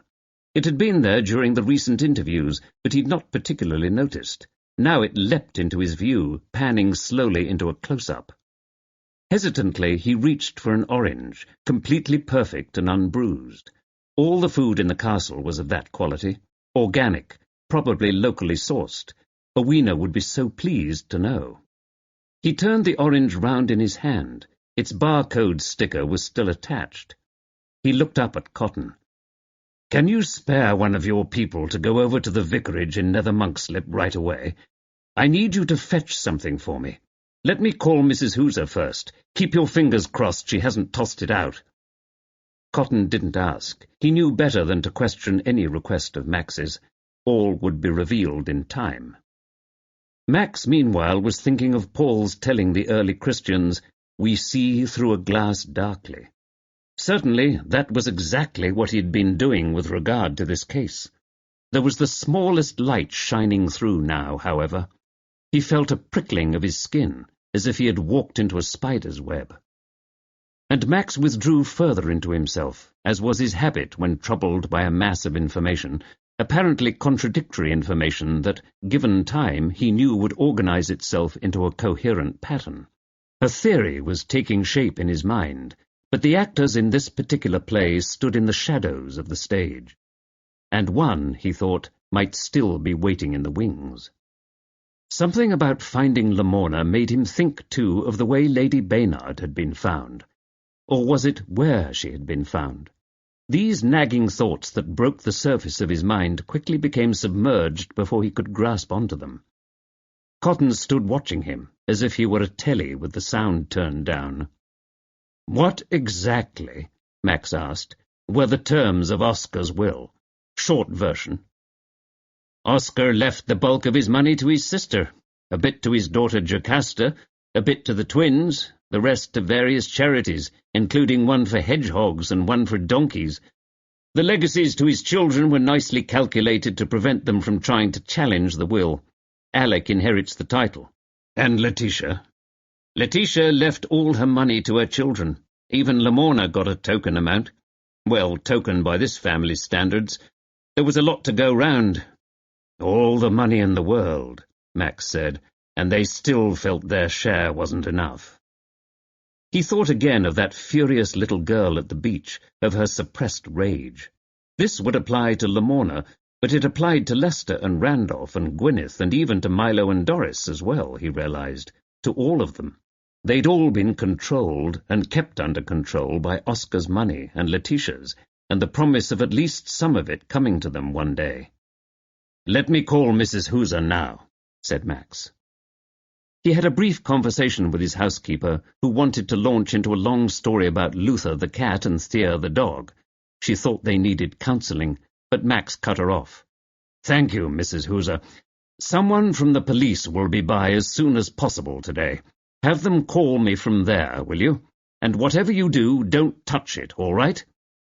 Cotton looked at Max, the light in his pale eyes showing a dawning comprehension. "You mean—" "Yes. You can't be serious." "I'm afraid I am. It's the only explanation that accounts for everything." "Holy— what nerve! To think anyone could think they could get away with that. Almost did, in fact." "Imagine how I feel." "All because of an apple," Cotton wondered musingly. "Not the first time it's been at the center of a major downfall." Cotton was still thinking through the ramifications, and so was listening with only one ear. "Adam and Eve," said Max. "Ah, but there's something more, isn't there? What's on your mind, Max? Tell."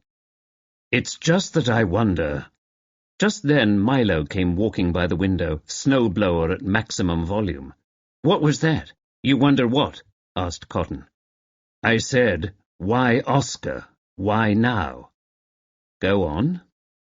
Reframing his thinking, Max said, "I am rather wondering at the timing of the death. After all, they were all hanging about the castle for ages, living well. Free room and board, on rather a grand scale. Free to come and go as they pleased, and to treat the place as a hotel. None of them were needy by the standards of the average person. Why did Oscar have to die when he did?" Cotton looked mystified, as well he might. "Surely the question is, why did he have to die at all?" "No," said Max, "that is not the question." Rather annoyingly, he refused to say more. "I have a few questions I'd like to ask of the police doctor, with your permission." For Max felt a growing unease.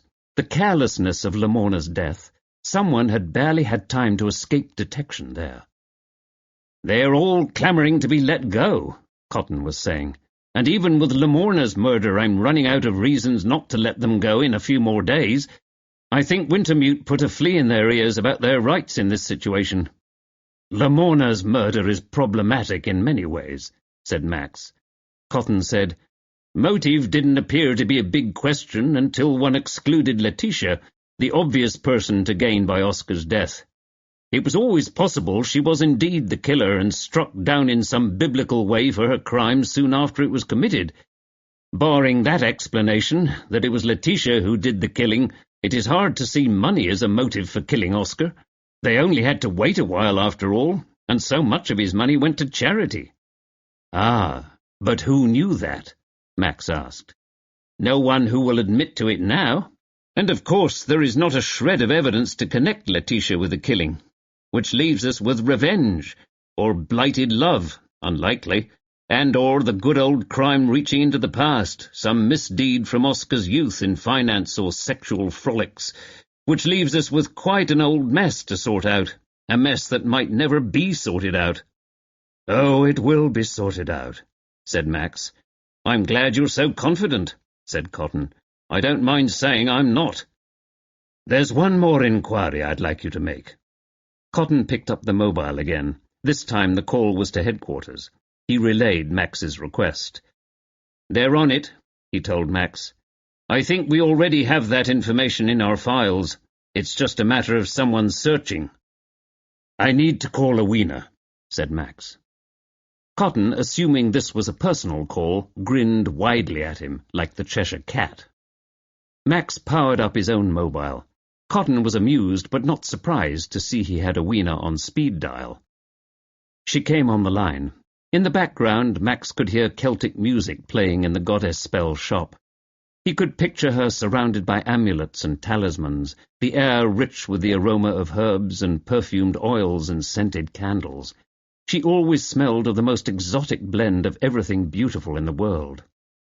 He asked her, "What was Letitia wearing that day you came to consult over her garden?"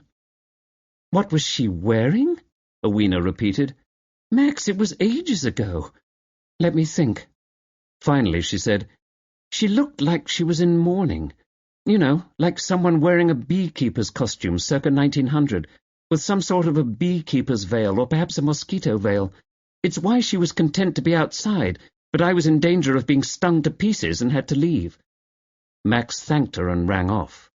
But first he said, blushingly conscious of Cotton's amused eyes on him, "I will see you very soon." He turned back to his all-ears friend Cotton, who was busy trying without success to smother the smile. "You will need to search the house and grounds again," Max told him. "This time they're looking for a beekeeper's outfit. Try the hothouse. You've got it."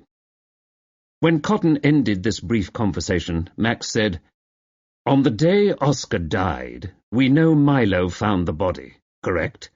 Cotton nodded. "And Milo went to tell Letitia, but he found her body instead." "Correct," said Cotton. Max sat for a long moment in thought. He eyed the bowl of fruit. "What I really want to know is, who told Letitia?" "We've been thinking she may have died of shock or remorse over Oscar." "Yes. But we don't seriously believe she stabbed her brother to death, do we? There was no forensic evidence on her clothes or body to indicate she'd been involved in some maniacal rampage. But if she died of shock—" Cotton was now smiling ear to ear. Max could easily imagine the light bulb going on over his head as in a cartoon. "Who told her?" "Precisely. Who told her Oscar was dead?" Chapter 32. Castling. Max's fine grey eyes met all of theirs in turn. He knew this conversation was not going to be pleasant or easy. He had to plan each move to block in his prey, leaving no way out. He'd asked Cotton to have them gather together in the library. It was one of Max's usual unorthodox, Poirot-y procedures, but Cotton quickly had learned to give him his lead. "Servants, too?" "Oh, yes," said Max. "Milo hasn't told us everything yet." The lack of a rush to flock to the library told of the suspects' uneasiness. It took them half an hour to straggle in. Milo and Doris arrived with trays of strong drink and glasses. It seemed like that sort of occasion. They were soon strewn about the room, sitting in chairs or leaning against the library shelves. Randolph and Scylla, Lester and Felberta, Lady Jocasta Jones and Simon, Gwyn and the twins, the Vladimirovs. "These were audacious crimes," Max began. "I must say that while I always felt a clever mind was at work, yet still I may have been guilty of underestimating my opponent. There was meticulous planning tied to flexibility in execution of the plan. No rigid thinking here. The mind map allowed for improvisation and covered nearly every conceivable eventuality. There were even dress rehearsals and practices. Nothing was left to chance." Lester and Felberta exchanged puzzled glances. "But throughout, too many out-of-the-ordinary things happened that needed to be explained," continued Max. "Things that could only be explained once I stopped peering through the wrong end of the telescope." Max breathed deeply and said, "Let's start with Oscar's illness, his poisoning. We can't ever be sure, but I think the Christmas tree is a clue to what poisoned Oscar. Holly and mistletoe won't kill, but they can make a person very ill, especially an elderly one. The point was to make it seem someone was after Oscar." Jocasta looked around the group uncomfortably, for every head had swiveled toward her. It was her tree. "I wonder which it was," Max asked, "Holly or mistletoe?" But again, the aim was to spread suspicion to the whole household, in case a doctor was brought in and collected samples for analysis. And then there was at least one other attempt on his life. Amanda mentioned some falling masonry that nearly killed him.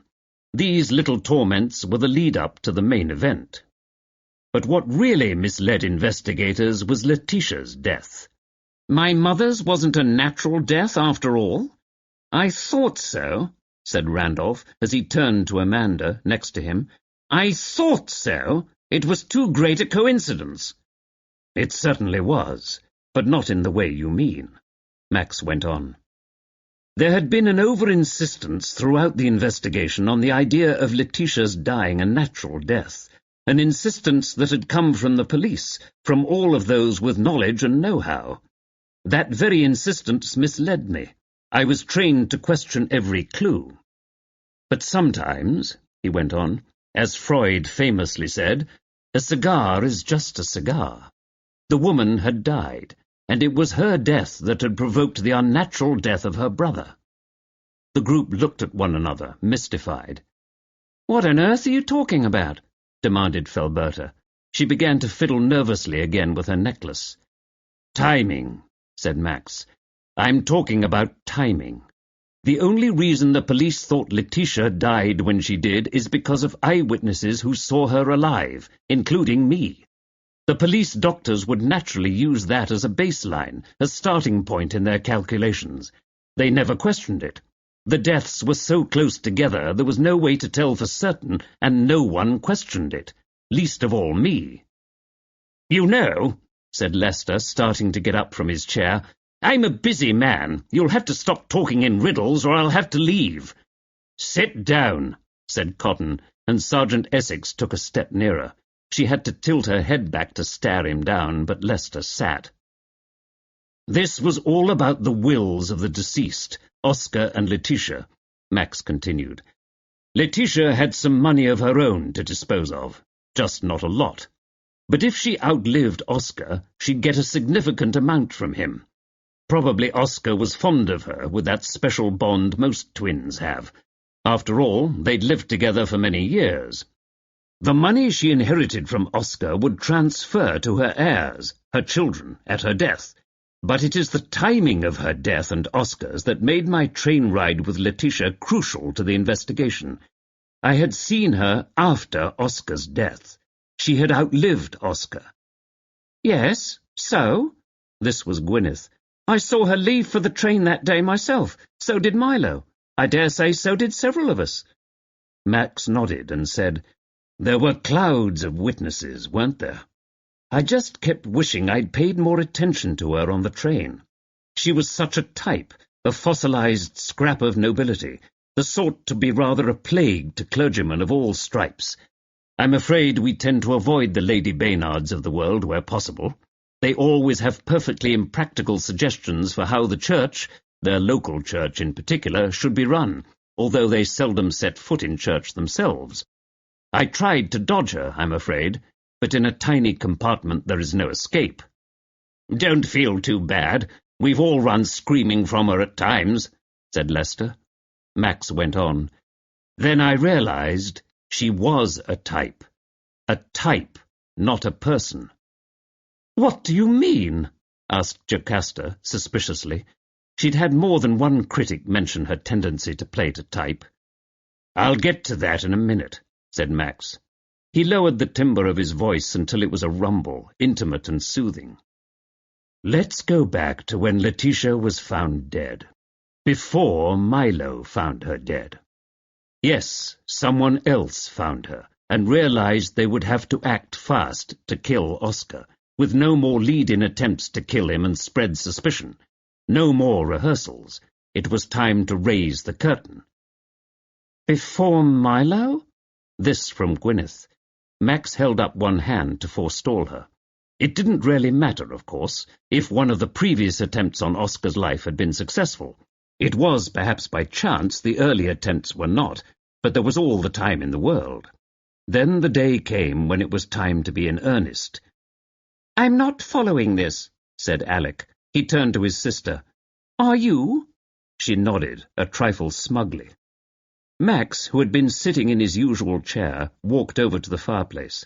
Resting one arm on the mantelpiece, he turned back into the room. He was enjoying himself now. You slipped up in several places, he said, but he was looking at the hearthrug, not at anyone in the room. For example, that was not Lady Baynard's phone I heard on the train. She had a mobile that, according to the phone company records, was seldom used. For example, it did not receive a call on the day of her death. That sort of record can be traced, and I asked DCI Cotton to have someone try to trace it. There was no record.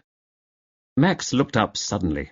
Seeing the trap into which she had unwittingly fallen, one of the group visibly shut down. It was one slip-up in an otherwise flawless plan, thought Max.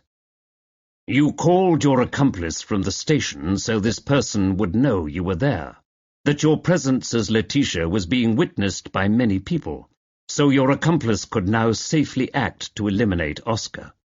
That was why you had your own phone with you, wasn't it? The phone with the ringtone that was wholly unlikely and inappropriate for someone of Letitia's age and background. Still, Max met no one's eyes. Cotton and Essex, on the other hand, scanned each face in the room with an ardent, electrified awareness. Max continued. I eventually realized my first question should have been whether Lady Baynard owned a mobile phone in the first place. All of you have said how old-fashioned she was and how resistant to change. She did own one, as it turns out, but it was not the one I heard. When that mobile phone rang, it was quickly shut off. Too quickly, I realized later. Why? Because the song was not what an elderly woman like Letitia would set as her ringtone. Jocasta said with evident relief, Well, don't look at me. Talking to me about high-tech gadgets is like talking to a rabbit about astrophysics. But what difference does it make? She came back from her shopping, went out into the garden, and died. What's her phone got to do with it? Max said, It is true that Letitia was found in the hothouse by Milo. The woman on the train spoke to me of her plants, implying that her gardening was uppermost on her mind, and that she would go straight to the hothouse on returning to the castle. There was a reason for that misdirection. But first, there were lies told to DCI Cotton here. Let's clear those up first. For example, Milo claimed never to have met any of the members of this household before coming to work here. Milo succumbed to the implied accusation without resistance and without evident concern. Yes, I knew Gwyneth, Lady Foot-Russell. Gwyneth Lavener, as she was then. We were both part of the staff on a cruise of the Baltics. In my old country, one did not run about spouting the truth about what one knew at the first opportunity. Of course, I recognized her here as one of the ship's performers.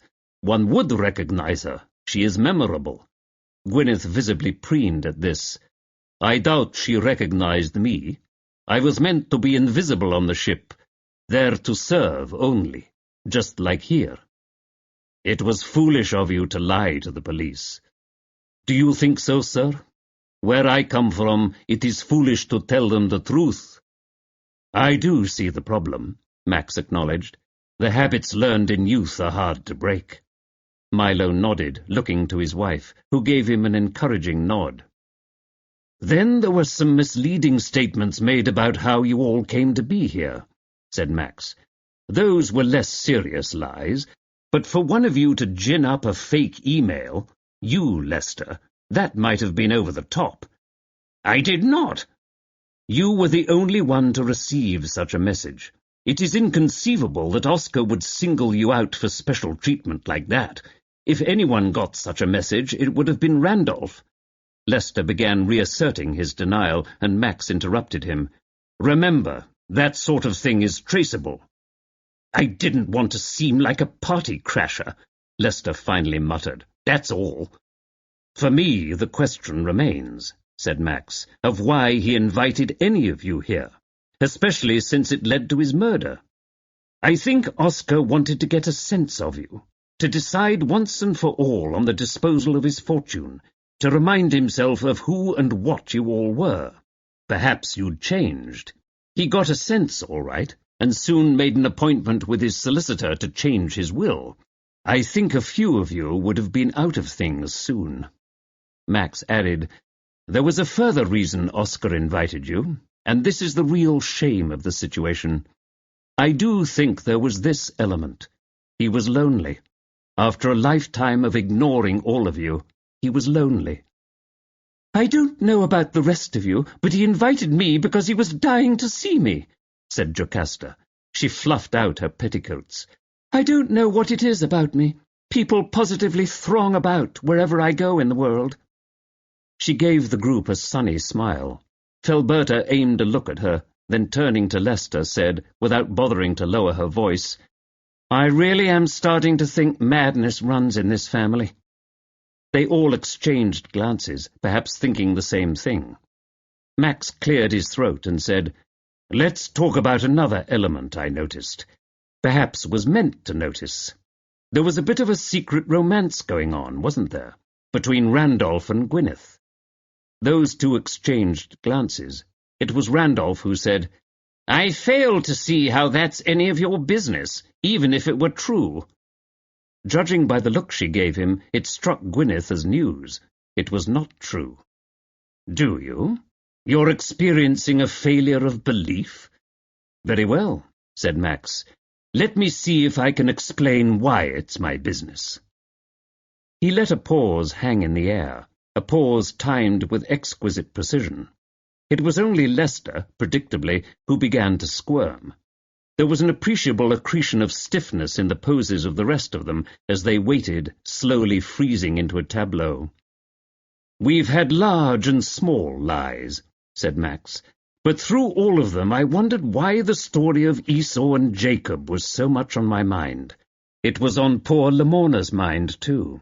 It was a story of an enormous, cold-blooded deception, and it was a story of twins." Amanda and Alec exchanged glances. With their special telepathy, they shrugged simultaneously, their expressions reflecting each other's. "We had two sets of twins in this situation, Oscar and Letitia, Alec and Amanda. I put my fixation down to that. Twins often run in families, so there was nothing strange about it, and I tried to dismiss it from my reasoning as the minor point that it was. But what did factor in here is that Oscar was minutes older than his sister Letitia, just as Alec is a few minutes older than Amanda. And unfair as it may seem, it made Oscar's and his son Alec's position as the heir to the Foot Russell title and entailed heirlooms unassailable. In leaving his liquid fortune, his money, Oscar had a little more leeway in deciding who got what. But the real point of the tale of the twins Esau and Jacob was not precisely that they were twins, but the trickery used to secure an inheritance, deception and disguise used to gain an inheritance. This type of trickery was what Scylla employed, posing as Lady Baynard. Chapter 33. One Bad Apple.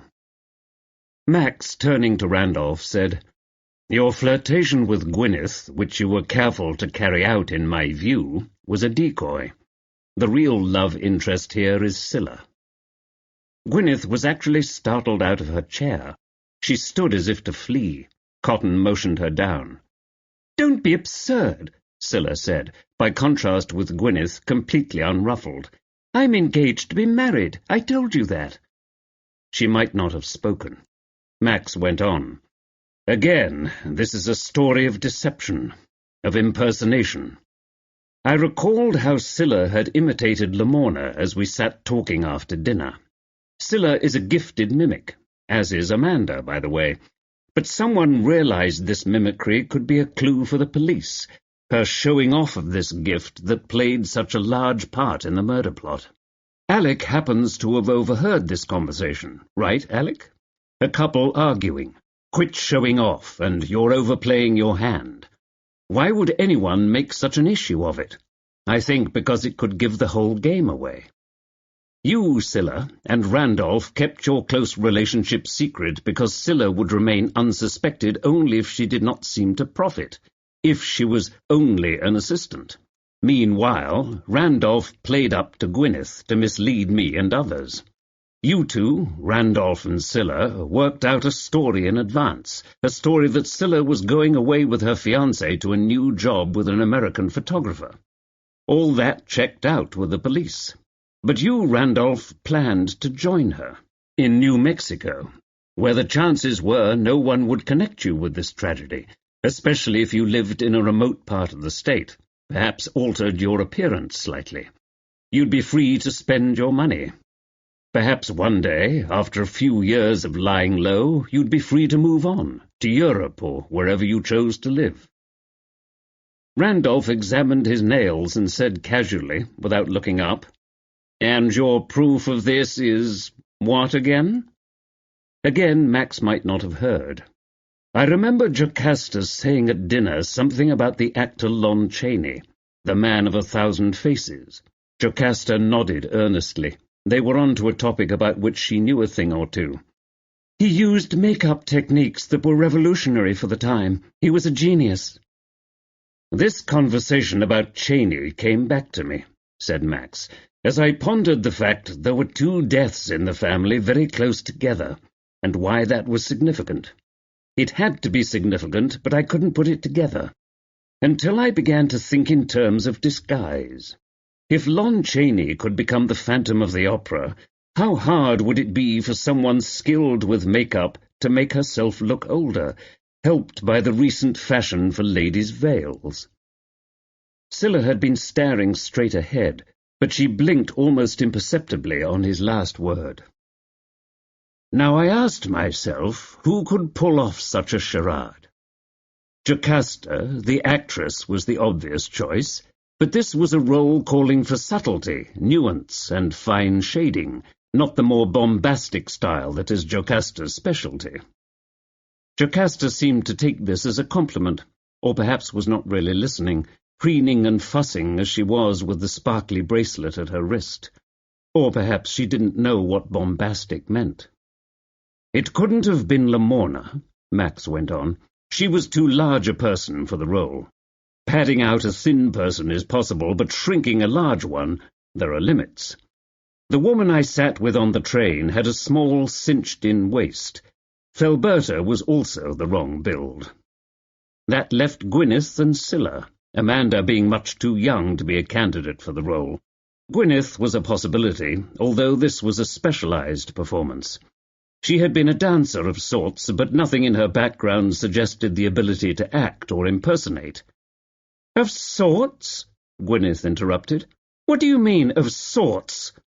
Her face hardened, losing its usual ingratiating simper. "I was ruddy good. Ask Milo."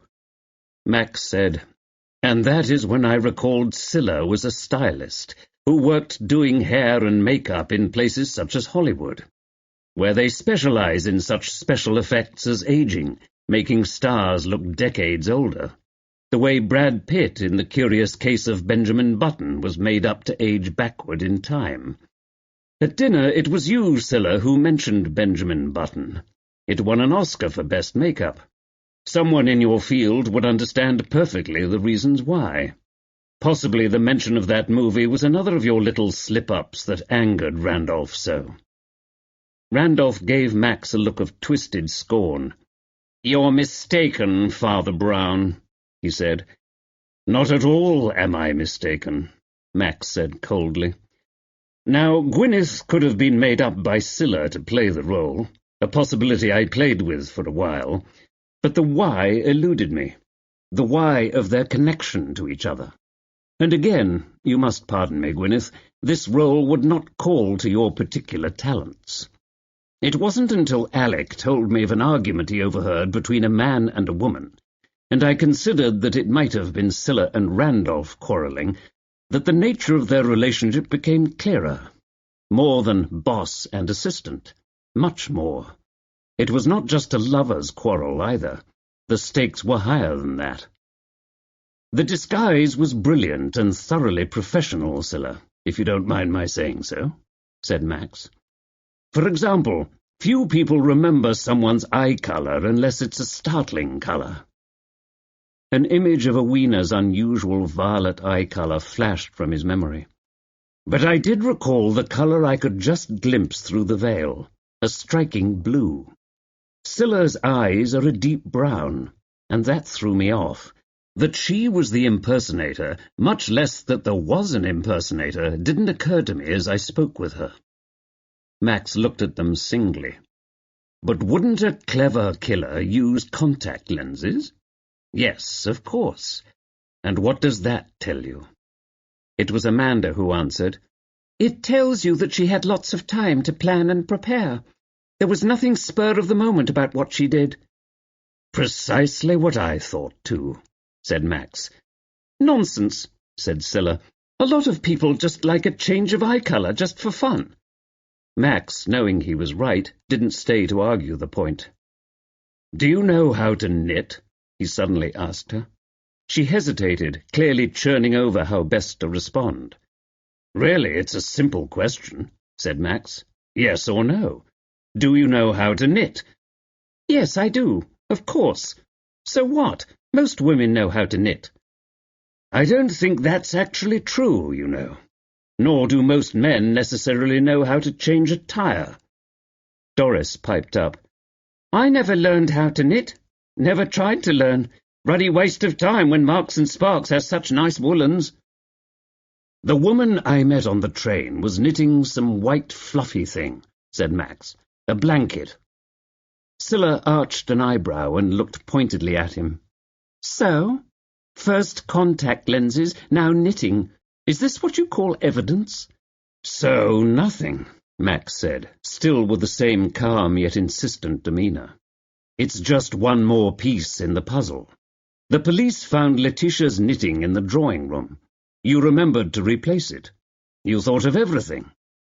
"Nearly." He went on, Scylla watching him closely now, but he spoke to the group. "The woman I saw on the train wore a hat and scarf. The compartment was cold, but really those items were just part of the disguise.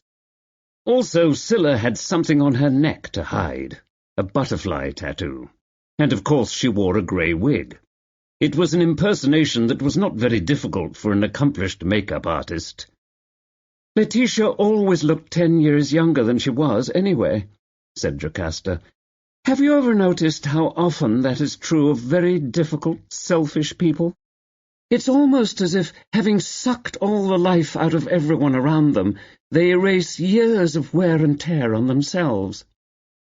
Simon looked at his wife with ill-disguised wonder. The lack of self-awareness was total.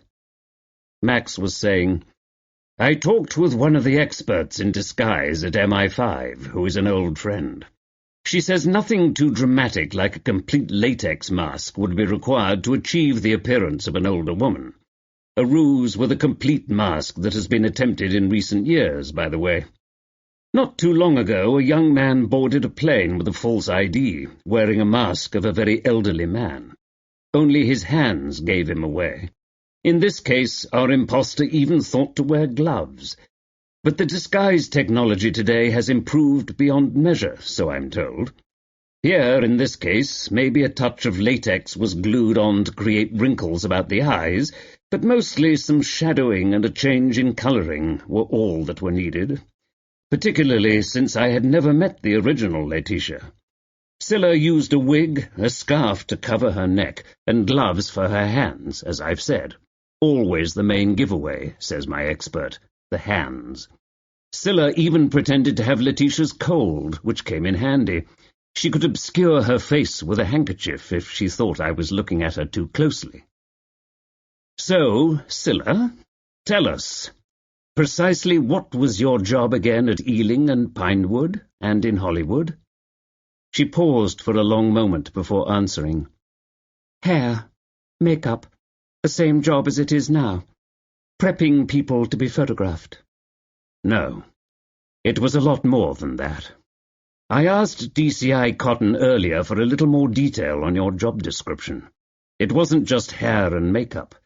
Drusilla Petrie specialized in the rarefied field of special effects. In a Florentine gesture of operatic surprise, Jocasta threw up her hands and tossed back her head. Jan Endive, what the F***K was that? A film title that had reviewers competing to guess what other titles had been rejected in its favor. "Special effects!" she gasped. It was the insane type of performance perfected in the days of the silent film, thought Simon. One wondered how cretinous the audience in those days had to have been, how starved for diversion, any diversion. He smiled and patted his wife's hand. It was best to keep her calm, if possible. Max waited until the other eruptions of astonishment and outrage died down. He turned to the others one by one as he spoke. Scylla, Drusilla, was in the makeup department. She was understandably a bit vague when talking with the police about what she did at the studios, but her job did not involve making people look pretty for the camera, as it does now, but aging them or otherwise altering their appearance drastically, attaching horns and snaggle teeth to monsters and so forth. The person I spoke with at MI5 called it the zombie department, because it's where they zombify the characters. It's more lucrative than what she's doing now for Randolph, requiring extraordinary levels of training and expertise. So I wondered why she gave it up. It sounds as if she was pushed rather than jumped. She had artistic differences with several of the directors, and it was a bit at loose ends whether Randolph took her on. Maybe even then he saw the possibilities, foresaw a day when she might be useful. Who knows? Maybe they planned to put Lady Baynard in the frame for the murder by having her, or Scylla dressed as her, be seen fleeing the scene. I'd say that's likely, but proving that will be the very devil. All we can say for certain is that the best-laid plans and hopes of Randolph and Scylla went awry when Lady Baynard died first, and they had to act quickly, put Scylla into the long-ago prepared costume and send her out as Lady Baynard, while Randolph stayed behind to do the real dirty work of stabbing his uncle. Stabbing a defenseless old man while he slept, I might add. It really was a dirty job, a despicable act. You, Scylla, used the train to create an alibi, because despite the eccentricities of the local train schedule, the station master at least always notes the time of departure and arrival. I imagine you even created some sort of commotion, an official complaint about the service, so you'd be remembered. So Lady Baynard was alive. Her distinctive hairstyle and the netted hair and travelling garb made her easy to impersonate. People see what they expect to see.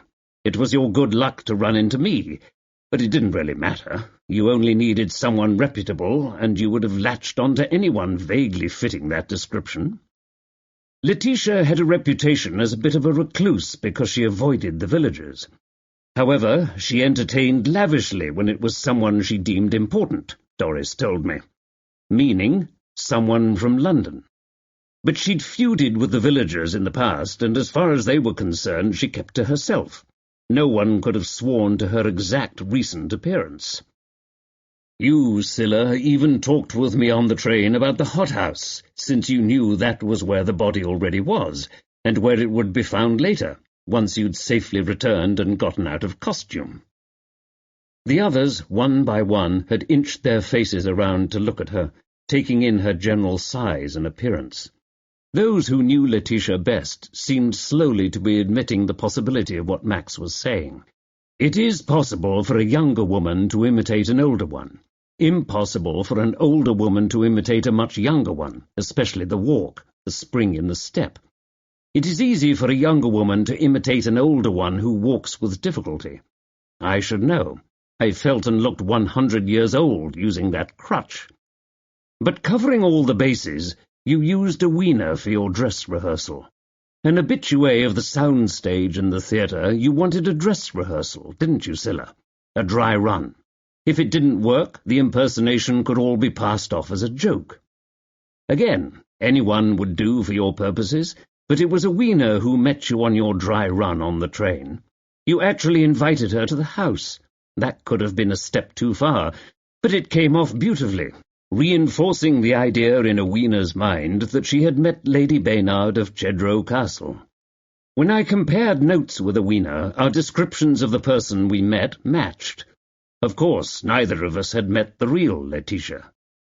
So Scylla arranged for a wiener to visit Laetitia on a day Laetitia was gone, or perhaps bedridden with one of her ailments, ostensibly so a wiener could share her renowned knowledge of plants, particularly medicinal.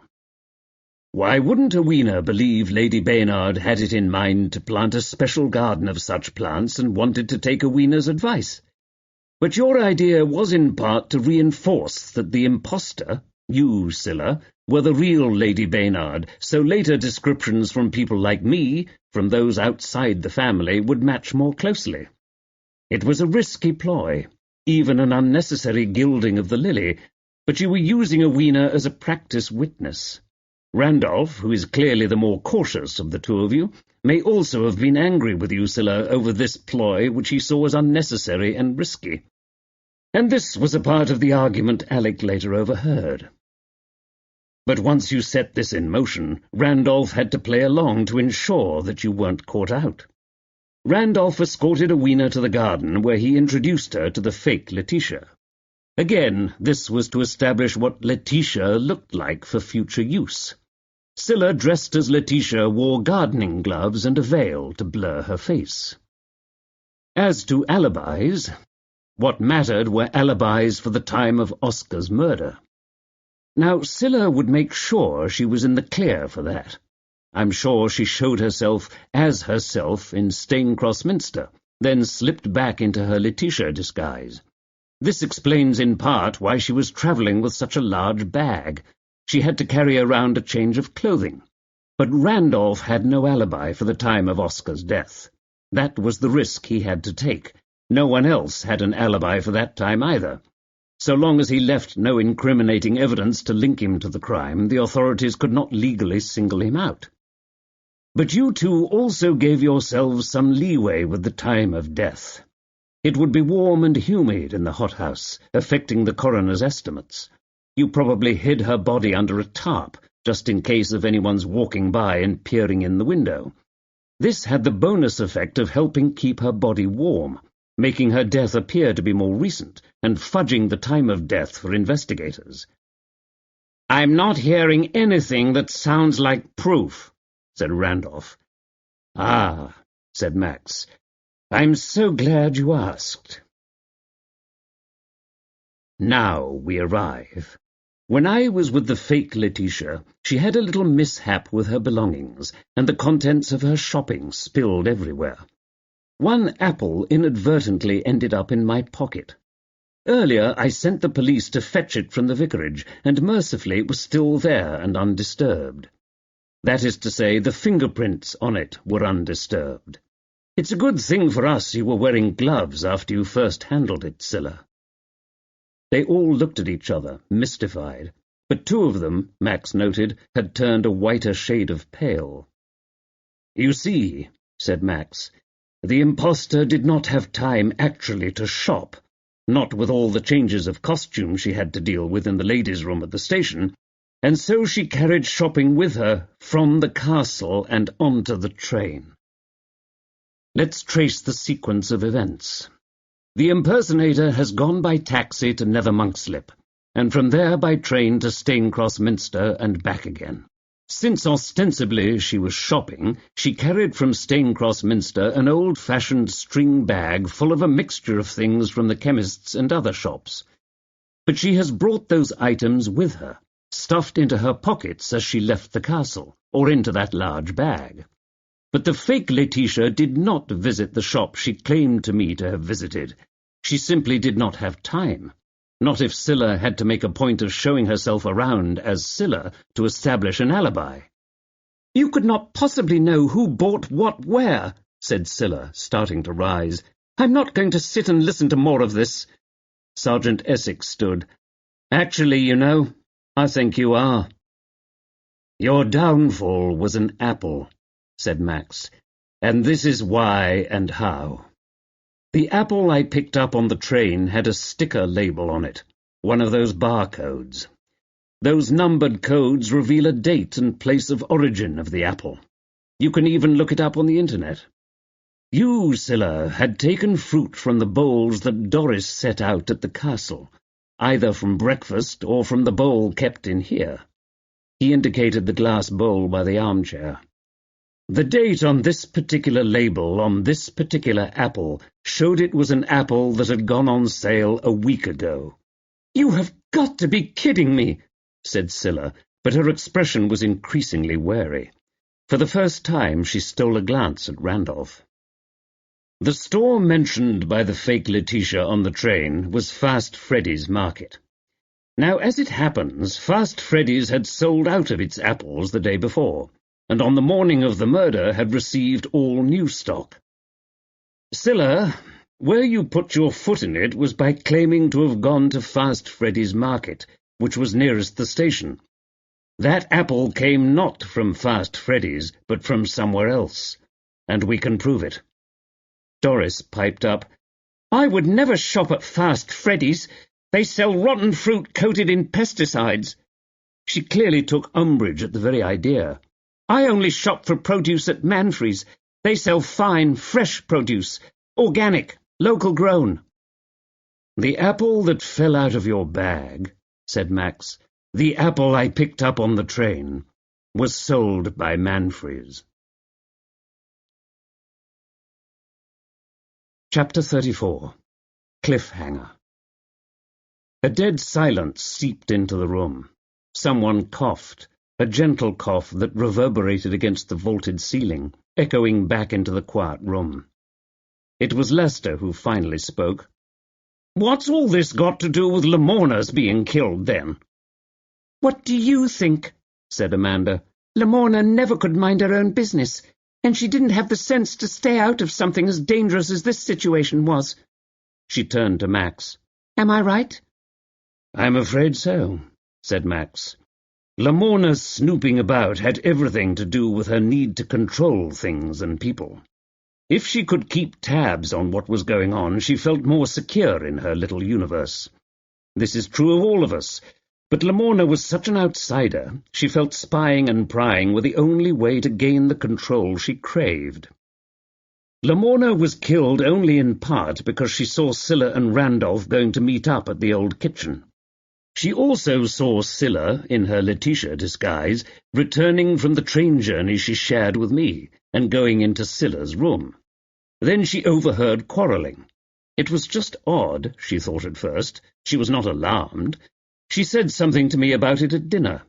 Only later did she connect Scylla with two unusual occurrences, and decide to try a spot of blackmail. Here's the part I missed, which was what Lamorna actually saw and heard the day of the two deaths. What she saw was Scylla returning from the train dressed as Laetitia. Once I knew I was dealing with an impostor, it could only be an impostor, Scylla, going into her own room. and fearing Lamorna would either recognize her dressed in costume or would wonder at seeing Letitia enter Scylla's room, Scylla, thinking fast, knowing she'd been spotted, simply closed the door into her room and started a fake quarrel with herself, so Lamorna would think Letitia was still alive. Remember that Scylla is a gifted mimic.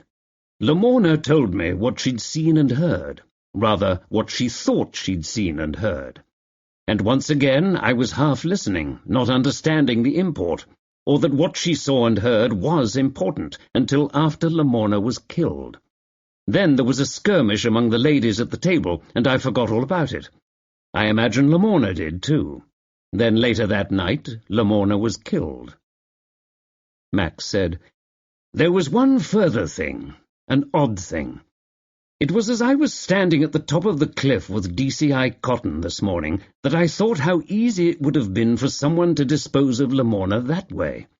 And the question then occurred to me, why was Lamorna not pushed over into the water, which could have been done pretty much at the killer's convenience? The easiest thing in the world would be to lure her out there and just give her a nicely timed shove. Could it be she was killed in a place where she'd be guaranteed to be found, so there would be no question about money from her grandmother going to her? Otherwise, why not just push her into the sea to drown?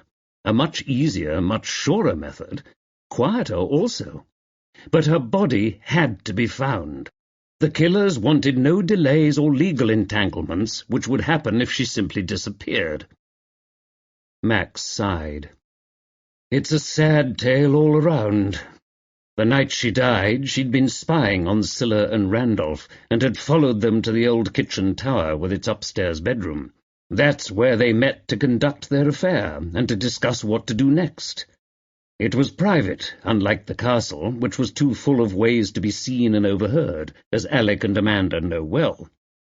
Lamorna followed at least one of them there, Scylla or Randolph, and one of them followed her back. Probably Randolph. The note Lamorna was clutching. D was signed on the note. Scylla can be short for Drusilla, as well as Priscilla, or Cecilia. But Drusilla is what it happens to stand for in this case. Meet me at the OK at midnight. Signed, D. Old Kitchen. It explains how Lamorna knew where to look for you. She found that note, or possibly she even went through the things in your room and found it. I think Lamorna then tried some blackmail, not for herself, but for some cause she was fond of. It was the way her mind worked. We may yet find proof of that hidden among her effects. She may have written down what she thought, what she saw. Randolph's mind was clearly racing. "This is absurd!" His expression of contempt exaggerated the aristocratic cragginess of his features. Max decided to press him. "You've had both good and bad luck. It would normally have been Father Arthnot who dealt with comforting the bereaved here at the castle. My presence here reinforced the success of your plan, of the impersonation. In all sincerity, I kept telling the police I saw Letitia alive." Randolph had shut down for the moment into a mulish silence. He studied the expensive old carpet with a sudden intensity, as if he'd never seen it before. "You were counting on luck quite a lot. Two aging people, both with weakening constitutions. Statistically speaking, Oscar the male should have gone first, but luck was not on your side then, was it?" "How could I have known my mother would die?" demanded Randolph. "I couldn't possibly. This is preposterous." "I asked myself that very question. Whoever did this had to have acted very quickly indeed. It couldn't have been done without some planning and preparation. Some very cold-blooded calculation, in fact. For you, everything rode on Letitia's outliving her brother. You or Scylla found Letitia dead in the hothouse. Anyone else would have raised the alarm, not kept her death a secret. Randolph, those solicitous daily visits that Simon commented on, your deep concern, your spending as much time as possible in her company, all that was nothing more than to make sure she was still living, wasn't it? The buzzer installed by her bed, at your insistence. Why not a buzzer by Oscar's bed, too, I wondered. because when he died didn't matter. Letitia's inheriting from him was all that mattered. Then one morning your worst fear came to pass. She died first, before Lord Footrussell. But thanks to Scylla, you had prepared for the unlikely eventuality that your mother would die first. And you, Scylla, like some modern-day Lady Macbeth, sent Randolph out to kill Lord Footrussell while you donned your disguise to establish proof that Letitia had outlived her brother. "I did not," said Scylla. Her voice was brittle, its normally smooth cadences crackled with heat. She compressed her lips until they all but disappeared. Suddenly, unwittingly, she burst out, "It was his!" Randolph rounded on her, his look warning her to silence. "It was his idea," said Max. "Really? Well, I don't suppose it matters." He noticed calmly that Randolph was in the grip of strong emotion. Years of concealing his feelings briefly won out, but his face was red, flooded with the effort of suppressing the anger and self-pity. Max could have sworn his eyes were moist, not with tears for his mother or Oscar, of course, but for himself. Randolph's voice rose to an unattractive bleat. "It was easy," Randolph said, "because the old man was asleep. He didn't suffer. Neither of them suffered. They never suffered. They only made everyone around them suffer." Ignoring the warning looks from Scylla, he began his tale, and a self-absorbed little tale it was, of his neglect as a child by his mother and Oscar. Max listened closely. He knew the ego of men like Randolph, their weak spot, could never be underestimated. Once given the impression that someone was hanging on their every word, their defenses came down. Listening cost nothing, and it worked. Almost without fail, it worked in any tense, high-stakes situation, Max knew. Lester began to stir, and Max gave him a look that telegraphed, "Be quiet." He then leaned in to be sure Randolph knew he had his complete attention. "His contempt for me was the grain of sand in the oyster shell. It irritated, but it created in me a pearl of excellence and of resistance to tyranny," Randolph was saying. Whoa. Max, listening to the grandiosity of the words, wondered if it weren't the signs of a megalomania kept well hidden. "We quarrelled. Oscar and I quarrelled. We always seemed to quarrel. And then Oscar suggested I leave as soon as the holidays were over. The nerve! Giving me the bum's rush. As if I weren't as entitled to be here, more entitled than the rest of them." In a low, moving voice, the voice of persuasion and encouragement he was often called on to use, Max said, "And then Letitia died." "Yes. We might not have done it, gone through with it. But when she died—" "It pushed you over the edge, didn't it?" asked Max. "You could have turned back at any time, even after the attempted poisoning. But when she died, you knew she had died with almost no money of her own. She had to inherit Oscar's money, or you would end up with very little."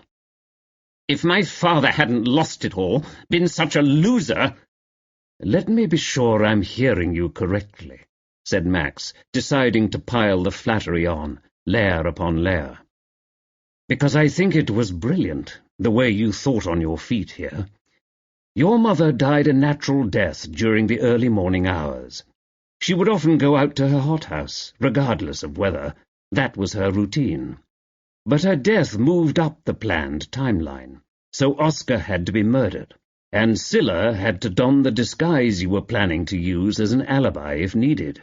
That planning for any eventuality really paid off, didn't it?" Randolph seemed to glory in the attention, the acknowledgement of how clever he'd been. But Scylla had pulled away from him. It was an imperceptible shift in body language, but Max thought that when questioned separately, she would let Randolph fend for himself. She seemed to be drawing on her great reserves of will to survive. "I think, too, Randolph, that you realized dying people are a soft touch. Perhaps over the years you worked on Oscar, persuading him to leave more money to Letitia. The strategy didn't entirely work. He left millions to charity, and you couldn't talk him out of that." All that money left to good causes, said Randolph bitterly. Donkeys, for God's sake! I think he had less a fondness for the poor and for animals than a willingness to shaft his family. Perhaps there was an element of that, said Max mildly. I don't think he was the happiest of men, despite his wealth and success. But there is another element here, since you've shown yourself to be, shall we say, quick to react, Randolph. I personally wonder how long Lester and his wife had to live, if by chance Lester left any of his inheritance to you in his own will. Perhaps Lester could have been persuaded in time to do so. At this, Lester and Felberta exchanged startled glances. Then their heads turned, as if tethered to the same string, to look at Randolph. "Wait a minute," said Felberta. "You're saying—" "I'm saying if Letitia died first, as it happens she did, she had little money of her own to leave any more. The bulk of Oscar's money on his later demise would go to charity, with some smaller amounts to his children, Jocasta and the twins." He added to himself, but did not say aloud, and, by extension, to Lamorna, Jocasta's natural issue. It was Jocasta's secret and Lamorna's. He was leaving it to Cotton whether any of that information had to come out as part of the case. "Yes, your mother died first," Max said to Randolph and Lester, "leaving behind for you and her grandchild mere coins in comparison with Oscar's wealth. The situation for you, Randolph, was unbearable. You'd done what you could to persuade Oscar to your way of thinking. I would bet you hated him for refusing to bend entirely to your will. So killing him became almost a pleasure, didn't it?" Randolph's eyes darted about, glancing off the onlookers, who viewed him with varying degrees of astonishment, distaste, and dislike. Then his eyes turned to Scylla, seeking assurance from his partner, but there was no consolation to be had from that quarter either, noted Max. "I wondered a bit why there was an insistence on Alec as a prankster, a bad kid," said Max. "You both, Randolph and Scylla, spoke of him like this. It was very subtly done, but it was there. Were you trying to set him up as a suspect?" "I think so. He, after all, was the one to gain a title and money from his father's death." Jocasta suddenly turned on Randolph in a fury. The penny had dropped. "You were trying to cheat me," she said. Taking in the enormity of this, she put down her glass, as if to bring a sober mind to bear on the situation. "To cheat all of us!" Randolph gave his cousin a cool, insolent, yet quizzical stare. How, he seemed to say, did this person come to be here? He merely said, "The older generation owes it to the younger to get out of the way." Max found that comment especially provocative. It was his own uncle that the man had dispatched without a moment's hesitation. Max drew upon every vestige of self-control that he had stored in his considerable armory, saying merely, "Your uncle was a vigorous and healthy man who may have had 10 or even 20 good years left to him. You robbed him of those years." "Money means different things to different people," Max went on, looking at each of them in turn. "Love, given or withheld. Security, the freedom to pursue the goals one holds most dear. There's nothing wrong with having or wanting money, but wanting it too much for the wrong reasons can be a sign of sickness, as it is here. But there was this, too. Randolph has a clear sentimental attachment to the castle and knows a lot of its history. I believe this was part of the motivation. The castle was as much his as Alec's, he reasoned, and it is an irreplaceable bit of history. He wanted to be sure he had the wherewithal to help make decisions as to how it was run in the future, perhaps to try to influence Alec when and where he could. That wouldn't be possible if he had to grub around making a living from his photography. "You don't understand what it's like," said Randolph. "So tell me." After a long silence, Randolph said, "They look down their noses at you, the people of our class, if you've only a title and no money." Randolph, staring at Max, who was robbing him of all he'd worked so hard to achieve, uttered this almost inaudibly, a guttural rumble of frustration. Scylla maintained her composure. Only the concentrated stillness of her posture revealed her anxiety. Max imagined this was the usual distribution of emotion between the pair. When Randolph again began to speak, it was with a complete switch in mood. Max wondered for the first time if perhaps he used drugs and was high or low on something now. "I was actually with Letitia when she died," he said. His voice was a dull monotone, and then he added with a sort of wooden smile, "She was in the middle of trying to show me some stupid plant or other she was fond of." Again the note of self-pity crept in. "Fonder than she was of me." "So," said Max, "your first thought when your mother actually died was of concealing the death, of the inconvenience to you that she had predeceased your uncle." Even Randolph seemed to realize this was not his finest moment. "If you want to put it like that," he snapped, "this is nothing but trickery and grandstanding. You won't get away with it." Max thought that was rich, coming from a man with all the personal integrity of a Banana Republic dictator. He said, with a spurt of anger, "Clearly this eventuality had occurred to you long before, judging by the rapidity with which you swung into action. There was always a chance, with two elderly people so nearly identical in age, that it would be impossible to call which one might go before the other, and that eventuality haunted you, meaning, as it might do, so many millions slipping through your hands. You had thought through this quite often, I'm sure. And when it did actually happen, and you happened to be with her, you didn't hesitate to act. You put in place your Plan B. I would imagine you dwelled on and brooded over this for many years, since the twins came along, in fact." Randolph said, "That creepy old man with his child bride. Oscar's marriage, obscene cliché that it was, changed everything for the rest of us. The arrival of twins changed everything." "I can see that it would," Max said. There was the odd note of what almost sounded like compassion in his voice, but then he added, with all the force of his personality, "What was it you just said about the old having to make way for the young? By the way, tell me, when did you plan to ditch Scylla? Don't tell me you planned to split this fortune with her." From Scylla's expression, she was already aware that her partner in murder might prove to be an unreliable partner in life. "It raises the stakes, murder," said Max to Scylla. But Randolph was already showing signs that a fortune shared by two was half a fortune. He'd gotten you to do what he wanted, to carry the lion's share of the risk, it could be said, and now perhaps he was reneging.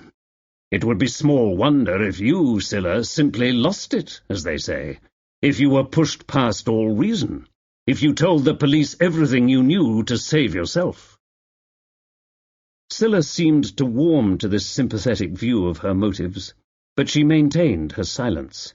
Draped sullenly over her chair, and with her thin figure in its black dress and ultra-high heels, Scylla was suddenly looking like a spider caught in its own web. She looked tired and drawn beneath the mask-like makeup, like a woman waiting on a kidney transplant. "I would say you had Scylla dead to rights, especially with those fingerprints," said her fine-weather lover. Randolph stood. "But I have to say her impersonation of my mother was perfect, even to the old-fashioned phrases she used, and to the way she held her head, nose high in the air." He said this apparently unaware he tended to hold his own head in the same way. And suddenly Randolph made a lunging grab at Amanda, pulling her to him. Planting one hand under her chin, the other atop her head, he said, "Anyone comes near me, I'll twist her head off her neck."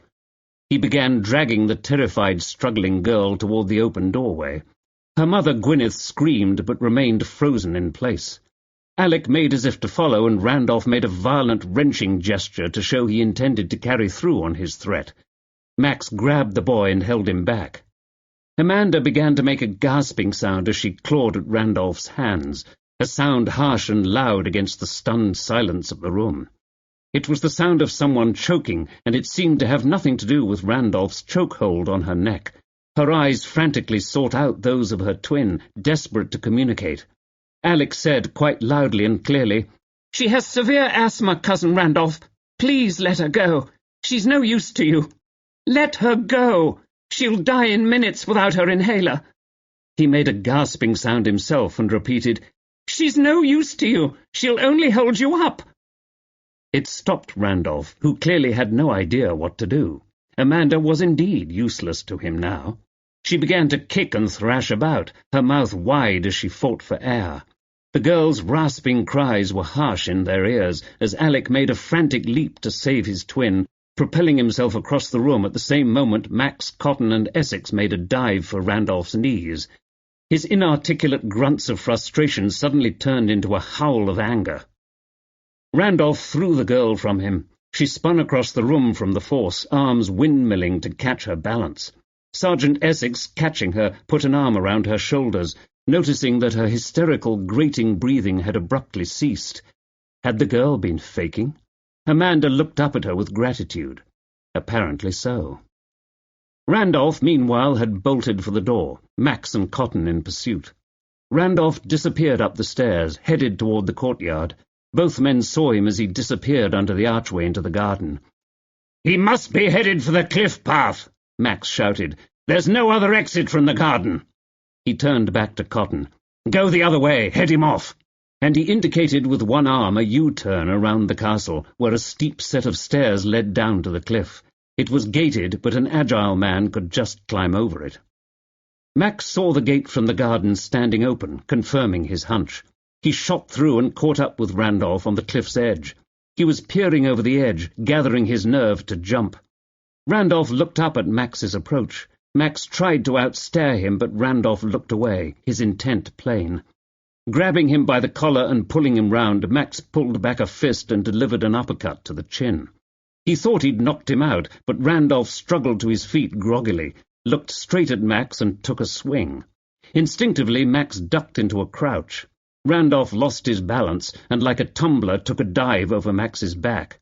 As Max stood, Randolph lost his footing at the edge and slipped on the loosened dirt and rock, screaming as he barely grasped the ledge with one hand, the other hand flailing uselessly in the air. Suddenly, faced with the certainty of death, Randolph wanted to live. Max grabbed him by the arm. He felt and heard a sickening crunch as Randolph's arm pulled out of its socket. The screams were deafening. Max experienced another stomach-turning moment when the combination of his own weight with Randolph's nearly propelled both men over the edge. He looked over the precipice with flayed nerves. Still he held on, his free arm waving as if he were caught in some macabre rodeo act, and his stomach lurching from the view of hell below. Max tried and failed to grab Randolph's other hand. Finally, Max heaved himself backward with all his might, hauling Randolph's dead weight with him. Regaining his center of gravity at last, still Max fell against his weakened ankle at an angle. The shock of the pain further jolted him backward, just saving him from joining Randolph in a headlong plunge onto the rocks below. Max sat hard against the ground with a thump, anything to take the pressure off those shrieking tendons. Still he held on to Randolph's arm. Randolph let out another piercing scream and then was silent. He'd passed out from the pain. Better than dead, Max thought. One day you'll thank me. Maybe. Cotton came running from the opposite direction at a gallop, followed by Essex and a swarm of constables. The fabled career of Randolph, Viscount Nathersby, was history. Chapter 35. Good King Wenceslas. Randolph and Scylla were dispatched quickly. Cotton and his team gave every appearance of scooping them up and removing them like unwanted parcels, which, in fact, Max supposed, is what they were. As to the rest, they were all sorting themselves out. Some going, some staying. Jocasta and Simon had announced almost immediately that they would leave. Actually, Jocasta had announced it. Simon's stony silence indicated to Max they might not be in harmony on this decision. Amanda and Alec had convinced their mother they'd been away from civilization too long. They came to the library to wish Max well, Amanda clearly in the bloom of health. "I see the asthma attack has passed," said Max. She smiled broadly. "We thought you were going to be an old stodge and try to convert us," said Alec. "I gave up forcible baptisms some time ago," said Max with a grin. "It caused too much backlash in the end." "You're all right," said Amanda. "I think," Max said, "you'll do well. Just don't think of joining MI5, will you? You'd be brilliant, but there's a cost." Amanda shook her head determinedly. "Not me, but I may open my own PI service." DCI Cotton came back into the room just then. The twins politely shook both men's hands and left to start their packing. "We were led astray, weren't we?" said Cotton. "Question authority. Question the evidence of your own eyes. Question everything," said Max. "When will I learn?" "Actually, I'd say you were quite good at questioning everything. You got us there." Max shook his head. "But not in time to save Lamorna. We were led deliberately astray by Randolph and Scylla, of course, coupled with the evidence of my own eyes. What we thought we knew to be true was confirmed by the medical evidence, which in a catch-22 was using my own eyewitness testimony as a baseline. And yet there was nothing medical to contradict what I said. Also, we had Awena's description of Laetitia, her manner and way of dressing. It all added up, but then as the facts accumulated, I could see it added up to the wrong number. Oscar left a fortune to Laetitia to dispose of as she wished. Her will left nearly everything to her children, but no one looking into the murder of Oscar was concerned about her will. They thought it didn't matter." "It was a daring impersonation," said Cotton. "But at almost any point, if Scylla had been caught out, she could have passed it off as a joke, an elaborate charade, something done on a dare, perhaps. But no one really takes time to question or really to see things, do they? Particularly in a train station, when they're rushing about anyway." "Just as Churchill bore a certain resemblance to Queen Victoria in her later years," said Max. "Part his hair in the middle and put a scarf on his head. You'd never know the difference. Again, people see what they expect to see." "As to Lamorna, can we be quite certain she wasn't killed for her inheritance?" "That could have been a factor, but I doubt it. I don't think anyone but Jocasta knew, and she wasn't going to tell anyone.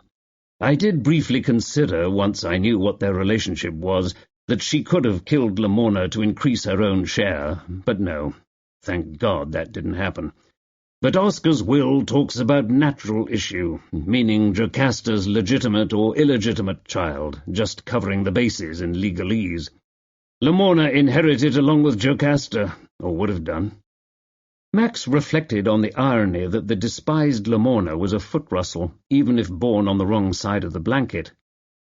"So Gwyneth was the only one to lose out on the inheritance," said Cotton. "That must sting."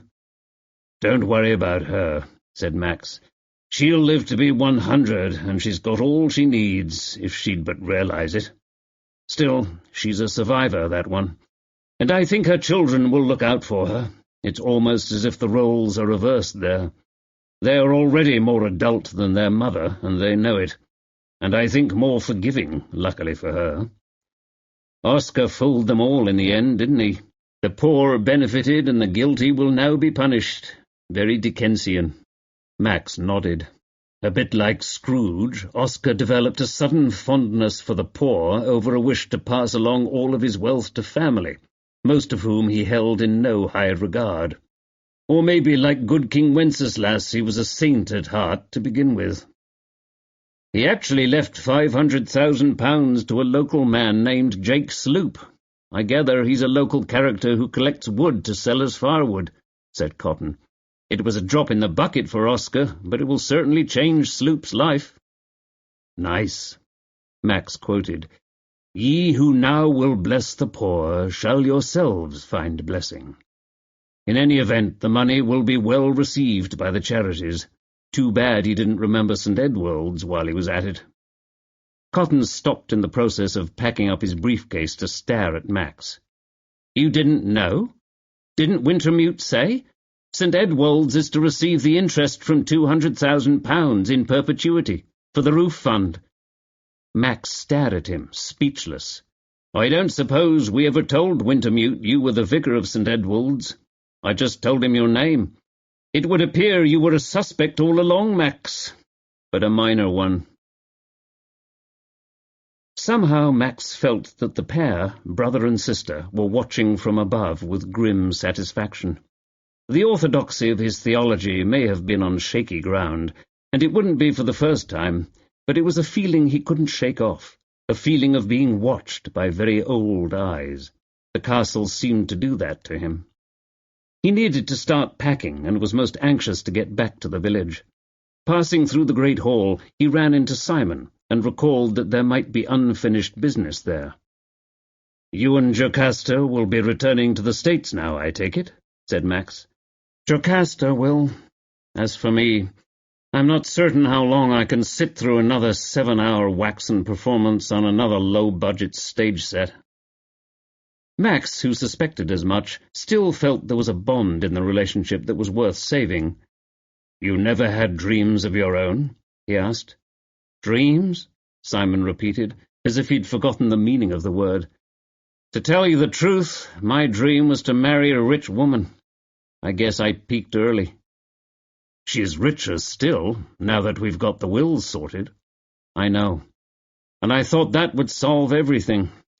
But now I'm wondering, is it enough to make a life?" "It's what you make of it. Besides, being with someone who needs you is a powerful tie. I don't see Jocasta lasting very long without you. You know she drinks too much as it is." "I know. Don't think I don't know I'm needed." "But you need a life beyond being her caretaker," said Max, "don't you?" "Yes, just not as an actor.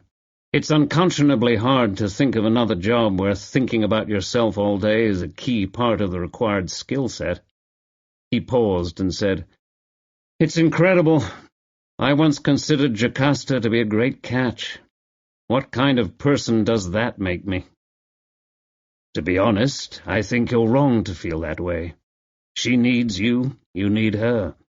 So long as it harms no one, what is wrong with that arrangement?" said Max.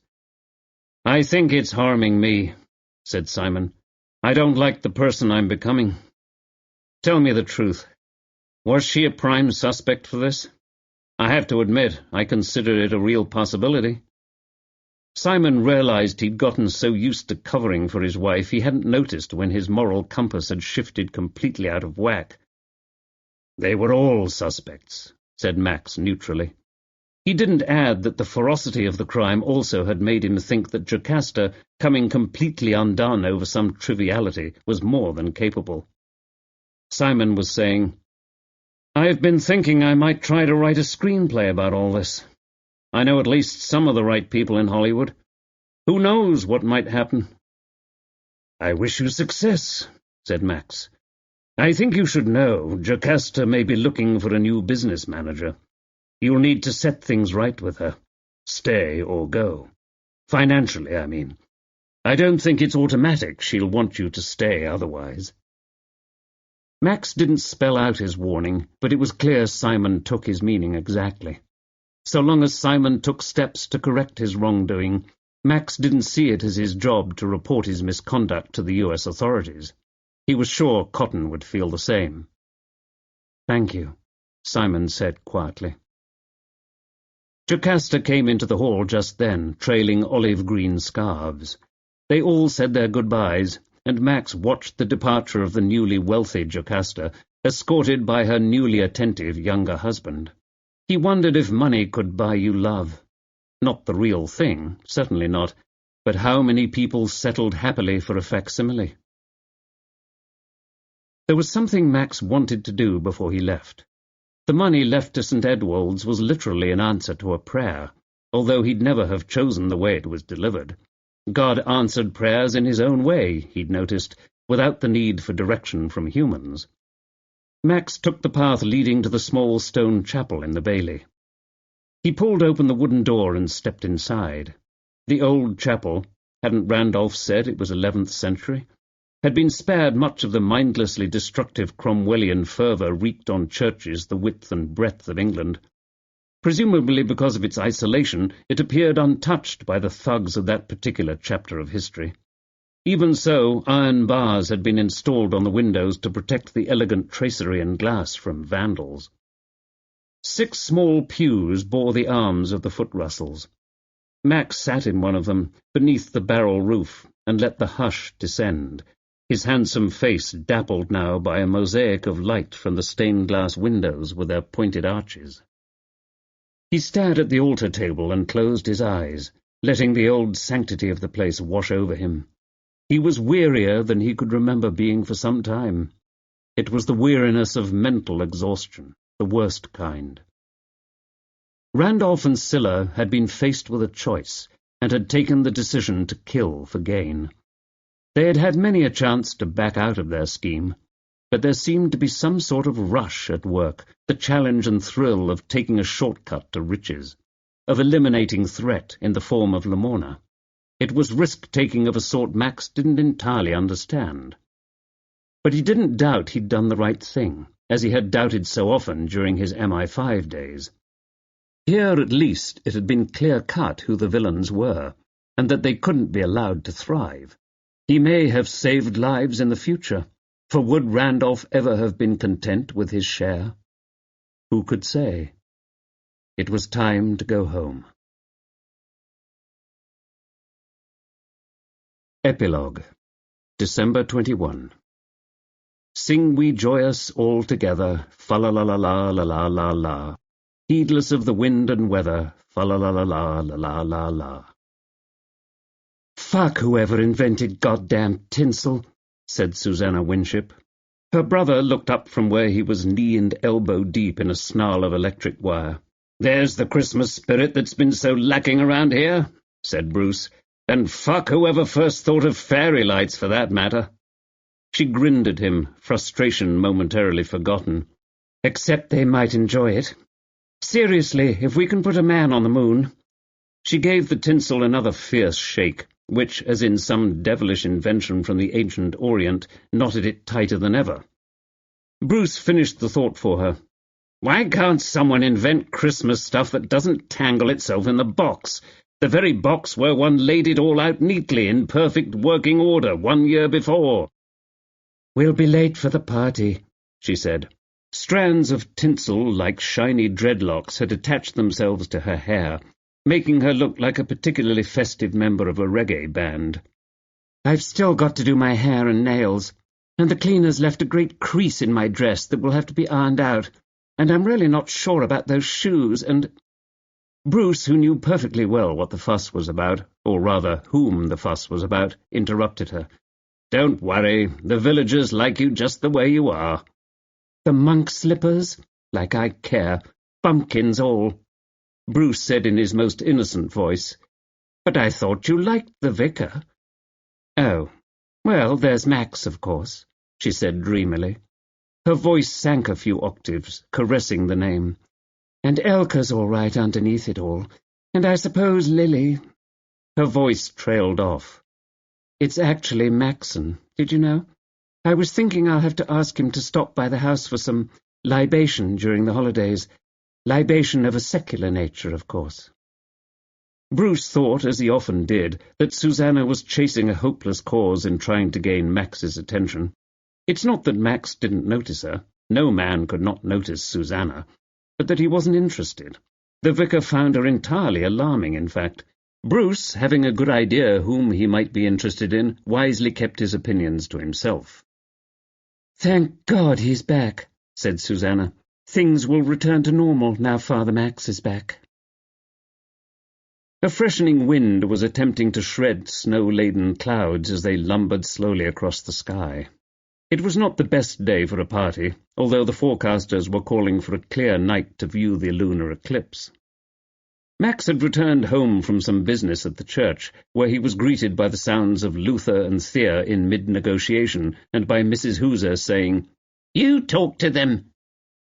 Max, who wondered what on earth could be the matter now, didn't have long to wonder. The cat, Luther, now had taken to crouching atop an end table, waiting for Thea to walk by, then leaping onto her back.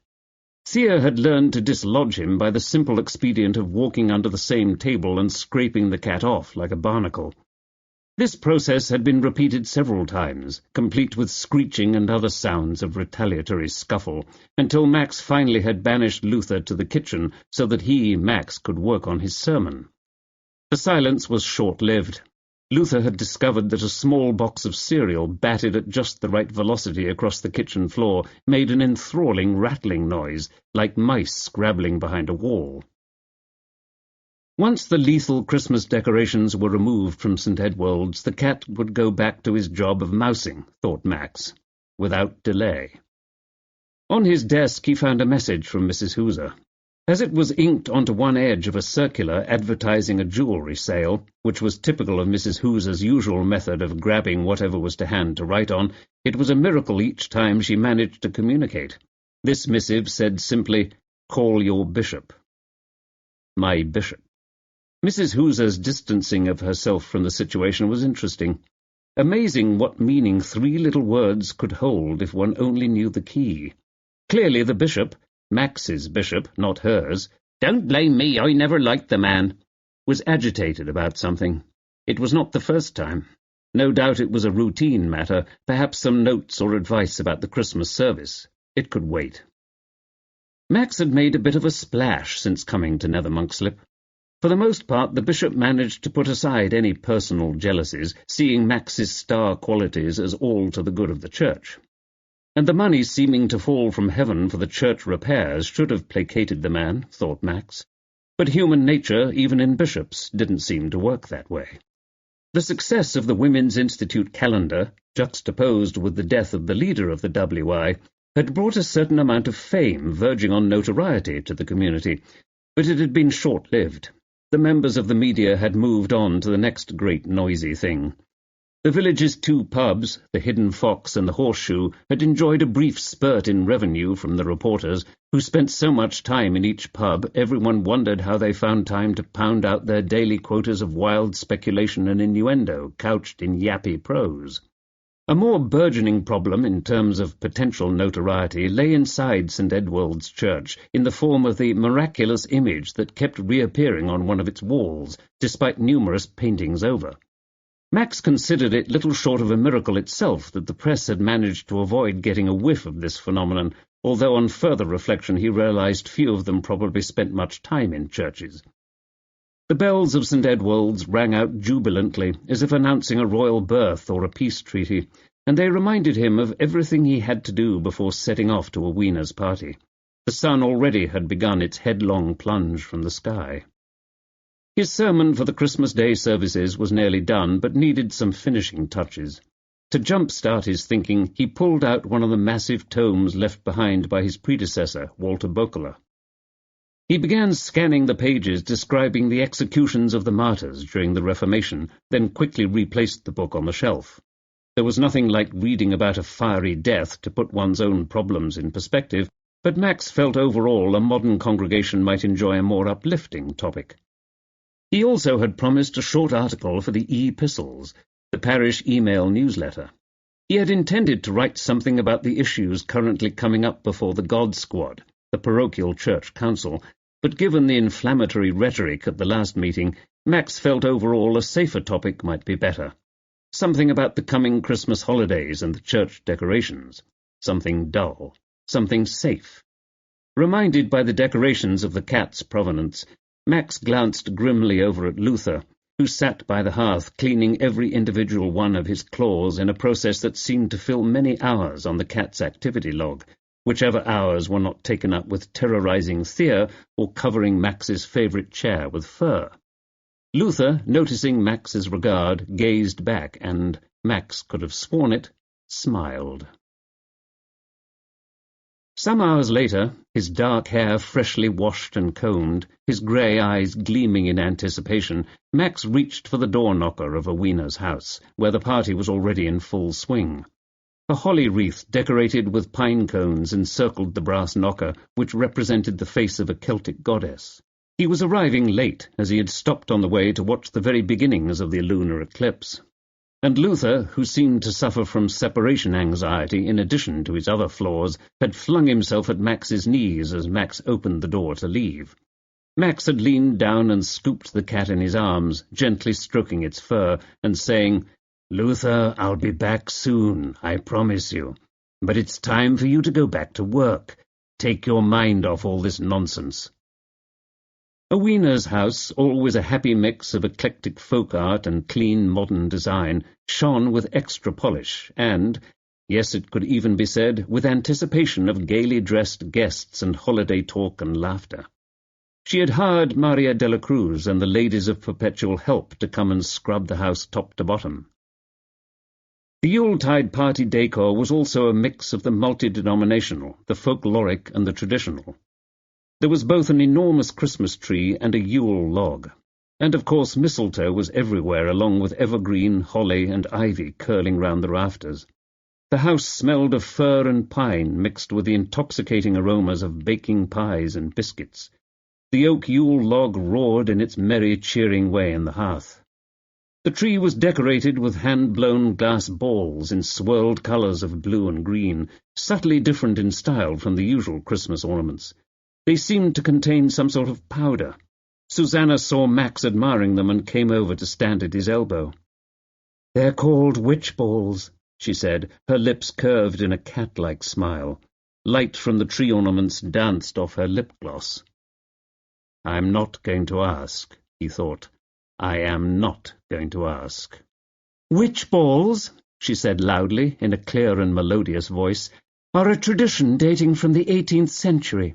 They generally are hung in windows and often contain a spice like nutmeg, for good luck, you know. They protect against evil by bewitching the beholder with their beauty." She threw a significant dart-like glance in Owena's direction. It was a glance that could have repelled invading hordes of riders led by Genghis Khan. Owena caught the look and returned a radiant smile. She loved having her house full of guests.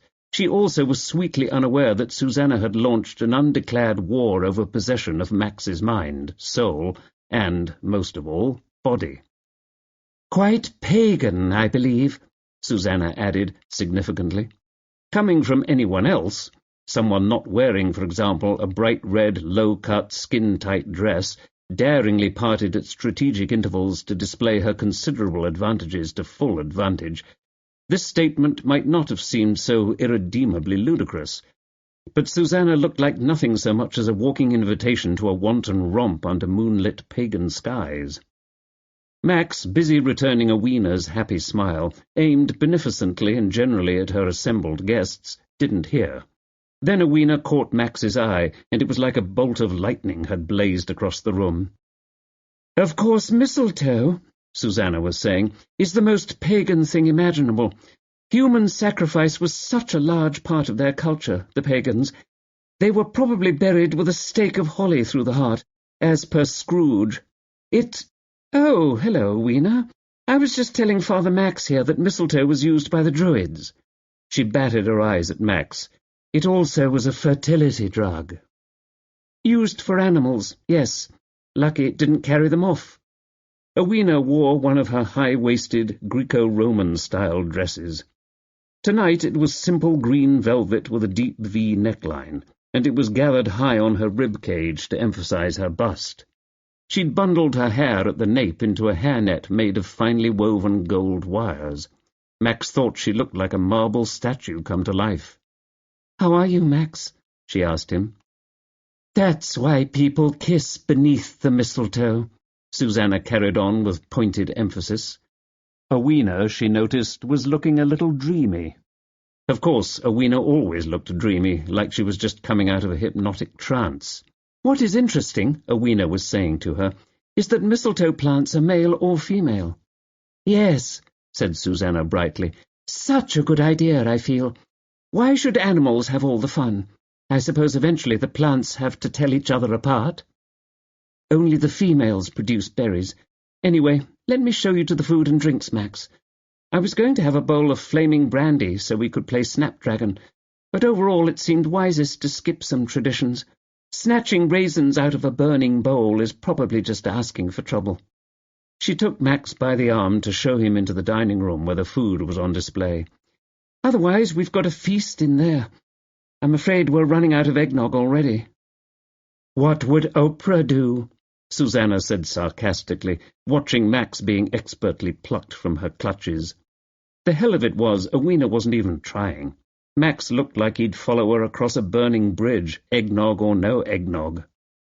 The villagers, gathered by the tables of food, balancing glasses and plates, turned nearly as one to greet him. It was now he began to get an inkling of what the bishop might want to talk with him about. "You know you've made the news, don't you?" asked Frank Cuthbert. "Saw your photo on the telly," several other parishioners told him excitedly. "I didn't know you were involved in that murder over at the castle.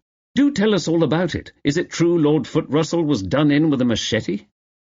It seemed Fleet Street and BBC television and 100 or so blogs had picked up the news of his involvement in solving the murder, following up the lead provided by the bugle photographer who had hidden outside the castle gates on Max's arrival. Susanna, who had trailed sulkily in behind Max and Owena, watched as they stood side by side, Max parrying and deflecting the questions as best he could, Owena all sparkling eyes and sculpted profile. Her weird ability to project an aura was on full display. She was aglow. Susanna, with her radar finely tuned to the station for all matters sexual, watched with growing alarm the emergent Owena-Max attraction. This couldn't be. No. But it was. Susanna was never wrong about these things. A blind woman could see the way he watched Owena move, the way he hung on her every word. The vicar had it bad. Elka Garth, the Cavalier's miracle worker with butter and flour, had provided the mini desserts, the sweet biscuits and tarts, the minuscule fairy cakes, each a tiny gem designed to make the consumer believe something so small and light couldn't really count as part of one's daily calorie allotment. Madame Lucy Cuthbert, proprietress of La Maison Bleue, provided excellent yet inexpensive wine and cheese and chocolate. The fairy lights, the colourful decorations, and the scented candles were from Owena's own shop. Elka also had specially made the ginger biscuits called Cornish fairings, which were favourites of Owena's. These were decorated with marzipan peace symbols, and Miss Agnes Pitchford had brought her famous fruitcake, steeped in enough alcohol to destroy half the village. On the savoury side, there were all manner of veggie spreads and hummus dips, and flatbread and oatcakes coated with creamy goat cheese, and minute quiches fresh from the oven. Miniature pasties came from a new shop in town run by young Dorsey Luke, called Not Your Mother's Pasties. These were low-fat, whole-wheat vegetarian pasties filled with lentils, potatoes, onions, carrots, and mushrooms. Dorsey had been doing a brisk business in overnight shipping to London celebrities, and had been thinking of expanding to expats in Europe. "But if I have to freeze them, it won't be the same," Dorsey was now heard to say in response to the compliments she was receiving, "and I just won't compromise the quality." Nethermonkslip was like that in creating perfectionist craftspeople. There were, in addition, tiny sandwiches on whole-grain bread, cut into the shapes of the moon and stars and Christmas ornaments.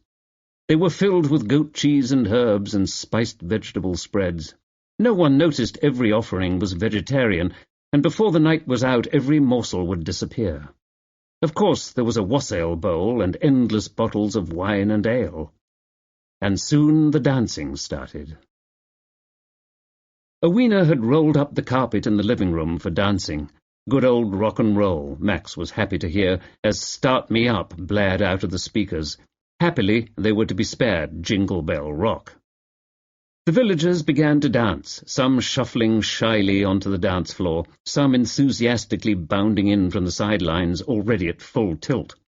Frank in particular exhibited a unique style of dancing, arms and legs flailing like someone trying to saddle a recalcitrant pony, while Elka Garth looked like she might be trying to start up a power chainsaw. Still, she had a surprisingly natural rhythm, her low centre of gravity allowing a graceful swing of her wide hips. Max, who loved to dance, was easily persuaded to join in on the Temptations' Ain't Too Proud to Beg. At the opening sound of the drum, followed by insistent dinner bell clanging, Max grabbed the woman nearest him, which happened to be Owena, and twirled her onto the dance floor. She danced with her usual stately grace, as tuned into the music as she always seemed to be to life. Likely she made no distinctions. The chords and rhythms of the song seemed to pulse through her, at one with her breathing. Now Frank, who for the past few minutes had resembled a man boxing a kangaroo, was taking a breather by the drinks table. He turned to Adam, who ran the Only Begetter, the local bookshop, and said, "I could never leave this village. The food alone is a siren call." "A Wiener knows how to entertain," Adam agreed. "Even the Major is letting his hair down." They watched the elfin Lily Iverson, owner of a local yarn and textile design business, dancing with the man they called simply the Major, who always looked as if the concept of the chain of command continued to rule his life. He danced, finally persuaded by Lily after a few glasses of rum punch, but no matter the tune, he appeared to be marching in box step, an interesting interpretation, as Frank pointed out, of the more traditional choreography for Jumpin' Jack Flash. "Marching to his own distant drummer," agreed Adam. "He's positively Kipling-esque," nodded Frank. "The age of the Raj is not forgotten while the Major lives. Still, he and Lily make a handsome couple, don't you think?" "He's smitten, no question. She's got so many suitors now, though, since the calendar came out." The Women's Institute charity calendar had created quite a stir in Nether Monkslip and beyond. The calendar photos were in no way indecent, and were in all ways charming.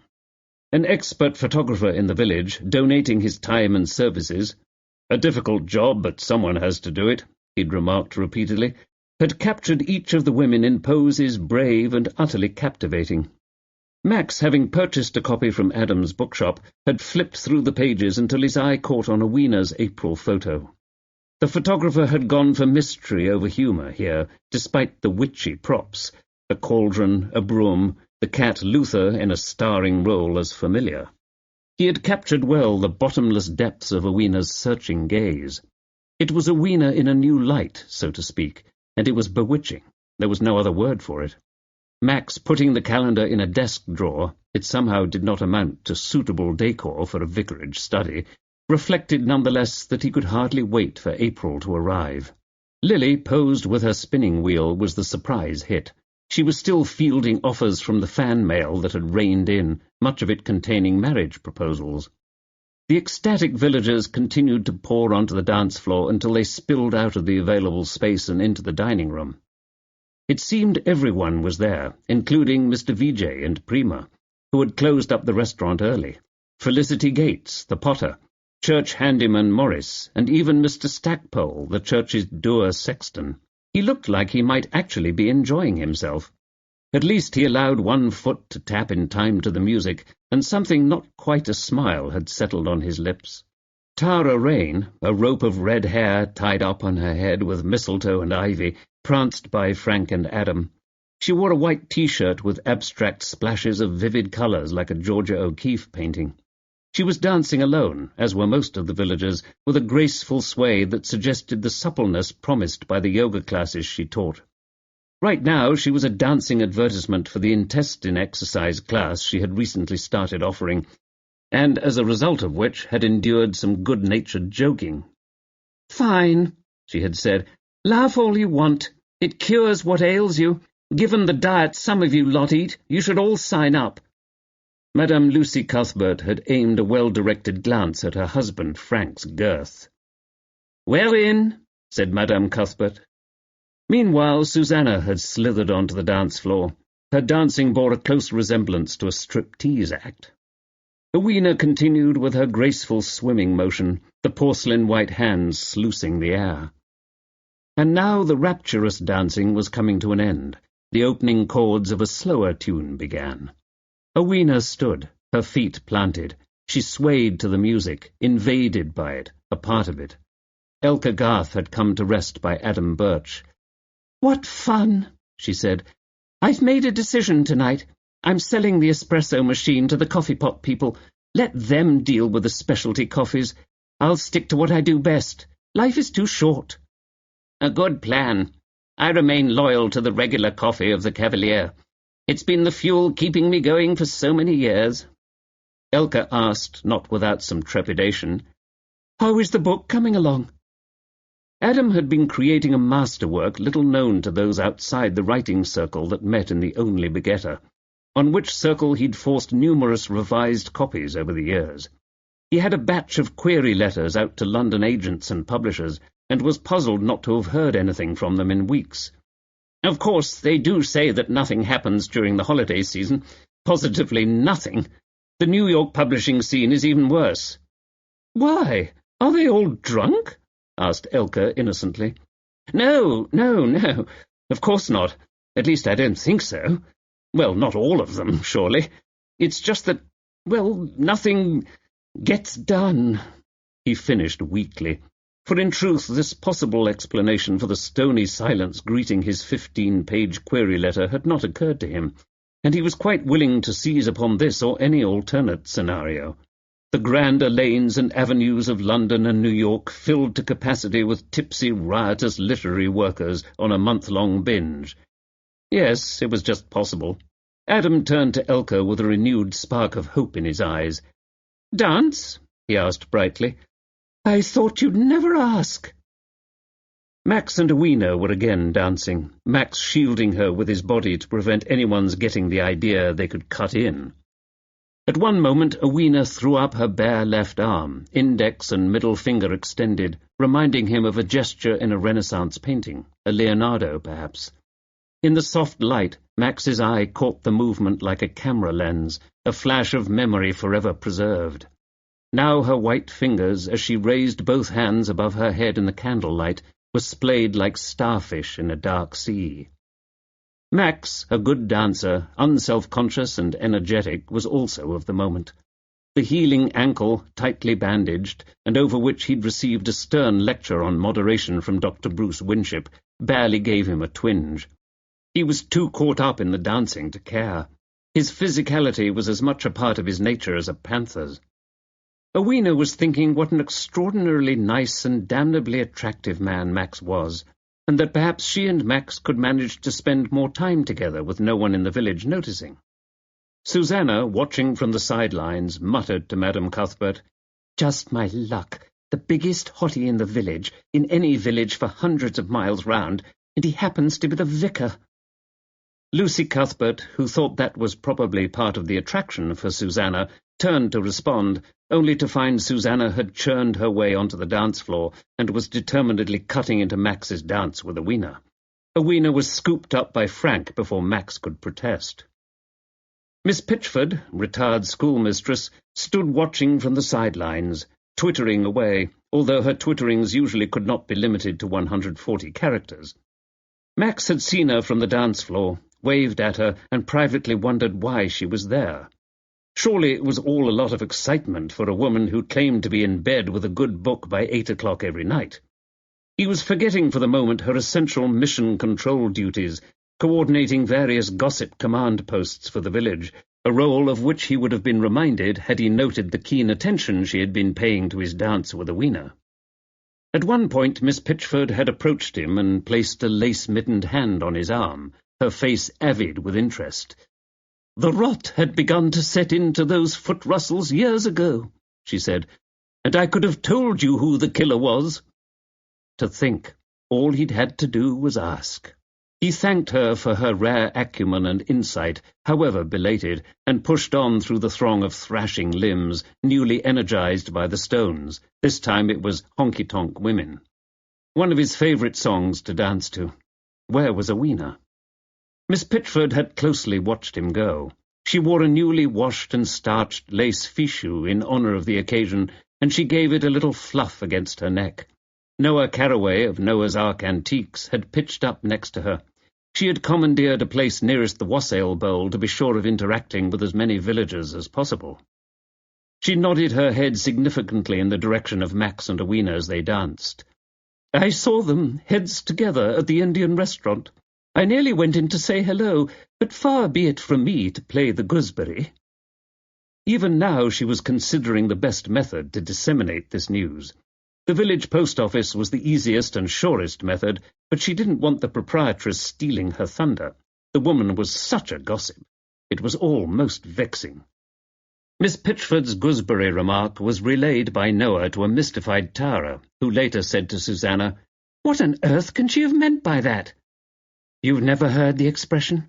It means if two people want to be alone, and I do mean alone, you're the gooseberry if you try to join them. The third wheel. De trop. You really think? Oh, please, said Susanna. She sighed. There was no use. When a man is running on hormones, there's no stopping him. Do you think? Oh, that would be nice. They'd make such a good couple. Let's start calling them Maxina, shall we? Just look at Awena, larking about like some sort of pagan fertility goddess.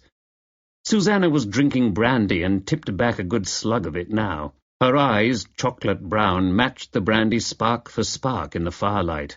Of all the far-off villages in all the flipping world, Max Tudor had to walk into mine. Max by this point had once again reclaimed Awena's hand.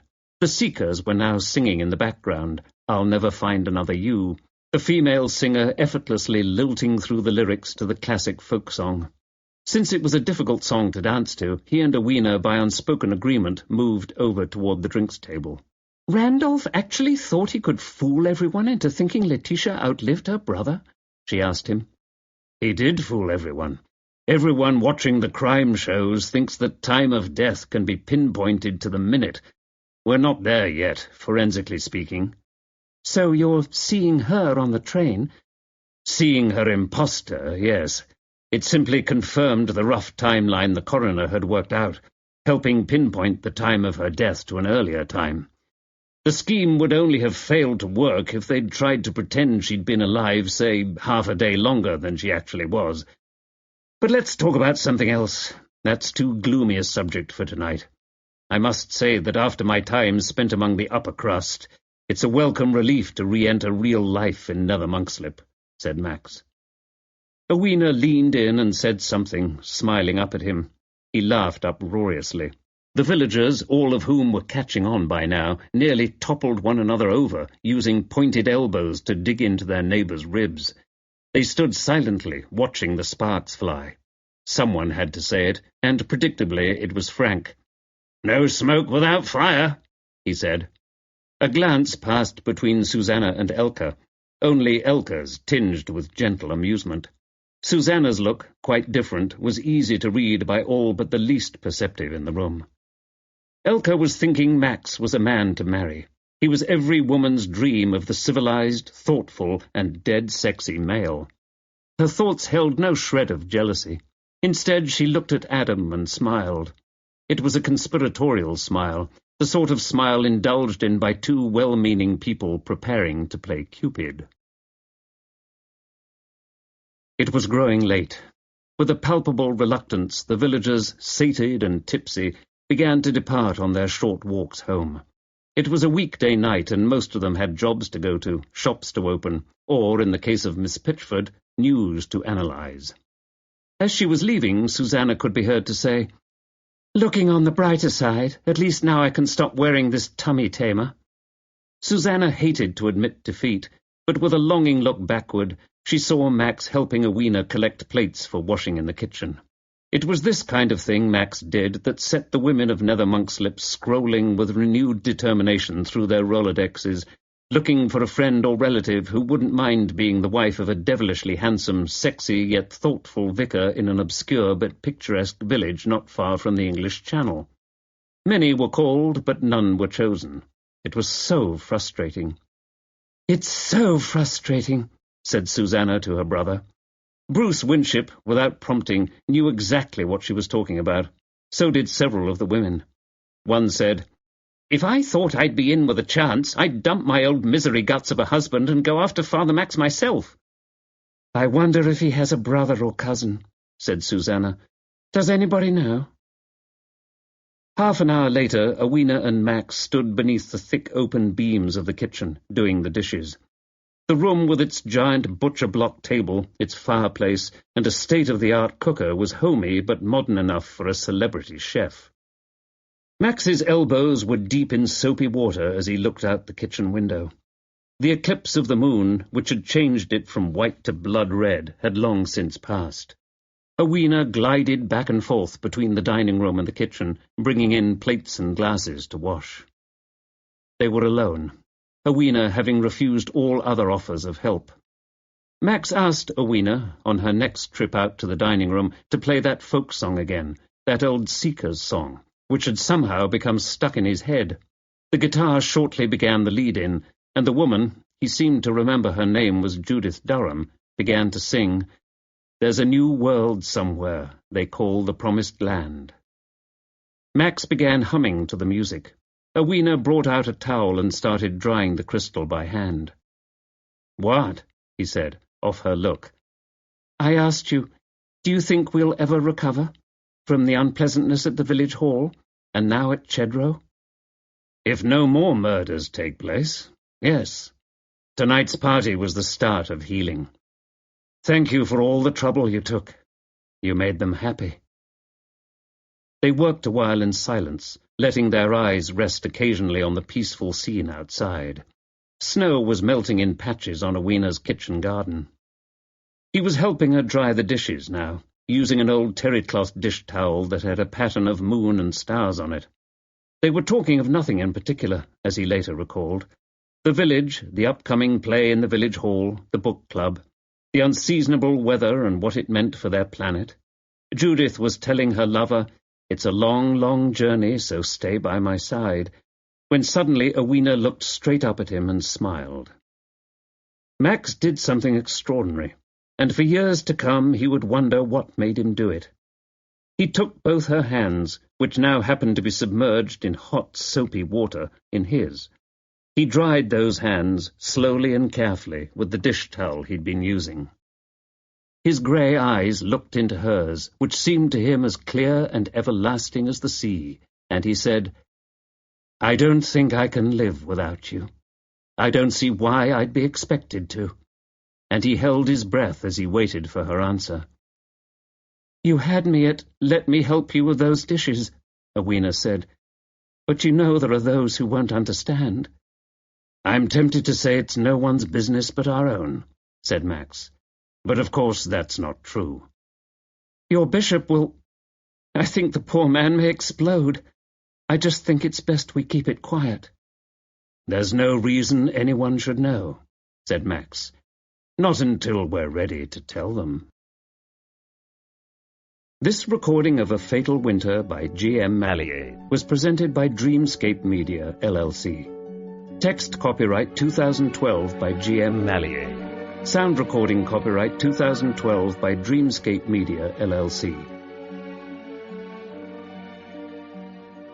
Thank you for listening. Please check www.dreamscapeab.com for Dreamscape's latest releases.